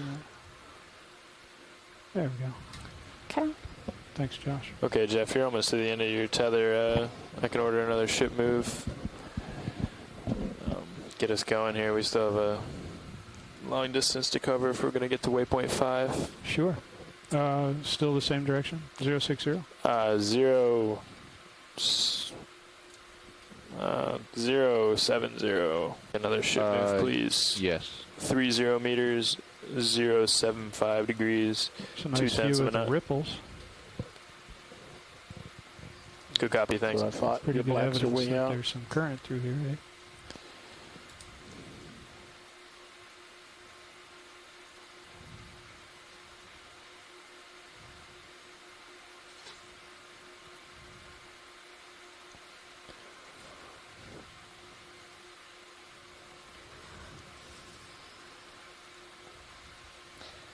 Okay, our current depth is 1063 meters. And we continue to move up this sediment ripple field. And we've moved from habitats with much harder substrates, and now we're looking across these more sedimented areas.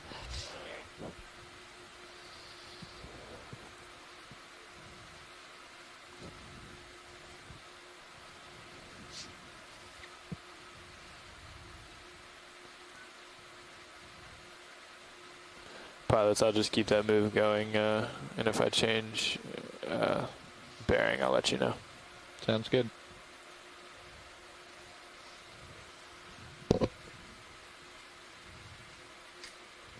Looks like some squid ink floating by.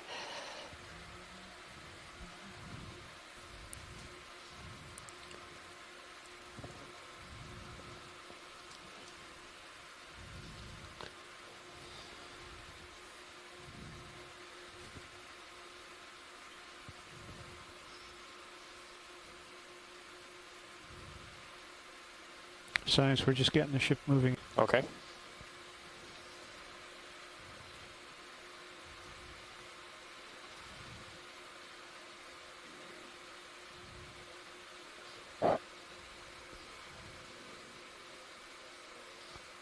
How's that? That's great.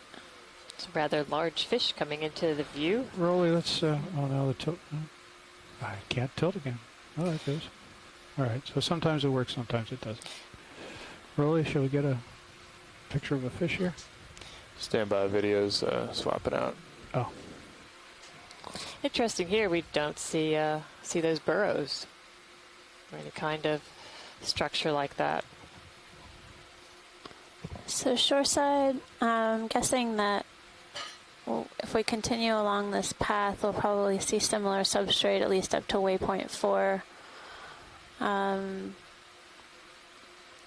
If you would like us to consider an alternate move, just would like to hear what you would like to do. We're currently at 1064 meters depth, and our target depth is a little over 800 meters for the shallowest.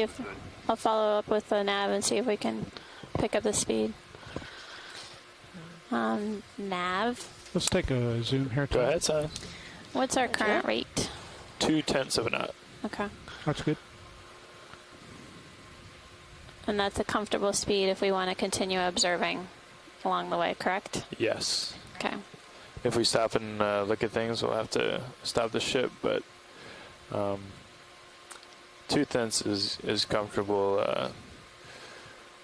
I doubt we'd want to go up to 3 tenths, but with the current, that might be difficult. Yeah, right. Especially with the current the way it is. Okay. Out of the east, but if things change, we'll pick that up. Let me see how long speed over ground 2 tenths it'll take us to get to waypoint 5. Thanks. That's perfect. Sure. Next question.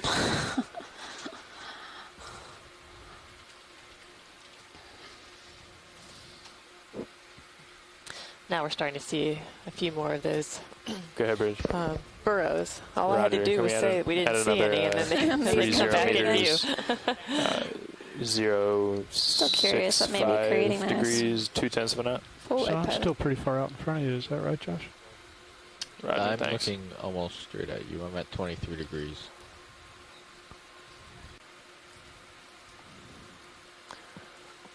Okay, well, actually, it's Okay, once again, the rotator isn't working. at 0.2 of a knot. We'll get to waypoint 5 if we don't stop and look at anything. Let's zoom in in about 75 minutes. So that would put us at around 3:35 or so local. So So before we're off bomb. Okay, so we'll just continue on at that pace and right. keep moving along. Yeah, I imagine we'll see a few things along the way, and that'll be perfect. Great. Looks like a small colony of Acanthogorgia.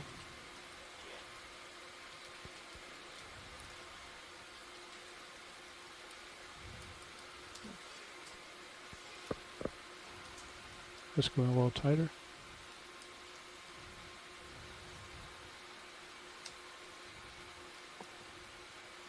Losing the light. Right.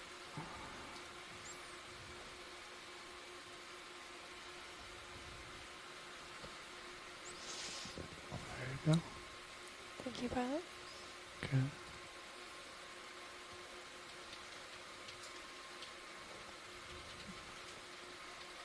What's underneath it? I don't know. It definitely looks like it's attached to that really small rock. Is that as far zoomed as we can do? Go all the way, Tara. Pushing forward.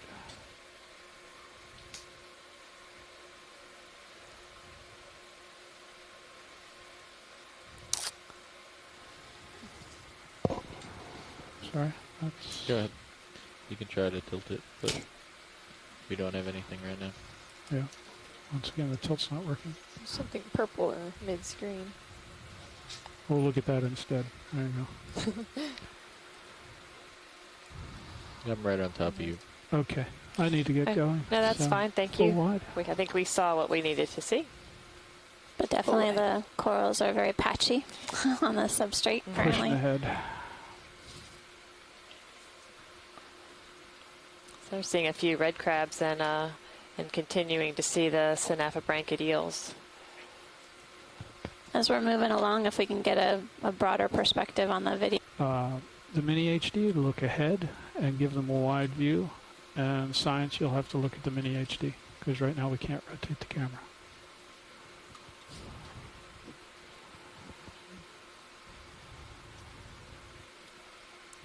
It's a larger colony of Paragorgia.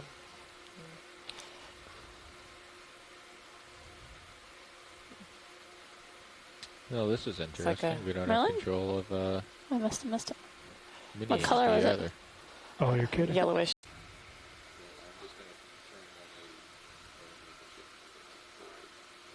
Yep. Yep. Right.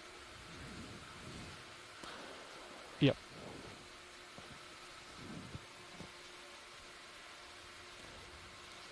I confirm that, co-pilot. Some more Paramyristia. People are going to think it's coincidental that both cameras went down, but we know they're totally unrelated in terms of they just happen to be, it's two different serial streams. It just happens to be cameras. Yeah. All right, you can probably still keep pushing ahead. Okay. Pushing ahead.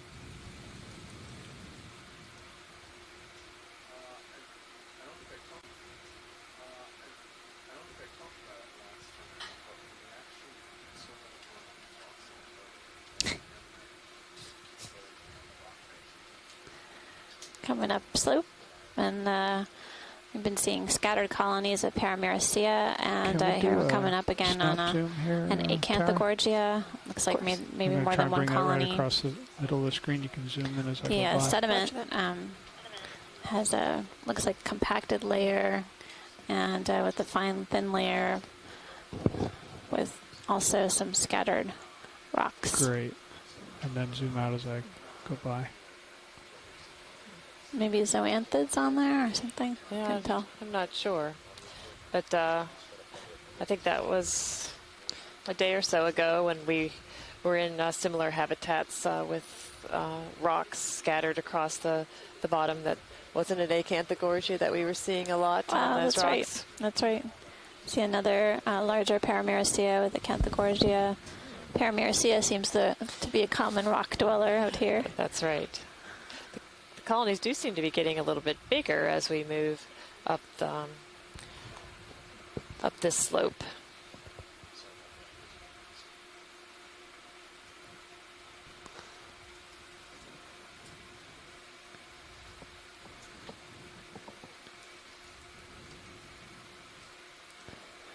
.065.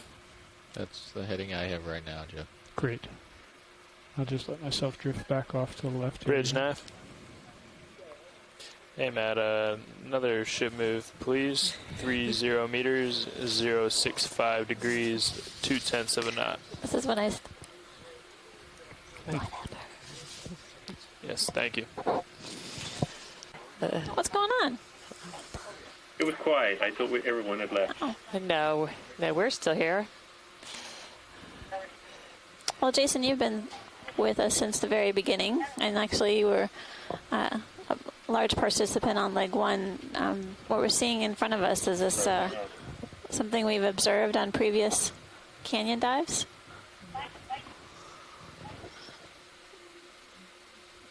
To your recollection?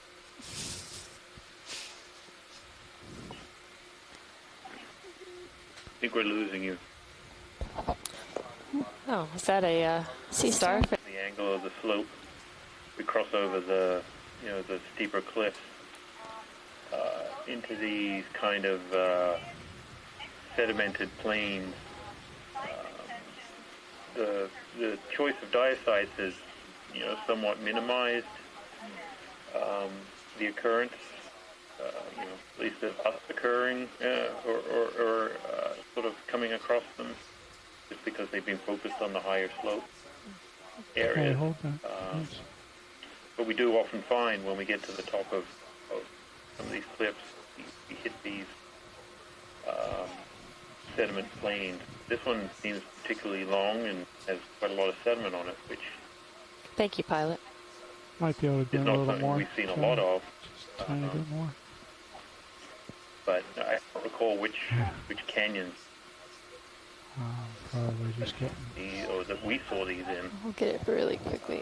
Yeah. But this may be the most extensive one that we've... Since I can't tilt the camera, it's almost Yeah. waiting for the current to blow me around a little bit. No, that's good, pilot. Thank you. All right, full Nice wide. work, pilot. The Thank you. canyon when we were diving there earlier in this leg.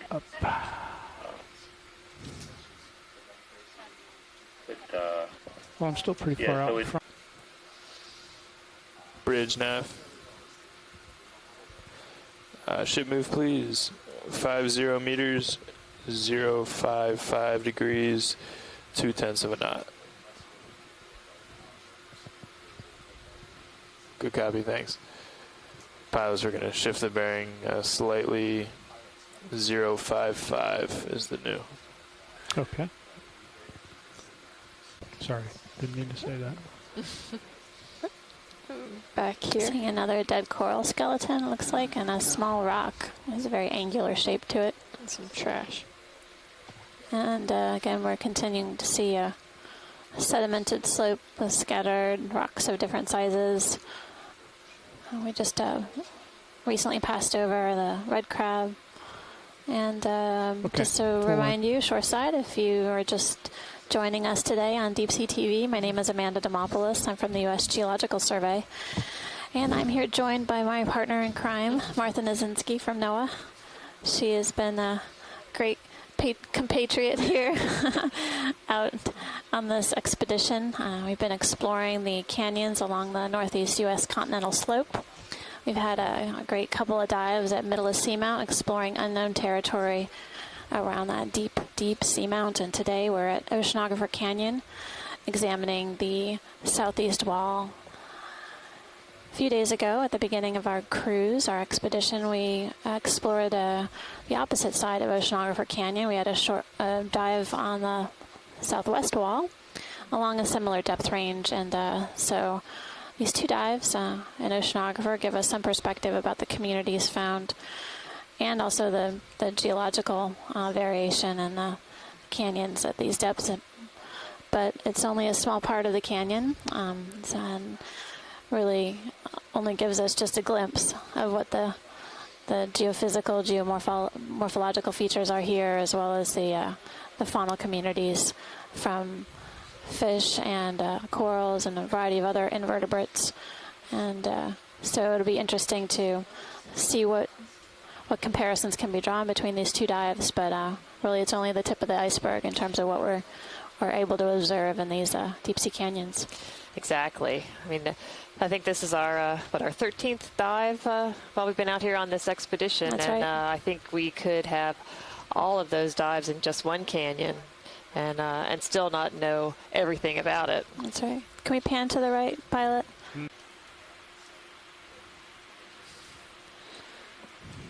Okay, zoom in a little more on the fish. Okay. Great. Hold that. Come back out. Come back out a little bit.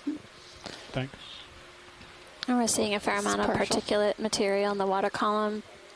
We've noticed some fairly swift currents, in particular at this part of the dive, and while we've been examining the sedimented slope. And remind everyone that the animals that we're finding on the seafloor, they rely on this particular material to be supplied to them. This is called marine snow.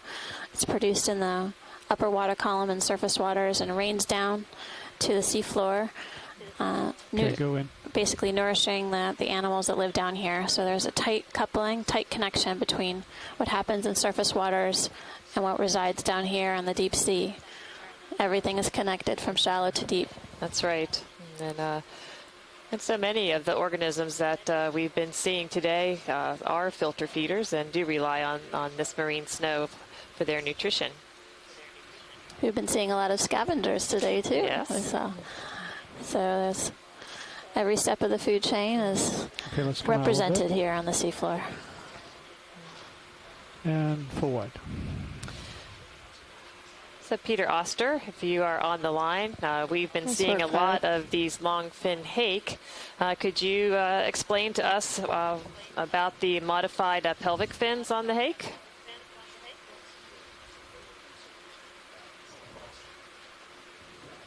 I can if you can hear me. You're just a little quiet. Okay, go ahead, Tara. Oh, wow, that's not usually anything anyone accuses me. Yeah, the modified fins are have sensory organs at the tip that they use for sensing prey on in sediments. Oh. Okay, so these hake would be feeding on various organisms that are in the substrates. Yeah, on and in the substrate. On it, okay. Well, thank you for that. Jeff, I need you to drive out ahead. Okay. I'm pushing ahead. losing control of my camera. You are losing control of your camera? Just passing a colony of Paramusia that did have some zoanthids covering part of the skeleton. Yep.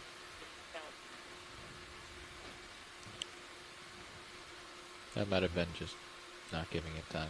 On the right. We're coming up on 1,005 meters. We started out a little over 1,200 meters today. Seeing some more Paramusia. There's a large, what looks like a boulder yes, off to the right. Right. There might be something over there to take a look at. It's like a we're not going to be able to stop. Can really you zoom? large colony. Can you try and snap zoom? Good, Tara. Looks like a large colony of Paramusia as well as Canthogorgia on this rock over here. Okay. Thanks. For what? It's one of the larger ones that we've seen. Absolutely. To make those collections periodically, and so we can to find out this information, as well as being able to make better identifications of these organisms. What's our time off bottom, Chris? At 1 hour from now. Okay. Go ahead, Bridge. Roger, thanks.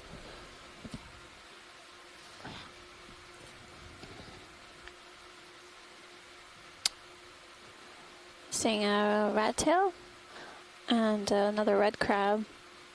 What's that at the top of the screen? Is that a rock? Tower, let's start to zoom.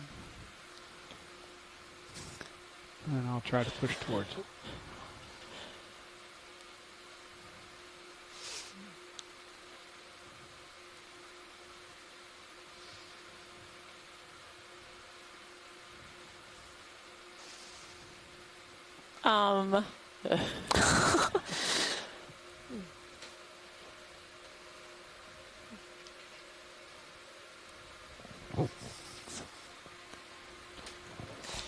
Yeah, a rock with a, but it looked like it had an encrusting sponge on it.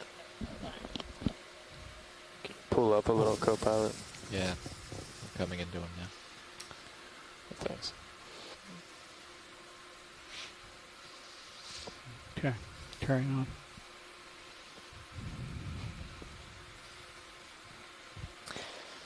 So even as we traverse up this sedimented slope, we've gone through a couple transitions from an area that had several burrows to that ripple field to now to basically no burrows. Now we're getting back into seeing several. 40 meters, 050 degrees, 2/10. Roger, thanks. Pilot's new heading, 050. Okay, copy that. Still at 2/10. Looked like there's something underneath that sponge. Oh yeah? Look at the instant replay. Yeah. Caught me off guard.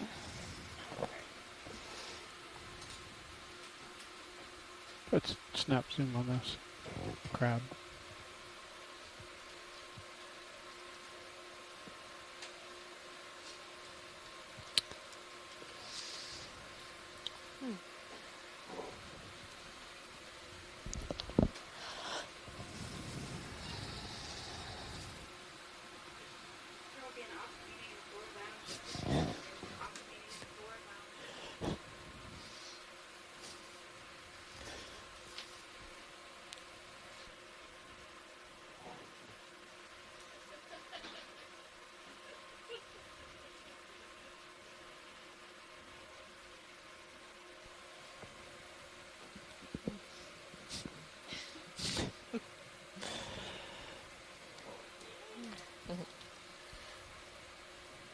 So we're currently working at a depth of 986 meters. So we've crossed that 1,000-meter mark. I believe our last waypoint is maybe in the 800-meter range. Okay.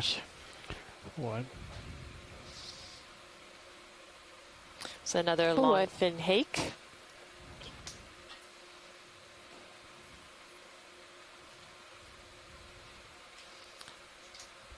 I think another colony of Acanthogorgia.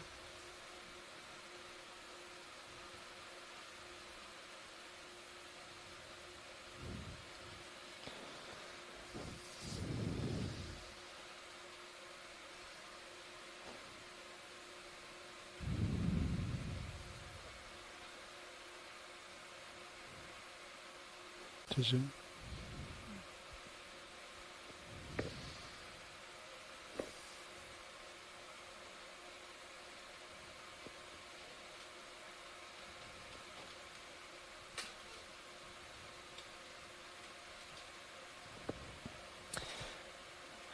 Looks like a dead coral skeleton with some hydroids growing on it.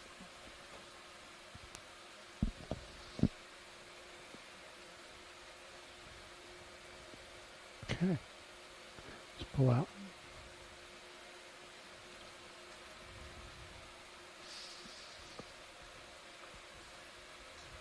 It's what looks like some coral that's been covered with sediment here at one of these burrows.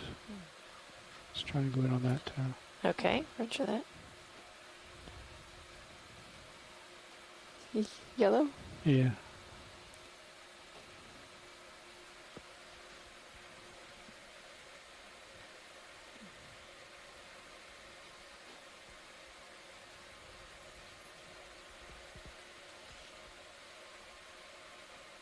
Oh, I see what you mean. It looks like just the top of maybe a Paramucea colony surrounded by sediments. Yeah.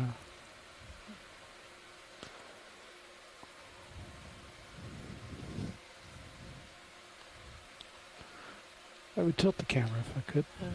I know you would. There's okay, let's move another on. fish coming into view. Out in the distance, it was a silvery fish. Zoom silvery fish. Zooming fish. Trying to take it slow.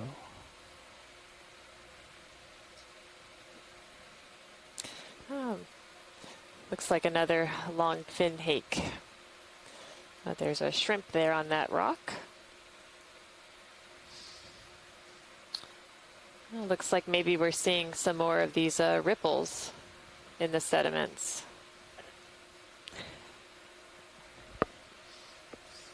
Absolutely. Okay, thank you.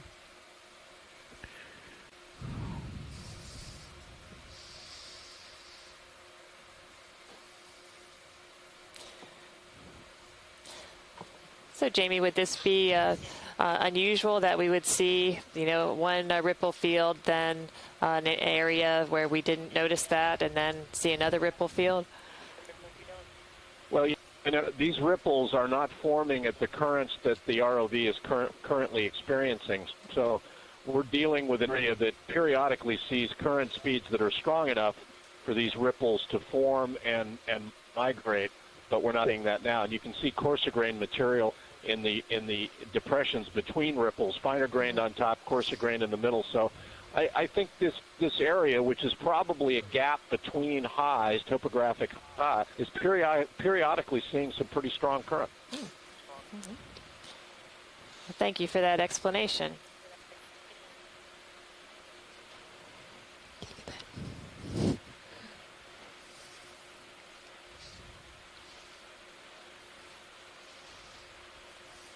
Highs, topographic high, is periodically seeing some pretty strong current. Mm-hmm. Well, thank you for that explanation.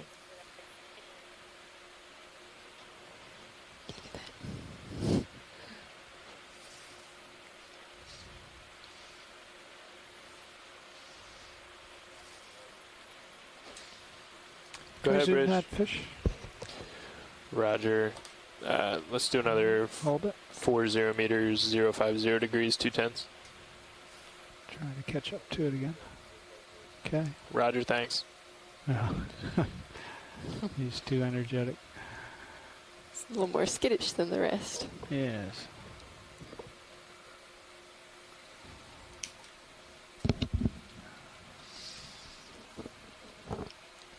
He's coming back, though.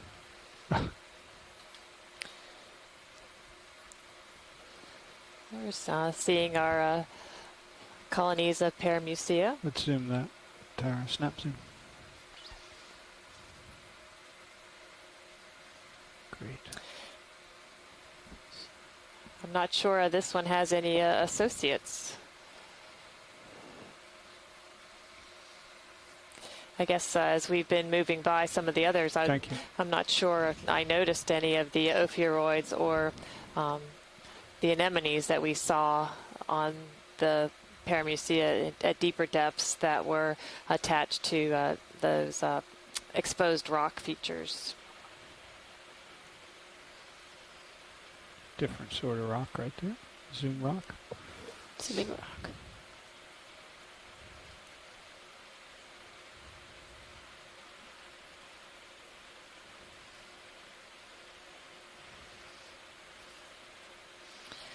So again, kind of interesting that here's one of the larger rocks we've seen in this area, yet it's covered with encrusting sponges and some hydroids and not a coral colony.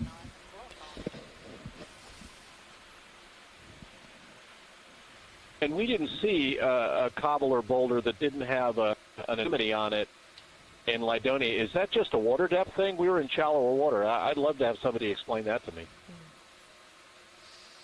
We'll throw that out to the group, because you're right, we are at a depth of 974 meters.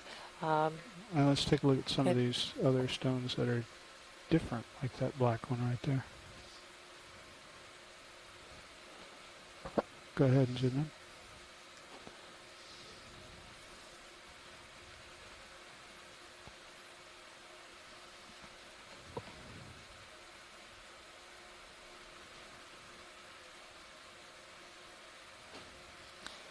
Okay. Scott, did you get the view that you needed on that larger rock?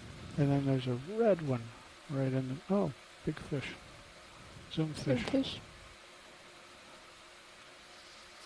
Looks like a black dogfish.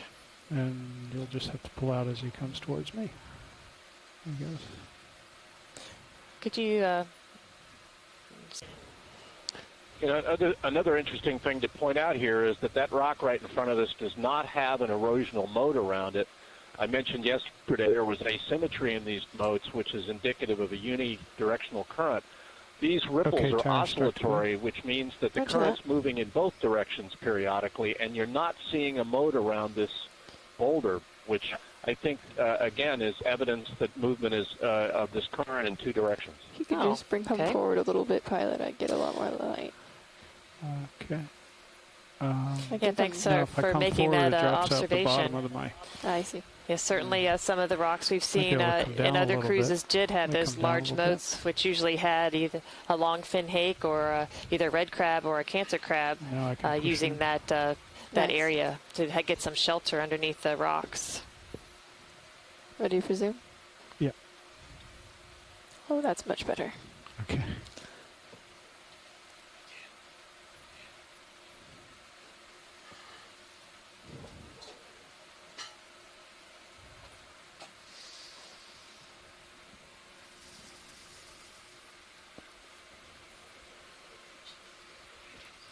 Sorry. Coming back. Okay, for those of you that might just be joining us, we're coming to you live today from the southeast wall of Oceanographer Canyon. We're currently working at a depth of 975 meters. We started out our day at a little over 1,200 meters. Worked across some sedimented surfaces with some rather large rocks, headed up steep rocky slopes, or the wall of this canyon. We noticed a lot of corals in that area, a lot of paramucia, as well as seeing a few paragorgia, the bubblegum coral, some Thorella, Anthomastus, and a few other species. Once we reached the top of that rock feature, we've now been going over some sedimented areas. Again, we're seeing a few colonies of paramucia out in these sedimented areas, seeing quite a few fish. But we continue to work up this slope to find out if there's another transition. Like I say, we've been through a few transition zones today, and we'll see what we can find as we continue to go to approximately about 800 meters today.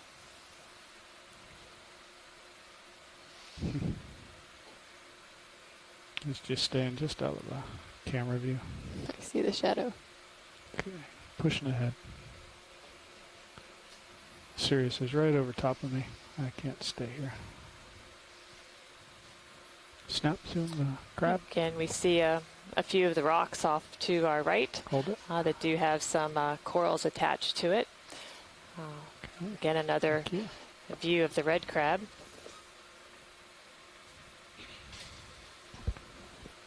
And a Synaphobranchid eel.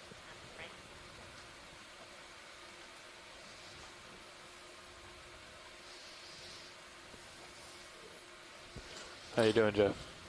Good. Good. You want to jump in here?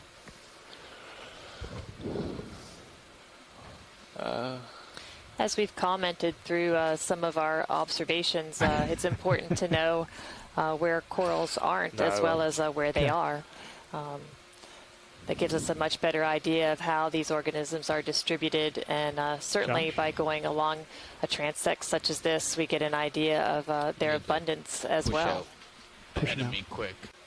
Looks to me that yellow might be zoanthids. Beautiful hydroids on the bottom too. Overgrowing one of the branches on that side.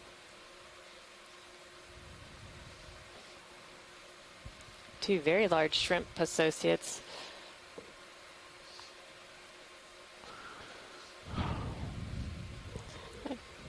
Would you like a bit more zoom by that? And it'd be good if we could get lasers on this as well before we leave. Have you tried to sit down, Jeff? I might be. Hey, Martha, you were able to draw me back. Okay. I knew you couldn't stay away. Now this is great to be able to see another colony, particularly since the very large one looks so unusual. It's nice to be able to see another example, also at a different size, to get an idea of how they're growing and where they're distributed. Absolutely. And what's interesting is that there are no ophiuroids, as near as I can tell, on this thing, which is also the case in the big one. And I realize that has been the case for several of the more typical Paramaricia, but it is an interesting observation to note at this point. Sure. This isn't full. I'm holding here for a minute. Okay.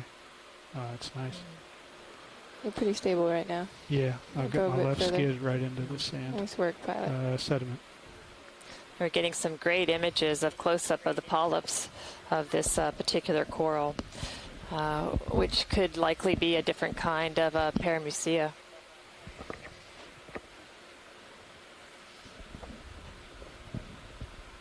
And then you've got this other coral.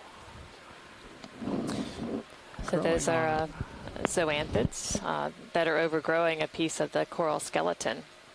Oh, excuse me, my and again, we're at a depth jumped. of 963 meters.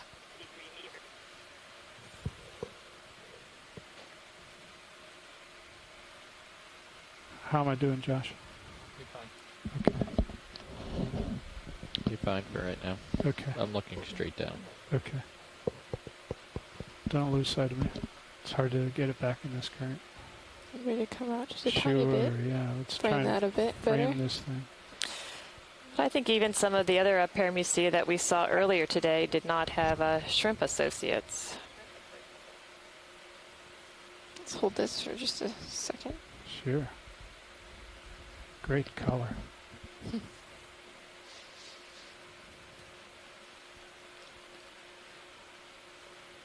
Okay, I'm going to come wide slowly. Now, pilot, I'm going to tax you and see if there's any way that we can take a look at the base. It appears to be on the other side of the rock, though. It may not be possible. Okay, well, let's see what we can do. Are we happy with this? Scott, are you happy with the image? Tara, I might ask you to just start going in on that. Roger that. Hold it.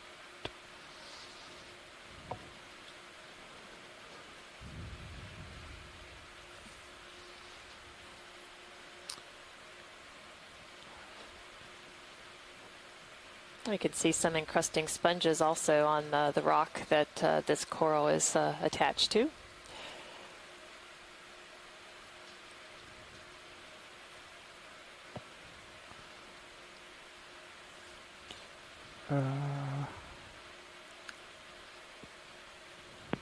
Another thing that's interesting about this colony compared to most of the Paramaricia this is still partial. is that it appears somewhat multiflabellate, meaning instead of one planar fan, it looks like there are a couple of fans, rows of branches. Right. Okay. Of course, all my dust is going to blow right in that direction. Let's go in. It's a nice maneuvering pilot. So we can see already that the base of this skeleton is much wider, much thicker than the typical Paramaricia colony that you would see at this size. Nice work, Joe. Yeah, that was excellent driving, pilot. We got to see both sides, and that was. You provide us with a lot of really good information to be able to get a better idea of what species this is. Okay. We good with this? Very good. Okay. And considering you don't have your very nicely done pilot. being able to tilt your camera either. Is that an Acanthogorgia? I believe so. And looks like a gastropod shell in the foreground.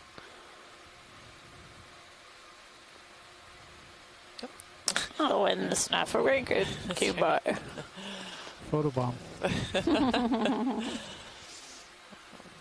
He's quite welcome. That's okay, pilot. Okay. There was something pink just below the gastropod shell. Let's go back in, Tara. Did you say pink? Yeah, sorry. That's good. That's good. No, I thought I saw something as well. Right there.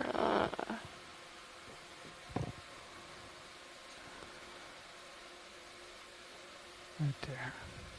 Ooh. Push in.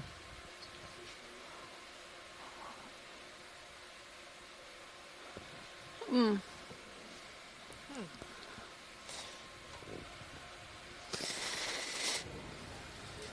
Go ahead, Bridge.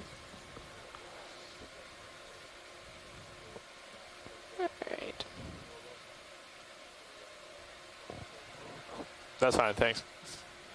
So. Looks like a stone. I don't know. I don't. Funny color. I don't know.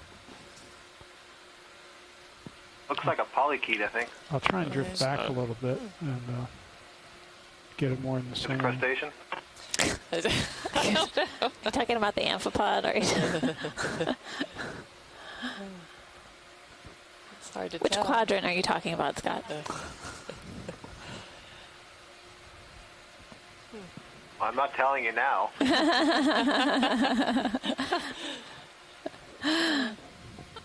Oh. I was talking about this pink thing. Yes. It's It's very smooth in texture.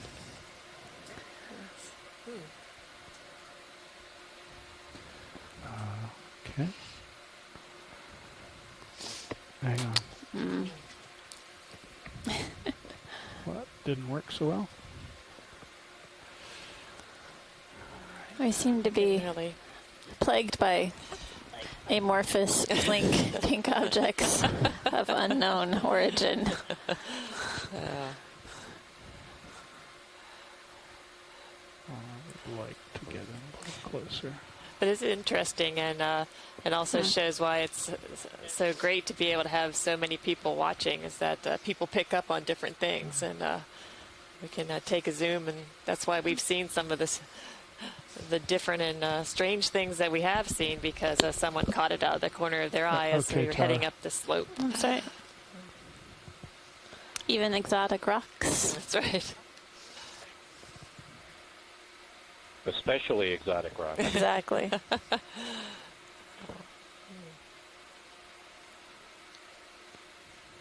Just letting the current blow me backwards and then you zoom in. It's working nice. It's full zoom. Stand by. Okay. Is that last chance? Encrusting sponge. Sponge? Maybe. Yeah. Or rock? Maybe.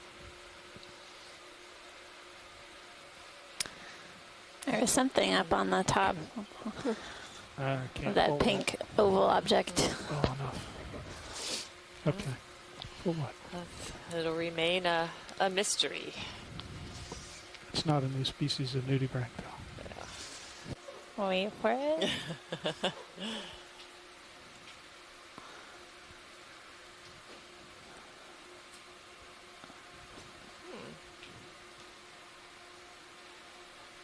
Interesting. Anthothelia, maybe?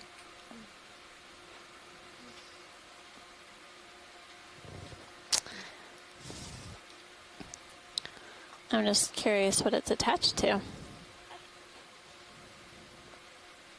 Seems out of place. It does. We certainly have not seen these on this sedimented slope, I don't think. On a transit upslope. It's the first time we've seen it on the sediment.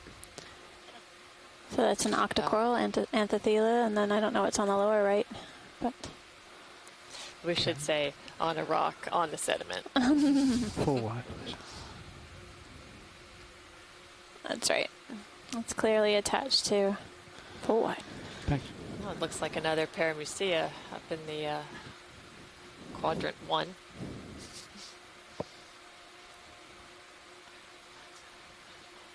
Looks to have part of it overgrown with the zoanthids, perhaps. And then a huge burrow, and we're crossing over a relatively large burrow. We'll just have to zoom this as I go by.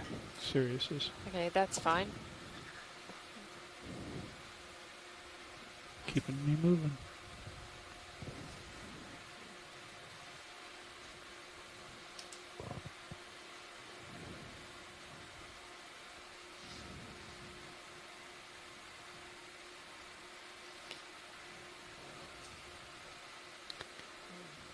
A large pack of zoanthids there.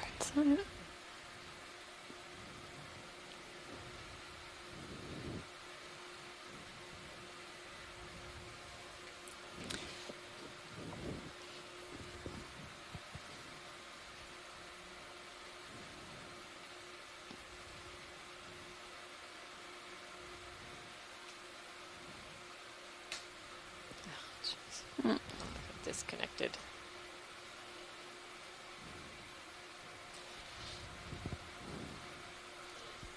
Yeah, that may have been another specimen of that Paramusia that we were looking at just previously.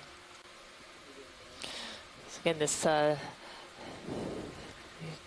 in there, new kind of form of a Paramusia-like organism. We saw a very large colony of this, a little bit deeper, attached to the hard surface of the rock feature that we first went up. Looks like this one also has a shrimp associate. We're seeing some hydroids at the base of it as well.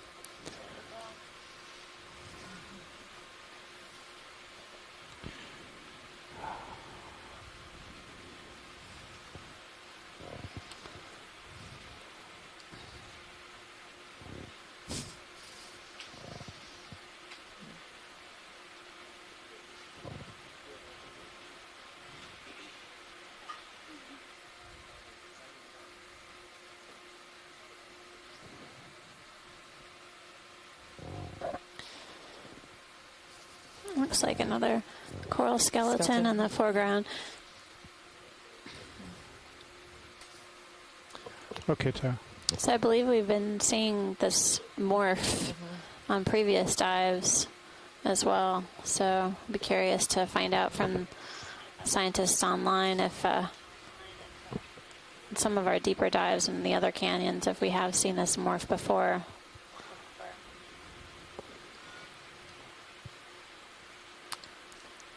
May have to review our notes. That's right. But again, as being pointed out by our shoreside scientists, that no ophiuroid associates on this, but the last few that we saw did have a shrimp. Thanks, pilot. Okay, thank you. Science nav. Hey, Nav. Hey, the range to waypoint 5 is around 210 meters, 0.2 of a knot. That'll take us a little over 30 minutes. So we'll be pushing it to make it to waypoint 5. I'm not sure how much of a priority it is. But if we don't stop at all, we'll make it with the ROV.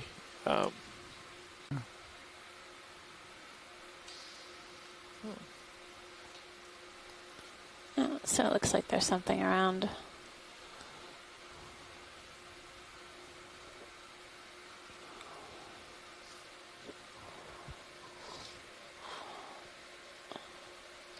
Oh, Anthothela, and there's a lot going on in that coral skeleton. Looks like there may be a Acanthogorgia with Anthothela. And zoanthids. And then on this Placa Gorgia. Placa gorgia, zoanthids as well.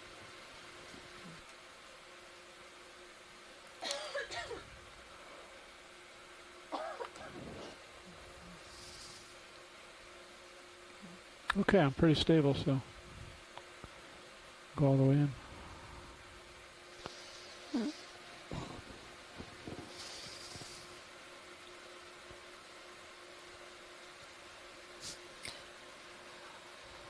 No. Wow. Looks like some associates on the Acanthogorgia.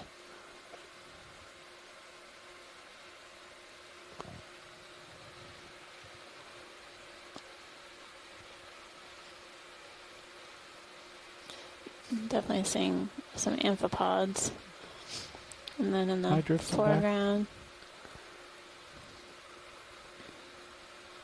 I'll lift him forward. No, you're not drifting back. Okay.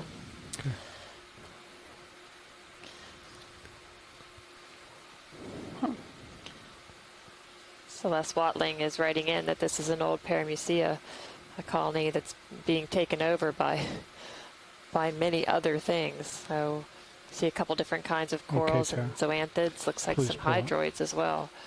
Thanks. Mind if we hold and frame the shot for half a second? That's right. Sorry. Acanthogorgia was a separate. Was it separate? Yeah. It was neat. Quite a high density or high diversity rather in the small area. That's right. Again, available structure. That's right.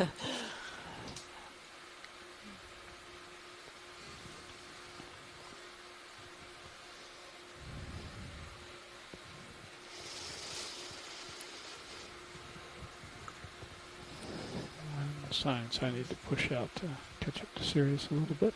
Looks like another Acanthogorgia and coming up on a red crab.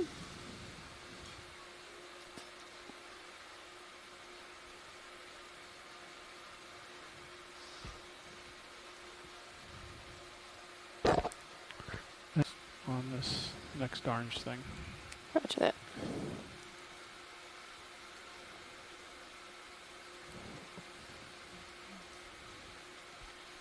We're currently at a depth of 938 meters.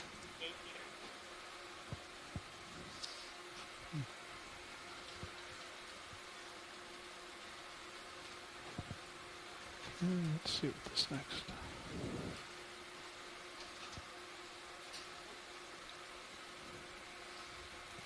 It's like a small rat tail maybe underneath this coral. And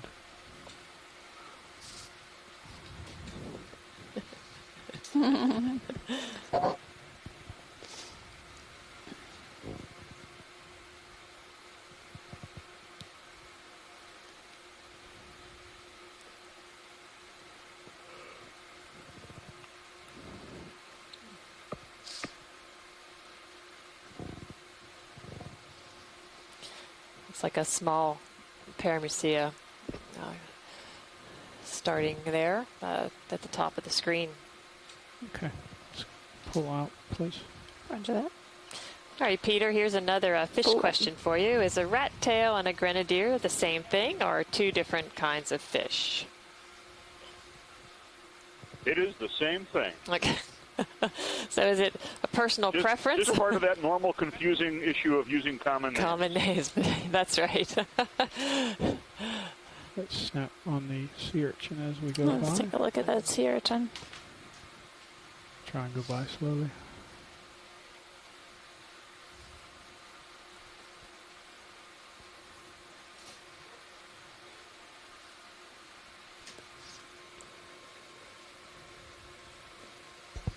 Bridge nav.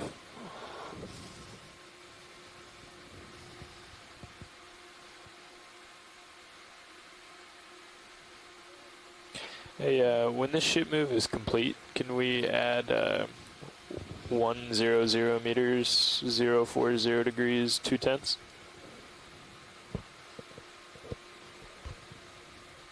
(040), same heading. Roger, thank you. Interesting to get a close-up of the urchin, see the tube feet moving about on the sediment surface. Okay, Tara. Thank you. Another large colony You're of just about below me now. maybe that Placagorgia. Pushing out. Pushing out. Pushing up.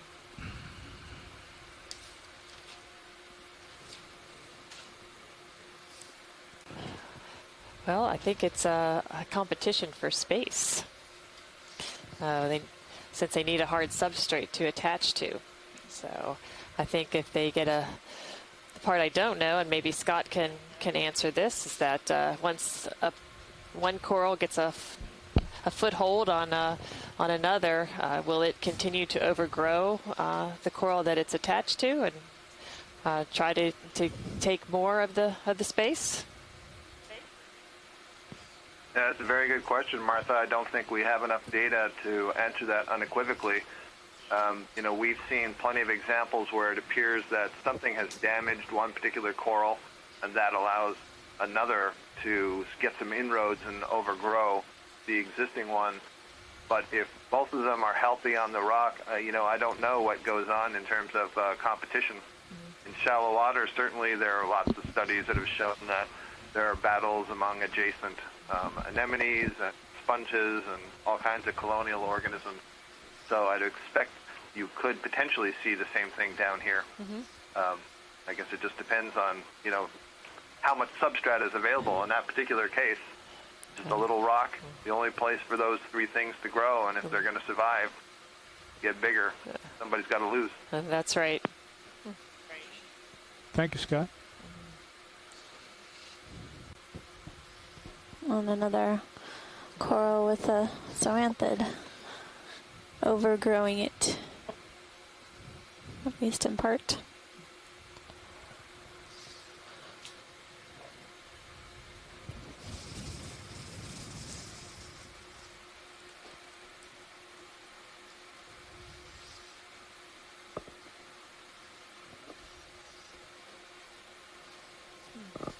That one looked like it was knocked over on the lower right-hand side. I think so. So maybe another coral that was tipped over. Seeing more of those octocorals with the zoanthids encrusting it. And was that an urchin on the left? Far left? It might have been, yeah. Yes. I don't know what that is. Center. Looks like a small Anthothel. coral count. Yeah, Maybe. I think Anthethelia. Tara, let's zoom these.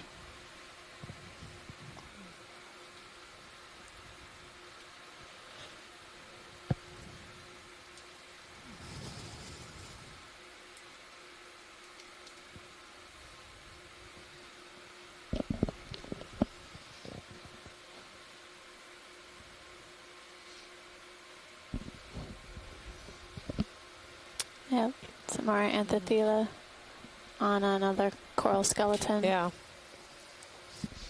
Okay. 10 minutes left, science. Oh. Thanks, Nav. We have 10 minutes left, everyone shoreside. Better get moving. Well, maybe we could get to 900 meters. What do you think? I think we can do that. There's only 15 more meters to go to reach 900.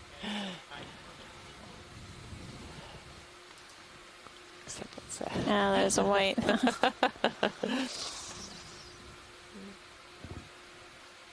Snap zoom to white. Is that more sponge? Sponge, I think. Yep. Thanks, Pilot. Okay, full one. Looks like there was an urchin feeding on the Paramercia. Oh, yeah. Zoanthids. Oh, good eye. Yep. Sorry, I can't get a zoom for that. That's okay. So we have noticed urchins on a few different kinds of corals, and we have learned during this expedition that there are sea urchins that eat corals. We've just seen several urchins so far. Seems like here comes another one in view. But I've also noticed that the coral colony has begun to increase. You can see several more colonies of this either Placa gorgia or Paramyricea. Paramyricea, yeah.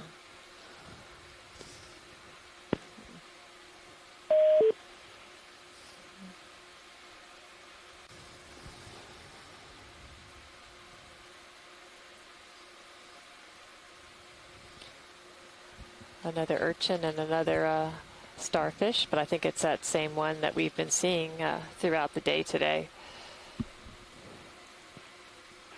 And by that urchin, there was also another urchin on another Paramyricea. Aha.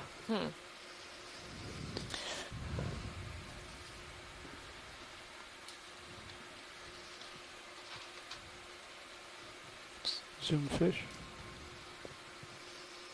Definitely more coarse-grained sediment at the seafloor here, cobbles and pebbles, and there's one tipped over. So there's current here. It's swept the seafloor, and it's also giving the coral opportunity to grab something and hold on to.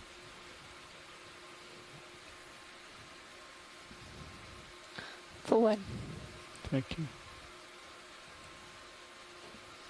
Can you estimate the age of that coral that's been tipped over there?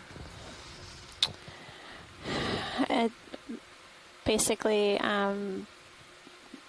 size estimates alone make it very difficult. People have actually taken the coral and analyzed the coral skeleton, specifically taken a cross-section along the base and analyzed it for radiocarbon. Okay. And conducted age estimates of Paramyricea in the Gulf of Mexico. So they can have been aged at several hundred years old, depending on the size, and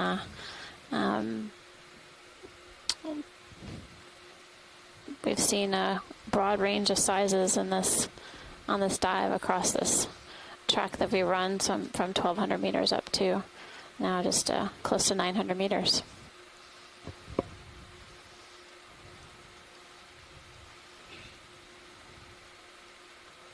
Thank you.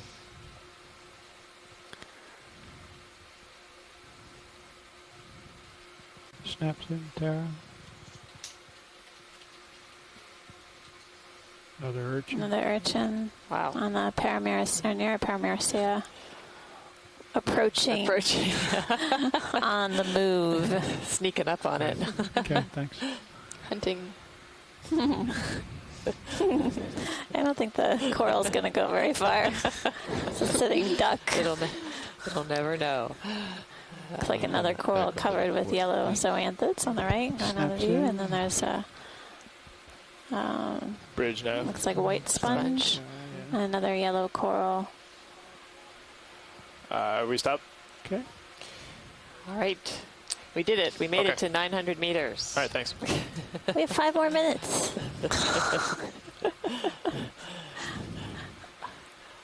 Just a little bit longer. And we're helping you. We're going shallower. Yeah. It takes less time to get to the surface. You guys have been incredible. Thanks so much for everything. No, you're welcome. It's our pleasure. It's always good to point out to those on shore that there is no way that we could bring you all these beautiful images and all this interesting information that we're learning if it wasn't for all of our pilots, navigators, and co-pilots and video that are all part of the ROV team here on the Okeanos Explorer. Don't we know it, and we really appreciate their expertise.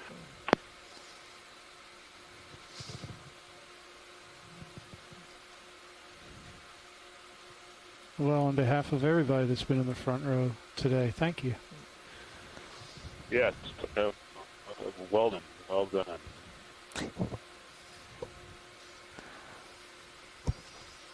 It's been a particularly challenging day. Wow. You guys have we would never know. Done very well. With grace and style, as always. It's like another snapfish. curious at what stage those zoanthids settle on the corals, if there's... Right. Yeah, that's a good question. The shell, or? I don't know. Yeah, I'm assuming that's a rhetorical question. You may answer it, Scott, if you'd like. Oh, it looks like some more ophiuroid arms sticking out from the sediment. Taking a look at this rat tail.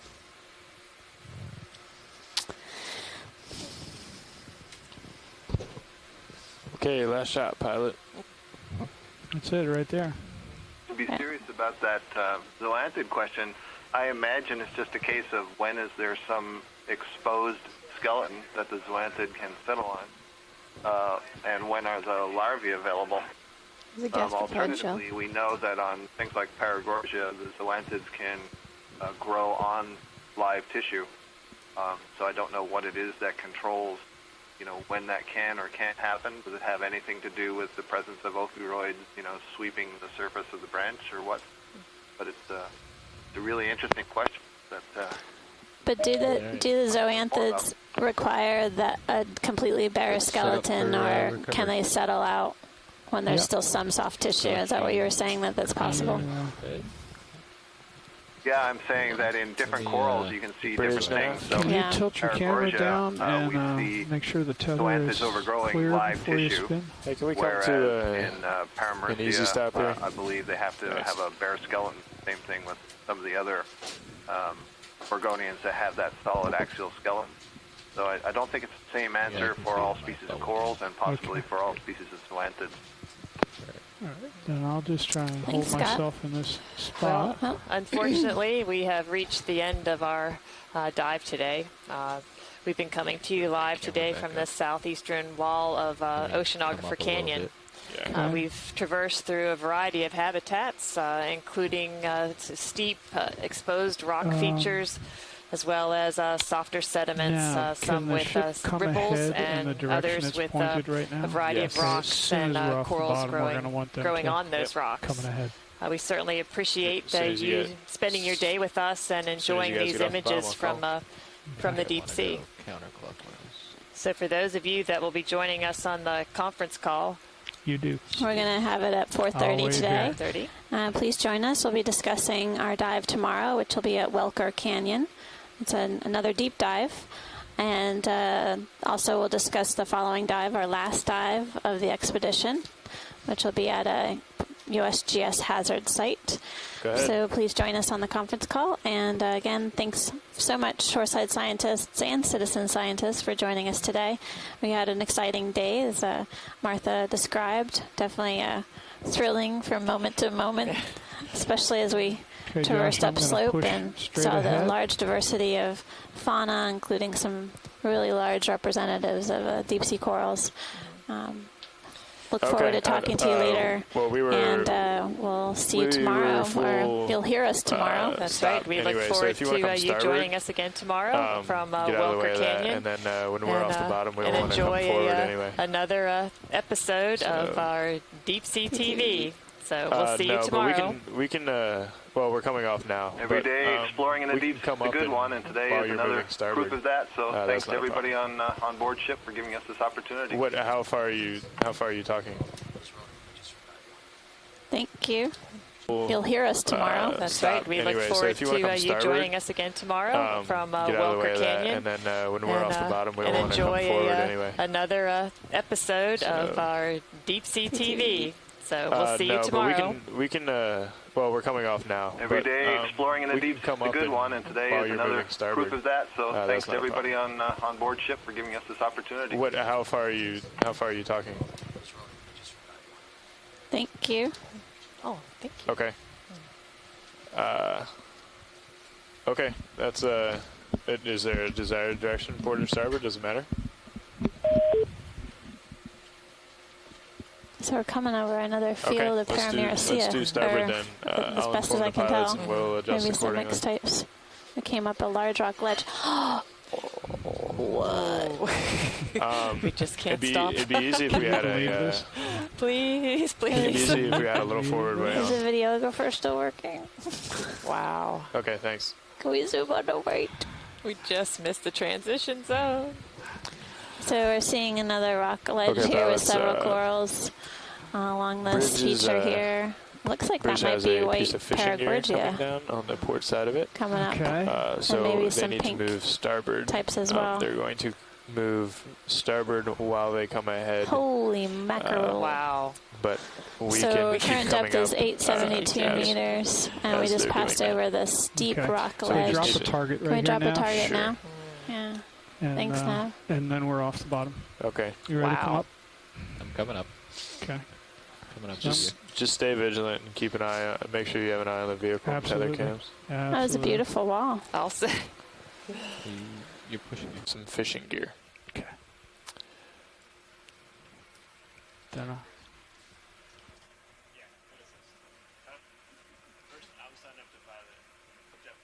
wait.